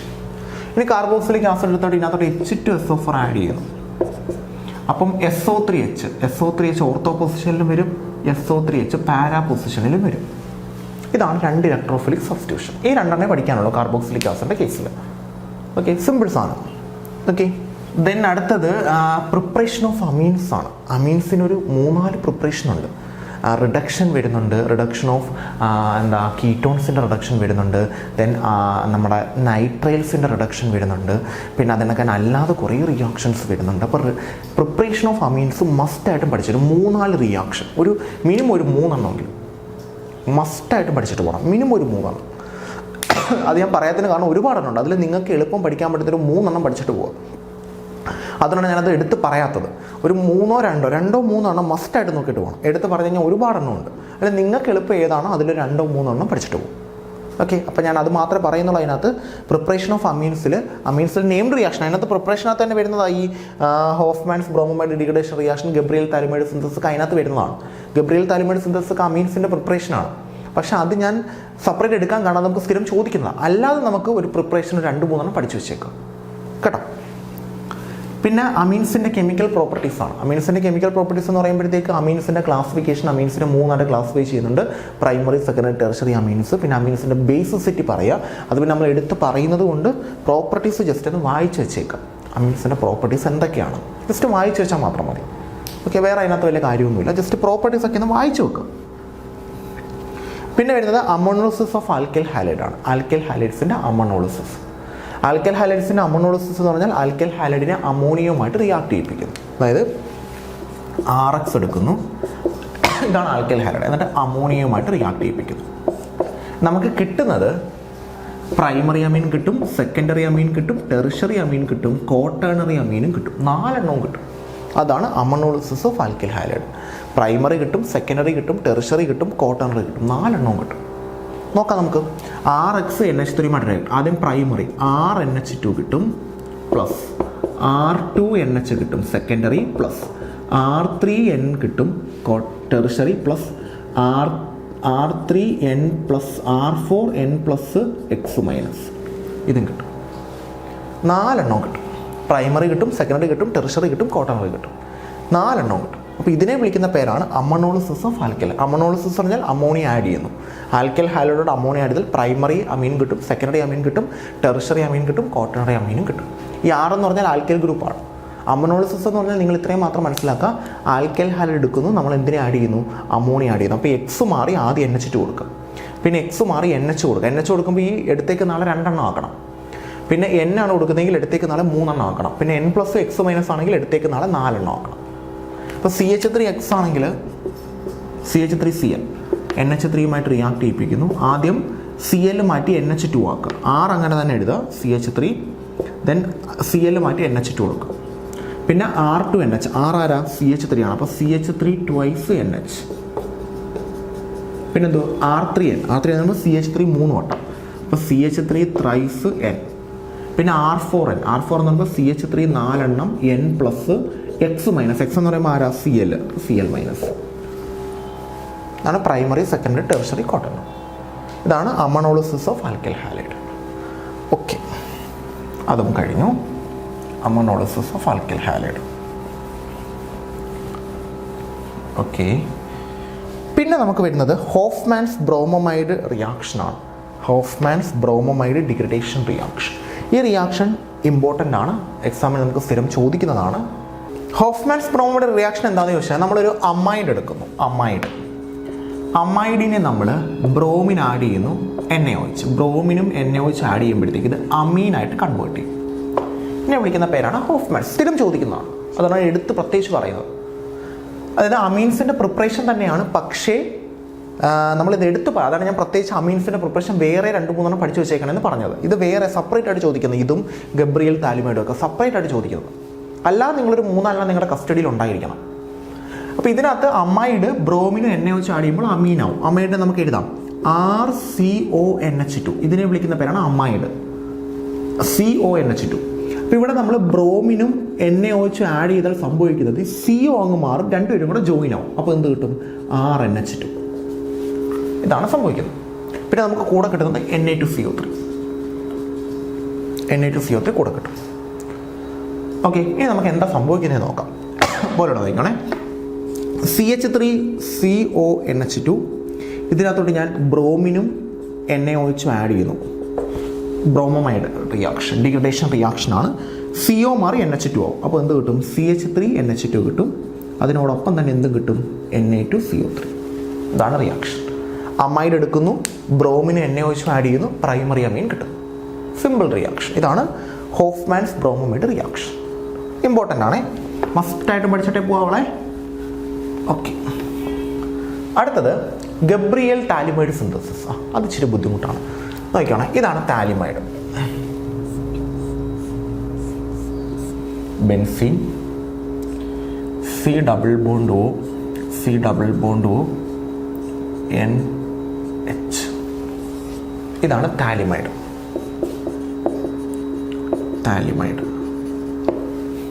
ഇതിനകത്തു നിന്നാണ് നമ്മൾ ഗബ്രിയൽ താലിമൈഡ് റിയാക്ഷൻ സ്റ്റാർട്ട് ചെയ്യുന്നത്. ഇതിനകത്തോട്ട് ഞാൻ NaOH ആഡ് ചെയ്യും. ഇതിങ്ങനെ തന്നെ പഠിക്കുക, വേറൊരു കാര്യമില്ല. സ്ഥിരം ചോദിക്കുന്ന ഗബ്രിയൽ താലിമൈഡ് റിയാക്ഷൻ, വേറെ ഒരു കാര്യമില്ല. ഇവിടുത്തെ OHും ഇവിടുത്തെ Hും കൂടെ കമ്പൈൻ ചെയ്ത് വാട്ടർ പുറത്തും Na ഇവിടെ കയറി സബ്സ്റ്റിറ്റ്യൂട്ട് ചെയ്യും. നമുക്ക് എന്ത് കിട്ടുമെന്ന് പറഞ്ഞേ, വേണ്ട, ബെൻസീറിങ് C double bond O, C double bond O, Na വരും കൂടെ N. ഓക്കെ, ഇനി ഇതിനകത്തോട്ട് ഞാൻ RXനെ ആഡ് ചെയ്യും. RX means alkyl halide. നിങ്ങൾക്ക് ഏത് കാർബണുള്ള അമീനാണോ, എത്ര കാർബൺ വരുന്ന അമീനാണോ പ്രിപ്പയർ ചെയ്യേണ്ടത്, അത്രയും കാർബൺ വരുന്ന ആൽക്കൈൽ ഹാലൈഡിനെ ആഡ് ചെയ്യുക.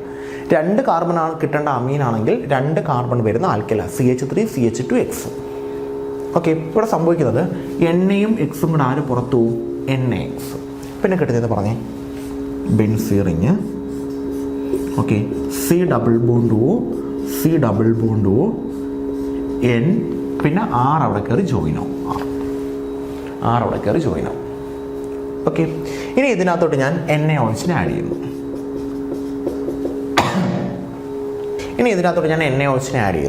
NaOHനെ ആഡ് ചെയ്യുമ്പോഴത്തേക്ക് ഇവിടെ സംഭവിക്കുന്നത്, ഇവിടെ NaOH എന്ന് പറയുമ്പോൾ ONA മൈനസും H+ഉം ആണ്. ഓക്കെ, ഇത്രയും ഒരു പോർഷനാവും. അപ്പം ഈ ബോണ്ട് ബ്രേക്ക് ചെയ്യും, ഈ ബോണ്ട് ഇവിടെ H വരും, ഇവിടെ ONA വരും, ഇവിടെ ONA വരും. അപ്പം എന്തിട്ടെന്ന് പറഞ്ഞാൽ ആറും ഇത്രയും കൂടെ ചേർന്ന് RNH2. അതായത് അമീൻ കിട്ടി, അമീൻ. പിന്നെ എന്താ വരുന്നതെന്ന് പറഞ്ഞ് ബെൻസീറിങ് അല്ലേ, C ഡബിൾ ബോണ്ട് O, അതിൻ്റെ കൂടെ ആര്? ONA, ഇവിടെ ആര്? ONA. ഇതാണ് ഗബ്രിയൽ താലിമൈഡ് സിന്തസിസ്. ഈ സ്ഥിരം ചോദിക്കുന്ന അതും ഹോഫ്മാൻസ് ബ്രോമോമൈഡ് ഡിഗ്രഡേഷൻ റിയാക്ഷൻ. അതായത് താലിമൈഡ് എടുക്കുന്നു, NaOH പകരം KOH ആഡ് ചെയ്യാൻ കേട്ടോ. ചില ബുക്കിനകത്തൊക്കെ KOH കൊടുത്തിട്ടുണ്ട്. KOH ആഡ് ചെയ്യുമ്പോൾ ഇവിടെ നേരത്തെ കണക്കാണ് OH Hും കൂടെ കമ്പൈൻ ചെയ്യും, നേരത്തെ ഇവിടെ എൻ എ കയറി, എൻ എക്ക് പകരം ആര് കയറും? ഇവിടെ കെ കയറും. ഇത്രയുള്ള വ്യത്യാസം. എൻ എക്ക് പകരം കെ ആവും. പിന്നെ കെയും എക്സും കൂടെ പുറത്തും ആർ ഇവിടെ കയറി സബ്സ്റ്റിറ്റ്യൂട്ട് ചെയ്യും. എന്നിട്ട് നമ്മൾ എൻ എ വെച്ച് തിരിച്ചു കൊടുക്കുമ്പോഴത്തേക്ക് ബോണ്ട് ബ്രേക്ക് ചെയ്ത് നമുക്ക് പ്രൈമറി അമീൻ തിരിച്ചു കിട്ടും. ഇതാണ് ഗബ്രിയൽ താലിബൈഡ് സിന്തസിസ്. ഓക്കെ, ഇനി അടുത്തത് ഒരു ടെസ്റ്റാണ്. ടെസ്റ്റിൻ്റെ പേര് ഹിൻസൻബർഗ് ടെസ്റ്റ് എന്നാണ്. ടെസ്റ്റിൻ്റെ പേര് ഹിൻസൻബർഗ് ടെസ്റ്റ് എന്നാണ്. ഹിൻസൻബർഗ് ടെസ്റ്റ് നമ്മൾ യൂസ് ചെയ്യുന്നത് പ്രൈമറി, സെക്കൻഡറി, ടെർഷറി അമീൻസിനെ ഡിസ്റ്റിങ്വിഷ് ചെയ്യാനാണ്. അതായത് ഏത് പ്രൈമറി, ഏത് സെക്കൻഡറി, ഏത് ടെർഷറി എന്ന് കറക്റ്റായിട്ട് ഡിസ്റ്റിങ്വിഷ് ചെയ്യാൻ വേണ്ടിയിട്ട് നമ്മൾ യൂസ് ചെയ്യുന്ന ടെസ്റ്റാണ് ഹിൻസൻബർഗ് ടെസ്റ്റ്. ഞാൻ തൊട്ട് താഴെ ഐസോസൈനൈഡ് ടെസ്റ്റ് എന്ന് എഴുതിയിട്ടുണ്ട്. അത് പ്രൈമറിയെ മാത്രം തിരിച്ചറിയാൻ പറ്റും, സെക്കൻഡറിയോ ടെർഷറിയോ കണ്ടുപിടിക്കാൻ പറ്റത്തില്ല. അതായത് 3 തന്നു കഴിഞ്ഞാൽ അതിലേതാണ് പ്രൈമറി എന്ന് മാത്രം കണ്ടുപിടിക്കാൻ പറ്റും, മറ്റേത് 2 തമ്മിൽ തിരിച്ചറിയാൻ പറ്റത്തില്ല. അതിലേത് സെക്കൻഡറി, ടെർഷറി എന്ന് പറഞ്ഞു തരാൻ പറ്റത്തില്ല. എന്നാൽ ഹിൻസൻബർഗ് ടെസ്റ്റിന് 3 വെച്ച് കഴിഞ്ഞാൽ 3ലും ഏതൊക്കെയാണെന്ന് കറക്റ്റായിട്ട് പറഞ്ഞു തരാൻ പറ്റും. ഏത് പ്രൈമറി, ഏത് സെക്കൻഡറി, ഏത് ടെർഷറി എന്ന് കറക്റ്റായിട്ട് പറയാൻ പറ്റും. എന്നാൽ ഐസോസൈനൈഡ് ടെസ്റ്റിൽ അങ്ങനെയല്ല, അല്ലെങ്കിൽ കാർബൈലമൈൻ ടെസ്റ്റിൽ അങ്ങനെയല്ല. 3 വെച്ചേക്കുന്നു, ഒന്ന് പ്രൈമറി, ഒന്ന് സെക്കൻഡറി, ഒന്ന് ടെർഷറി. ഇതിലേതാണ് പ്രൈമറി എന്ന് കറക്റ്റായിട്ട് പറഞ്ഞു തരാൻ പറ്റും, മറ്റേത് 2ൽ ഏത് സെക്കൻഡറി, ടെർഷറി എന്ന് പറയാൻ പറ്റത്തില്ല. ആദ്യം ഞാൻ ഹിൻസൻബർഗ് ടെസ്റ്റ് പറയാം. ഹിൻസൻബർഗ് ടെസ്റ്റിൽ നമ്മൾ എടുക്കുന്ന റിയേജന്റ് ബെൻസീൻ സൾഫണൈൽ ക്ലോറൈഡ് ആണ്. എന്ന് പറഞ്ഞു കഴിഞ്ഞാൽ ബെൻസീൻ സൾഫണൈൽ, S+O+C, ഇതാണ് ബെൻസീൻ സൾഫണൈൽ ക്ലോറൈഡ്, SO2Cl. ഇതാണ് നമ്മുടെ റിയേജന്റ്. ഇത് നമ്മൾ പ്രൈമറിക്കകത്തോട്ട് ആഡ് ചെയ്ത് കഴിഞ്ഞാൽ നമുക്ക് പ്രോഡക്റ്റ് കിട്ടും. പ്രോഡക്റ്റ് N ആൽക്കൈൽ സൾഫണമൈഡാണ്, സോളുബിൾ ഇൻ ആൽക്കലി. ആൽക്കലിയിൽ സോളുബിൾ ആയിരിക്കും. സെക്കൻഡറിയുമായിട്ട് റിയാക്ട് ചെയ്താൽ നമുക്ക് പ്രോഡക്റ്റ് കിട്ടും. അത് NN ഡൈ ആൽക്കൈൽ സൾഫണമൈഡ് ആയിരിക്കും. പക്ഷേ അത് ഇൻസോളുബിൾ ഇൻ ആൽക്കലി ആയിരിക്കും, ആൽക്കലിയിൽ ഡിസോൾവ് ചെയ്യില്ല. ടെർഷറി ആണെങ്കിൽ ഇയാളുമായിട്ട് നോ റിയാക്ഷൻ നടത്തത്തില്ല. അപ്പോൾ എങ്ങനെയാണ് ഹിൻസൻബർഗ് ടെസ്റ്റ് വഴി പ്രൈമറി, സെക്കൻഡറി, ടെർഷറി അമീൻസിനെ ഡിസ്റ്റിങ്വിഷ് ചെയ്യുന്നത്? അതിനകത്തോട്ട് എന്താ റിയേജന്റ്? ബെൻസീൻ സൾഫണൈൽ ക്ലോറൈഡ് ആണ് ഹിൻസൻബർഗ് ടെസ്റ്റിൽ നമ്മൾ യൂസ് ചെയ്യുന്ന റിയേജന്റ്. പ്രൈമറിലോട്ട് എടുത്താൽ നമുക്ക് പ്രോഡക്റ്റ് കിട്ടും, അതിനെ ആൽക്കലിക്കകത്ത് നമുക്ക് ഡിസോൾവ് ചെയ്യിപ്പിക്കാൻ പറ്റും. സെക്കൻഡറി നമുക്ക് പ്രൊഡക്റ്റ് തരും, പക്ഷേ ആൽക്കലിയിലിട്ടാൽ ഡിസോൾവ് ആകില്ല, ടെർഷറി റിയാക്ട് ചെയ്യത്തില്ല. അപ്പോൾ നമ്മൾ 3 ബീക്കർ എടുത്തിട്ട് ഒന്ന് primary, secondary, tertiary, benzene sulphonyl chloride 3 add ചെയ്യുന്നു. ഏത് ബീക്കറിലാണോ റിയാക്ഷൻ നടക്കാത്തത് അത് ടെർഷറി. ഏതിലാണോ നടക്കുന്നത്, ബാക്കി 2ലും നടക്കുമല്ലോ, ആ നടക്കുന്ന 2ലോട്ടും ആൽക്കലി ഒഴിച്ചു കൊടുക്കുക. ഏതിലാണോ പ്രസിപ്പിറ്റേറ്റ് ആൽക്കലി ഒഴിക്കുമ്പോൾ ഇല്ലാതാവുന്നത് അത് പ്രൈമറി, ഇല്ലാതാവാത്തത് സെക്കൻഡറി. ഇതാണ് ഹിൻസൻബർഗ് ടെസ്റ്റ്. ഇനി ഐസോസൈനൈഡ് ടെസ്റ്റിൽ നമുക്ക് പ്രൈമറിയെ മാത്രമേ തിരിച്ചറിയാൻ പറ്റൂ, സെക്കൻഡറി, ടെർഷറി അവർ തിരിച്ചറിച്ച് തരത്തില്ല. പ്രൈമറി ഏതാണെന്ന് കണ്ടുപിടിച്ച് തരും, പക്ഷേ സെക്കൻഡറി, ടെർഷറി തിരിച്ചറിയാൻ പറ്റത്തില്ല. അവിടെ നമ്മൾ എടുക്കുന്നത് അമീൻ എടുത്തിട്ട്, പ്രൈമറി അമീൻ എടുത്തിട്ട് നമ്മൾ സയനൈഡുമായിട്ട് NC-യുമായിട്ട്, ഇപ്പോൾ KCNO NaCNO അതിലേതെങ്കിലുമായിട്ട് റിയാക്ട് ചെയ്യുമ്പോൾ നമുക്ക് കിട്ടുന്നത് CH3NC ഐസോസൈനൈഡ് കിട്ടും. ഐസോസൈനൈഡ് ഫൗൾ സ്മെല്ലാണ്, ഒരു പ്രത്യേക സ്മെല്ലാണ്. അപ്പോൾ നമ്മളൊരു ബീക്കർ എടുത്തിട്ട് ഇപ്പോൾ KCN സയനൈഡ് വരണമെന്നുള്ളത്, ഇപ്പോൾ നമ്മൾ കോമൺ ആയിട്ട് എടുക്കുന്ന CHCl3NaOH എന്നായിരിക്കും നിങ്ങൾ പഠിച്ചേക്കുന്നത് കേട്ടോ. CHCl3NaOH എന്നായിരിക്കും നിങ്ങൾ പഠിച്ചേക്കുന്നത്. അപ്പം നമ്മൾ പ്രൈമറി അമീൻ, സെക്കൻഡറി അമീൻ, ടെർഷറി അമീൻ 3 എടുത്തിട്ട് നമ്മൾ CHCl3NaOH ആദ്യത്തിനകത്ത് എടുക്കുന്നു, രണ്ടാമത്തിനകത്ത് എടുക്കുന്നു, മൂന്നിലിട്ട് കൊടുക്കുന്നു. ഏതിനകത്ത് നിന്നാണോ ഫൗൾ സ്മെല്ല് വരുന്നത് അത് പ്രൈമറി ആയിരിക്കും. മറ്റേത് 2ഉം സെക്കൻഡറിയും ടെർഷറിയും അത് 2ഉം റിയാക്ട് ചെയ്യത്തില്ല. ഇതാണ് ഐസോസൈനൈഡ് ടെസ്റ്റ് അല്ലെങ്കിൽ കാർബൈലമൈൻ ടെസ്റ്റ്. ഹിൻസൻബർഗ് പ്രത്യേകം ശ്രദ്ധിച്ചോളാം, പ്രൈമറിയെ മാത്രം മനസ്സിലാക്കിയാൽ മതിയെങ്കിൽ ഐസോസൈനൈഡ് ടെസ്റ്റ് യൂസ് ചെയ്താൽ മതി, CHCl3NaOH. എന്നാൽ പ്രൈമറി, സെക്കൻഡറി, ടെർഷറി ഡിസ്റ്റിങ്വിഷ് ചെയ്യണമെങ്കിൽ Hinsberg test benzene sulphonyl chloride ചെയ്യാം. ഓക്കെ സോ അത് 2ആയി. ഗബ്രിയൽ താലിബൈഡ് സിന്തസിസായി, അമണോളിസിസ് ഓഫ് ആൽക്കീൻസ് എല്ലാം ഇമ്പോർട്ടൻ്റ് ആണ്. ആൽക്കൈൽ ഹാലൈഡിൻ്റെ ammonolysis, Hinsberg test, isocyanide test. പിന്നെ വരുന്നത് ബേസിസിറ്റിയാണ്. ബേസിസിറ്റി എന്ന് പറയുമ്പോഴത്തേക്ക് അമീൻസിൻ്റെ ബേസിസിറ്റി വരുന്നത് ടെർഷറി അമീൻസ് ആണ് മോർ ബേസിക്, പിന്നെ സെക്കൻഡറി, പിന്നെ പ്രൈമറി. അതായത് R3N, Nൻ്റെ കൂടെ H ഇല്ല എന്നുണ്ടെങ്കിൽ അവരാണ് ഏറ്റവും ബേസിക്. പിന്നെ Nൻ്റെ കൂടെ ഒരു H വരുന്ന ആൾ പിന്നെ എന്നിൻ്റെ കൂടെ 2H വരുന്ന ആൾക്കാർ. ഇങ്ങനെ അങ്ങ് പഠിച്ചു വെച്ചേക്കുക. എണ്ണിനകത്ത് ഹൈഡ്രജൻ ഇല്ലാത്ത ആൾക്കാരാണ് ഏറ്റവും ബേസിക്. പിന്നെ എണ്ണിനകത്ത് 1 ഹൈഡ്രജൻ വരുന്ന ആൾ, പിന്നെ എണ്ണിനകത്ത് 2 ഹൈഡ്രജൻ വരുന്ന ആൾക്കാർ. ഓക്കെ, ഇവരെക്കാട്ടിയും ബേസിസിറ്റി കുറവായിരിക്കും ബെൻസീനകത്ത് NH2 വന്നാൽ. അതായത് 3 ഹൈഡ്രജൻ ഇല്ലാത്ത നൈട്രജൻ വരുന്ന ആളാണ് ഏറ്റവും ബേസിക്. പിന്നെ 1 ഹൈഡ്രജൻ വരുന്ന ആൾ, പിന്നെ 2 ഹൈഡ്രജൻ വരുന്ന ആൾ. അതിനെക്കാട്ടിയും കുറവായിരിക്കും 2 ഹൈഡ്രജൻ വരുന്നത് ഏത് റിങ്ങിലാണെങ്കിൽ? ബെൻസീൻ റിങ്ങിലാണെങ്കിൽ. ഇതാണ് ഓർഡർ. കാരണം ഇവിടെ +I എഫക്റ്റ് ഉണ്ട്, അതുകൊണ്ട് നൈട്രജൻ ഇലക്ട്രോണിൻ്റെ എമൗണ്ട് കൂടും, അപ്പോൾ കൂടുതൽ കൊടുക്കാൻ പറ്റും. ഇവിടെ 2 +I എഫക്റ്റ്, ഇവിടെ ഒരു +I എഫക്റ്റ്. ഇവിടെ റെഫറൻസ് വഴി ഇലക്ട്രോണിനെ കൊടുക്കാൻ പറ്റത്തില്ല, അതുകൊണ്ട് അതിനായിരിക്കും ഏറ്റവും ബേസിസിറ്റി കുറവ്. ഇതൊന്ന് പഠിച്ചു വെച്ചേക്കാം. ഇത്രയാണ് നമുക്ക് അമീൻസിൽ വരുന്നത്. ഇത്രയും കാര്യങ്ങൾ മാത്രം പഠിച്ചിട്ട് പോയാൽ മതി. നിങ്ങൾ തന്നെ എക്സാമിന് പോയി നോക്കിയിട്ട് വാ, അപ്പോൾ തന്നെ നിങ്ങൾക്ക് മനസ്സിലാവും. ഇത്രേ ചോദിക്കത്തുള്ളൂ. പിന്നെ ബയോമോളിക്യൂൾസ് ആണ്. ബയോമോളിക്യൂൾസിൽ ഒളിഗോസാക്കറൈഡ്, പോളിസാക്കറൈഡ്, അതായത് കാർബോഹൈഡ്രേറ്റ്സിനെ നമ്മൾ ഹൈഡ്രോളിസിന്റെ ബേസിൽ 3 ക്ലാസിഫൈ ചെയ്യുന്നുണ്ട്. ഏതൊക്കെയാ? മോണോസാക്കറൈഡ് അല്ലേ, ദെൻ ഒളിഗോസാക്കറൈഡ്, ദെൻ പോളിസാക്കറൈഡ്. അതിൽ മോണോ എന്ന് പറഞ്ഞു കഴിഞ്ഞാൽ ഇനി ഹൈഡ്രോളിസിസ് ഇല്ല, ഇനി ഹൈഡ്രോളൈസ് ചെയ്യാൻ പറ്റാത്തില്ല. ഏറ്റവും സിംപ്ലസ്റ്റ് യൂണിറ്റ് ആണ് മോണോ. ഒളിഗോ എന്ന് പറയുമ്പോൾ ഇനി ഹൈഡ്രോളൈസ് ചെയ്താൽ 2 മുതൽ 10 വരെ മോണോസാക്കറൈഡ്സിനെ തരും, അതാണ് ഒളിഗോ. ഒളിഗോയ്ക്ക് എക്സാമ്പിൾ പഠിച്ചു വെച്ചേക്കുക. സൂക്രോസ്, ലാക്ടോസ്, മാൾട്ടോസ്, ഇതെല്ലാം ഒളിഗോയ്ക്ക് എക്സാമ്പിളാണ്. 2 മുതൽ 10 വരെ ഇതെല്ലാം 2 വീതം തരുന്ന ആൾക്കാരാണ്. പിന്നെ വരുന്നതെന്ന് പറയുന്നത് പോളിസാക്കറൈഡ് ആണ്. പോളിസാക്കറൈഡ് എന്ന് പറഞ്ഞാൽ 10ൽ കൂടുതൽ മോണോസാക്കറൈഡ്സിനെ തരും. 10ൽ കൂടുതൽ മോണോസാക്കറൈഡ്സിനെ തരുന്ന ആൾക്കാരെ വിളിക്കുന്ന പേരാണ് പോളിസാക്കറൈഡ്. അതിന് എക്സാമ്പിൾ വരുന്നതാണ് ഗ്ലൂക്കോസ്, സ്റ്റാർച്ച്, പിന്നെ സെല്ലുലോസ്. ഗ്ലൂക്കോസ് അല്ല, glycogen. Glycogen, starch, cellulose. Example പഠിച്ചു വെച്ചേക്കും, ഇമ്പോർട്ടൻ്റ് ആണ്. പിന്നെ നെക്സ്റ്റ് വരുന്നതെന്ന് പറയുന്നത് ഗ്ലൂക്കോസിൻ്റെയും ഫ്രക്ടോസിൻ്റെയും സ്ട്രക്ചർ. ആ സൈക്ലിക് സ്ട്രക്ചർ ഇല്ലേ ഗ്ലൂക്കോസിൻ്റെ സ്ട്രക്ചർ എങ്ങനെയാണ് വരുന്നത്? CHO അല്ലേ, CHOH, COH, CHOH, then CH2OH. വിളിക്കുന്ന പേര് alpha D glucose, D+ glucose.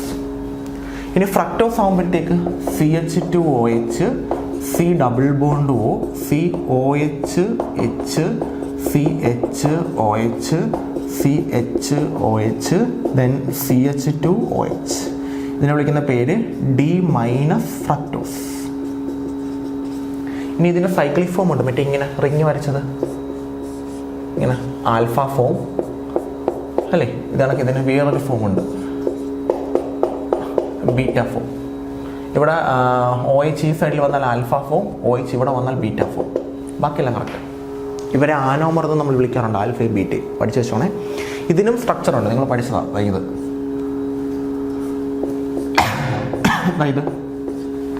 ഇതും ആൽഫയും ബീറ്റയും ഉണ്ട്, 2 ഉണ്ട്. ഫസ്റ്റായിട്ടും പഠിച്ചു വെച്ചേക്കാം. പിന്നെ ഗ്ലൂക്കോസിൻ്റെ കുറേ റിയാക്ഷനിലെ സ്ട്രക്ചർ കണ്ടുപിടിക്കാൻ പറ്റുന്ന മറ്റേ ഹൈഡ്രജൻ അയഡൈഡുമായിട്ട് ഗ്ലൂക്കോസിനെ റിയാക്ട് ചെയ്യിപ്പിച്ചാൽ നമുക്ക് എന്ത് കിട്ടും? N-ഹെക്സൈൻ കിട്ടും. അങ്ങനെ ഗ്ലൂക്കോസിൻ്റെ 6 കാർബൺ ആറ്റം സ്ട്രൈറ്റ് ചെയിനിലാണ്. HCN-ഉമായിട്ട് നമ്മൾ ഗ്ലൂക്കോസിനെ റിയാക്ട് ചെയ്യിപ്പിച്ചാൽ നമുക്ക് എന്ത് കിട്ടും? സയാനോ ഹൈഡ്രജൻ കിട്ടും. അപ്പോൾ ഗ്ലൂക്കോസിൽ ഏത് ഗ്രൂപ്പുണ്ട്? കാർബണൈൽ ഗ്രൂപ്പുണ്ട്. അതൊന്നും കൂടെ കൺഫേം ചെയ്യാനായിട്ട് നമ്മൾ NH2OH-ഉമായിട്ട് ഗ്ലൂക്കോസിനെ റിയാക്ട് ചെയ്യിപ്പിച്ചു.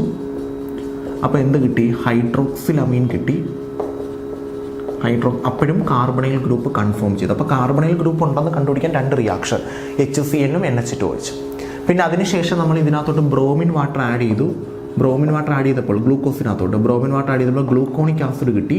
അപ്പം CHO ഗ്രൂപ്പ് ഉണ്ടെന്ന് കൺഫേം ആയി. പിന്നെ അസറ്റിക് അൺഹൈഡ്രേറ്റഡ് ഗ്ലൂക്കോസിനകത്ത് ആഡ് ചെയ്തു, പെൻഡ അസറ്റേറ്റ് കിട്ടി. അപ്പോൾ 5 OH ഗ്രൂപ്പ് ഉണ്ട്. HNO3 ആഡ് ചെയ്തു, സാക്കറിക് ആസിഡ് കിട്ടി. അപ്പം 1 OH പ്രൈമറിയാണ്. പിന്നെ ഗ്ലൂക്കോസിൻ്റെ സ്ട്രക്ചർ മസ്റ്റായിട്ടും പഠിക്കണേ. പിന്നെ വരുന്നത് പ്രോട്ടീൻ്റെ സ്ട്രക്ചറാണ്. അറിയാം, പ്രോട്ടീന് 4 സ്ട്രക്ചറുണ്ട്: പ്രൈമറി, സെക്കൻഡറി, ടെറിഷറി.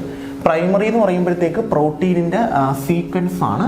അതായത് ഏതൊക്കെ പ്രോട്ടീൻസ് നമുക്ക് മൊത്തം അമിനോ ആസിഡ് ചേരുമ്പോഴാണ് നമുക്ക് പ്രോട്ടീൻസ് കിട്ടുന്നത്. അതിനകത്ത് ആൽഫ അമിനോ ആസിഡ് മാത്രമാണ് ചേരുന്നത്, ആൽഫ. ആൽഫ അമിനോ ആസിഡ് 20 ഉണ്ട്. അതിനെ നമ്മൾ എന്തൊക്കെയായിട്ട് ക്ലാസിഫൈ ചെയ്യുന്നുണ്ട്? എസെൻഷ്യൽ എന്നും നോൺ എസെൻഷ്യൽ എന്നും ക്ലാസിഫൈ ചെയ്യുന്നുണ്ട്. പഠിച്ചു വെച്ചോണേ, എസെൻഷ്യലും നോൺ എസെൻഷ്യലും ക്ലാസിഫൈ ചെയ്യുന്നുണ്ട്, പഠിച്ചു വെച്ചോണം. പിന്നെ പ്രോട്ടീൻ്റെ സ്ട്രക്ചർ എന്ന് പറയുമ്പോൾ പ്രൈമറി ഉണ്ട്, സെക്കൻഡറി ഉണ്ട്, ടെറിഷറി ഉണ്ട്, ക്വാട്ടർണറി ഉണ്ട്. പ്രൈമറി അമിനോ ആസിഡിൻ്റെ സീക്വൻസ് ആണ്. അപ്പോൾ ഇതാണ് പ്രോട്ടീൻ്റെ ക്യാരക്ടർ തീരുമാനിക്കുന്നത്. സെക്കൻഡറി എന്ന് പറയുമ്പോൾ ഈ പ്രോട്ടീൻ്റെ ഫോൾഡിംഗ് ആണ്. അത് ആൽഫ ഹെലിക്സും ബീറ്റ പ്ലീറ്റഡും 2 ഉണ്ട്. പിന്നെ ടെറിഷറി എന്ന് പറയുമ്പോഴത്തേക്ക് ഇതിൻ്റെ സെക്കൻഡറിയുടെ പിന്നെയുള്ള ഫോൾഡിംഗ് ആണ്. അത് 2 ഉണ്ട്, ഗ്ലോബുലാറും ഫൈബ്രസും. അത് 2 എക്സാമ്പിൾ പഠിക്കണേ. ഗ്ലോബുലാറിന് എക്സാമിന് ആൽബുമിനും ഇൻസുലിനും ആണ്. ഫൈബ്രസിന് എക്സാമ്പിൾ കെരാറ്റിനും മയോസിനും ആണ്. പിന്നെ ക്വാട്ടർണറി സ്ട്രക്ചർ, ഫൈനൽ സ്ട്രക്ചർ. പിന്നെ ഈ പ്രോട്ടീൻ്റെ ഇത് പറയുമ്പോഴത്തേക്ക് ഡീനാച്ചുറേഷൻ ഓഫ് പ്രോട്ടീനും കൂടെ പറയണം. അതായത് നമ്മുടെ പ്രോട്ടീൻസിൻ്റെ ഫിസിക്കൽ പ്രോപ്പർട്ടിയായ ടെമ്പറേച്ചറോ pHോ ഏതെങ്കിലും ചേഞ്ച് ചെയ്താൽ പ്രോട്ടീൻ അതിൻ്റെ സെക്കൻഡറി ടെറിഷറി സ്ട്രക്ചർ പൊട്ടിക്കും, പ്രൈമറി സ്ട്രക്ചർ മാത്രം എക്സിസ്റ്റ് ചെയ്യും. എന്നിട്ട് അത് കട്ടിയുള്ളൊരു വസ്തുവായിട്ട് മാറും, സോളിഡ് മാസ്സായിട്ട് മാറും. അതിനെ വിളിക്കുന്ന പേരാണ് ഡീനാച്ചുറേഷൻ ഓഫ് പ്രോട്ടീൻ. അതാണ് മറ്റേ മുട്ട പുഴുങ്ങുമ്പോൾ കട്ടിയാവുന്നത്. ഡീനാച്ചുറേഷൻ ഓഫ് പ്രോട്ടീനാണ്. പ്രൈമറി സ്ട്രക്ചർ മാത്രം എക്സിസ്റ്റ് ചെയ്യും. പ്രൈമറി സ്ട്രക്ചർ എക്സിസ്റ്റ് ചെയ്യുന്നതുകൊണ്ട് പ്രോട്ടീൻ്റെ സ്വഭാവം എന്താണോ അത് മാറത്തില്ല. കാരണം പ്രോട്ടീൻ്റെ സ്വഭാവം തീരുമാനിക്കുന്ന പ്രൈമറി സ്ട്രക്ചറാണ് കേട്ടോ. അപ്പോൾ അത് മസ്റ്റായിട്ടും പഠിച്ചു വെച്ചേക്കാം. പിന്നെ വിറ്റാമിൻസിൻ്റെ deficiency, vitamin A deficiency, night blindness, vitamin B beriberi, vitamin C scurvy, vitamin, അത് ഓരോ വിറ്റാമിൻസിൻ്റെ ഡെഫിഷ്യൻസി മസ്റ്റായിട്ടും പഠിച്ചു വെച്ചേക്കാം. പിന്നെ ഹോർമോൺസ് എന്താണെന്നുള്ള ഡെഫിനിഷൻ മാത്രം പഠിച്ചു വെച്ചേക്കാം. എന്താണ് ഹോർമോൺസ്? നമ്മുടെ ബോഡിയിലെ ഇൻ്റർ സെല്ലുലാർ മെസ്സഞ്ചേഴ്സിനെയാണ് നമ്മൾ ഹോർമോൺസ് എന്ന് വിളിക്കുന്നത്. സെല്ലിൻ്റെ ഇടയ്ക്ക് മെസ്സേജസ് പാസ് ചെയ്യുന്ന ആൾക്കാർ. അപ്പോൾ അവരെന്താണ് ഡെഫിനിഷൻ മാത്രം 1-2 എക്സാമ്പിൾ പഠിച്ചു വെച്ചേക്കാം. പിന്നെ DNA RNA കമ്പാരിസൺ, അത് പ്രത്യേകിച്ച് പറയേണ്ട കാര്യമില്ലല്ലോ. DNA ഡബിൾ സ്ട്രാൻഡഡ് ആണ്, RNA സിംഗിൾ സ്ട്രാൻഡഡ് ആണ്, ഏതൊക്കെ ബേസസ് ഉണ്ട്, ഡിയോക്സി റൈബോ ന്യൂക്ലിക് ആസിഡ് ആണ്, മറ്റേത് റൈബോ ന്യൂക്ലിക് ആസിഡ് ആണ്. പിന്നെ പ്രോട്ടീൻ സിന്തസിസിൽ RNA ഉണ്ട്, മറ്റേടത്ത് പ്രോട്ടീൻ സിന്തസിസ് ഇല്ല. അഡിനിൻ ഗ്വാനിൻ തൈമിൻ സൈറ്റോസിൻ ആണ് DNA. അഡിനിൻ ഗ്വാനിൻ തൈമിന് പകരം യുറാസിൽ സൈറ്റോസിൻ ആണ് RNA. ഇത്രയേ ഉള്ളൂ, സിമ്പിൾ. ഇത്രയും പഠിച്ചിട്ട് പോയാൽ മതി, വേറെ ഒന്നും നിങ്ങൾ ആലോചിക്കേണ്ട. ഇത്രയും ടോപ്പിക്സ് പഠിച്ച് എക്സ്പ്ലനേഷൻ തന്നിട്ടുണ്ട്. ഇതിന് പഠിക്കേണ്ട ജോലി മാത്രമേ ഉള്ളൂ. പഠിച്ച് നല്ല രീതിയിൽ എക്സാം എഴുതാൻ പോകാം. എന്നിട്ട് വന്നിട്ട് കമൻറ്റ് ചെയ്യുക ഏതൊക്കെ ചോദിച്ചു ഏതൊക്കെ ചോദിച്ചില്ല എന്നുള്ളത്. ഓക്കെ ആണല്ലോ? ഓക്കെ, നല്ലോണം ഇപ്പോൾ എക്സാം എഴുതാം.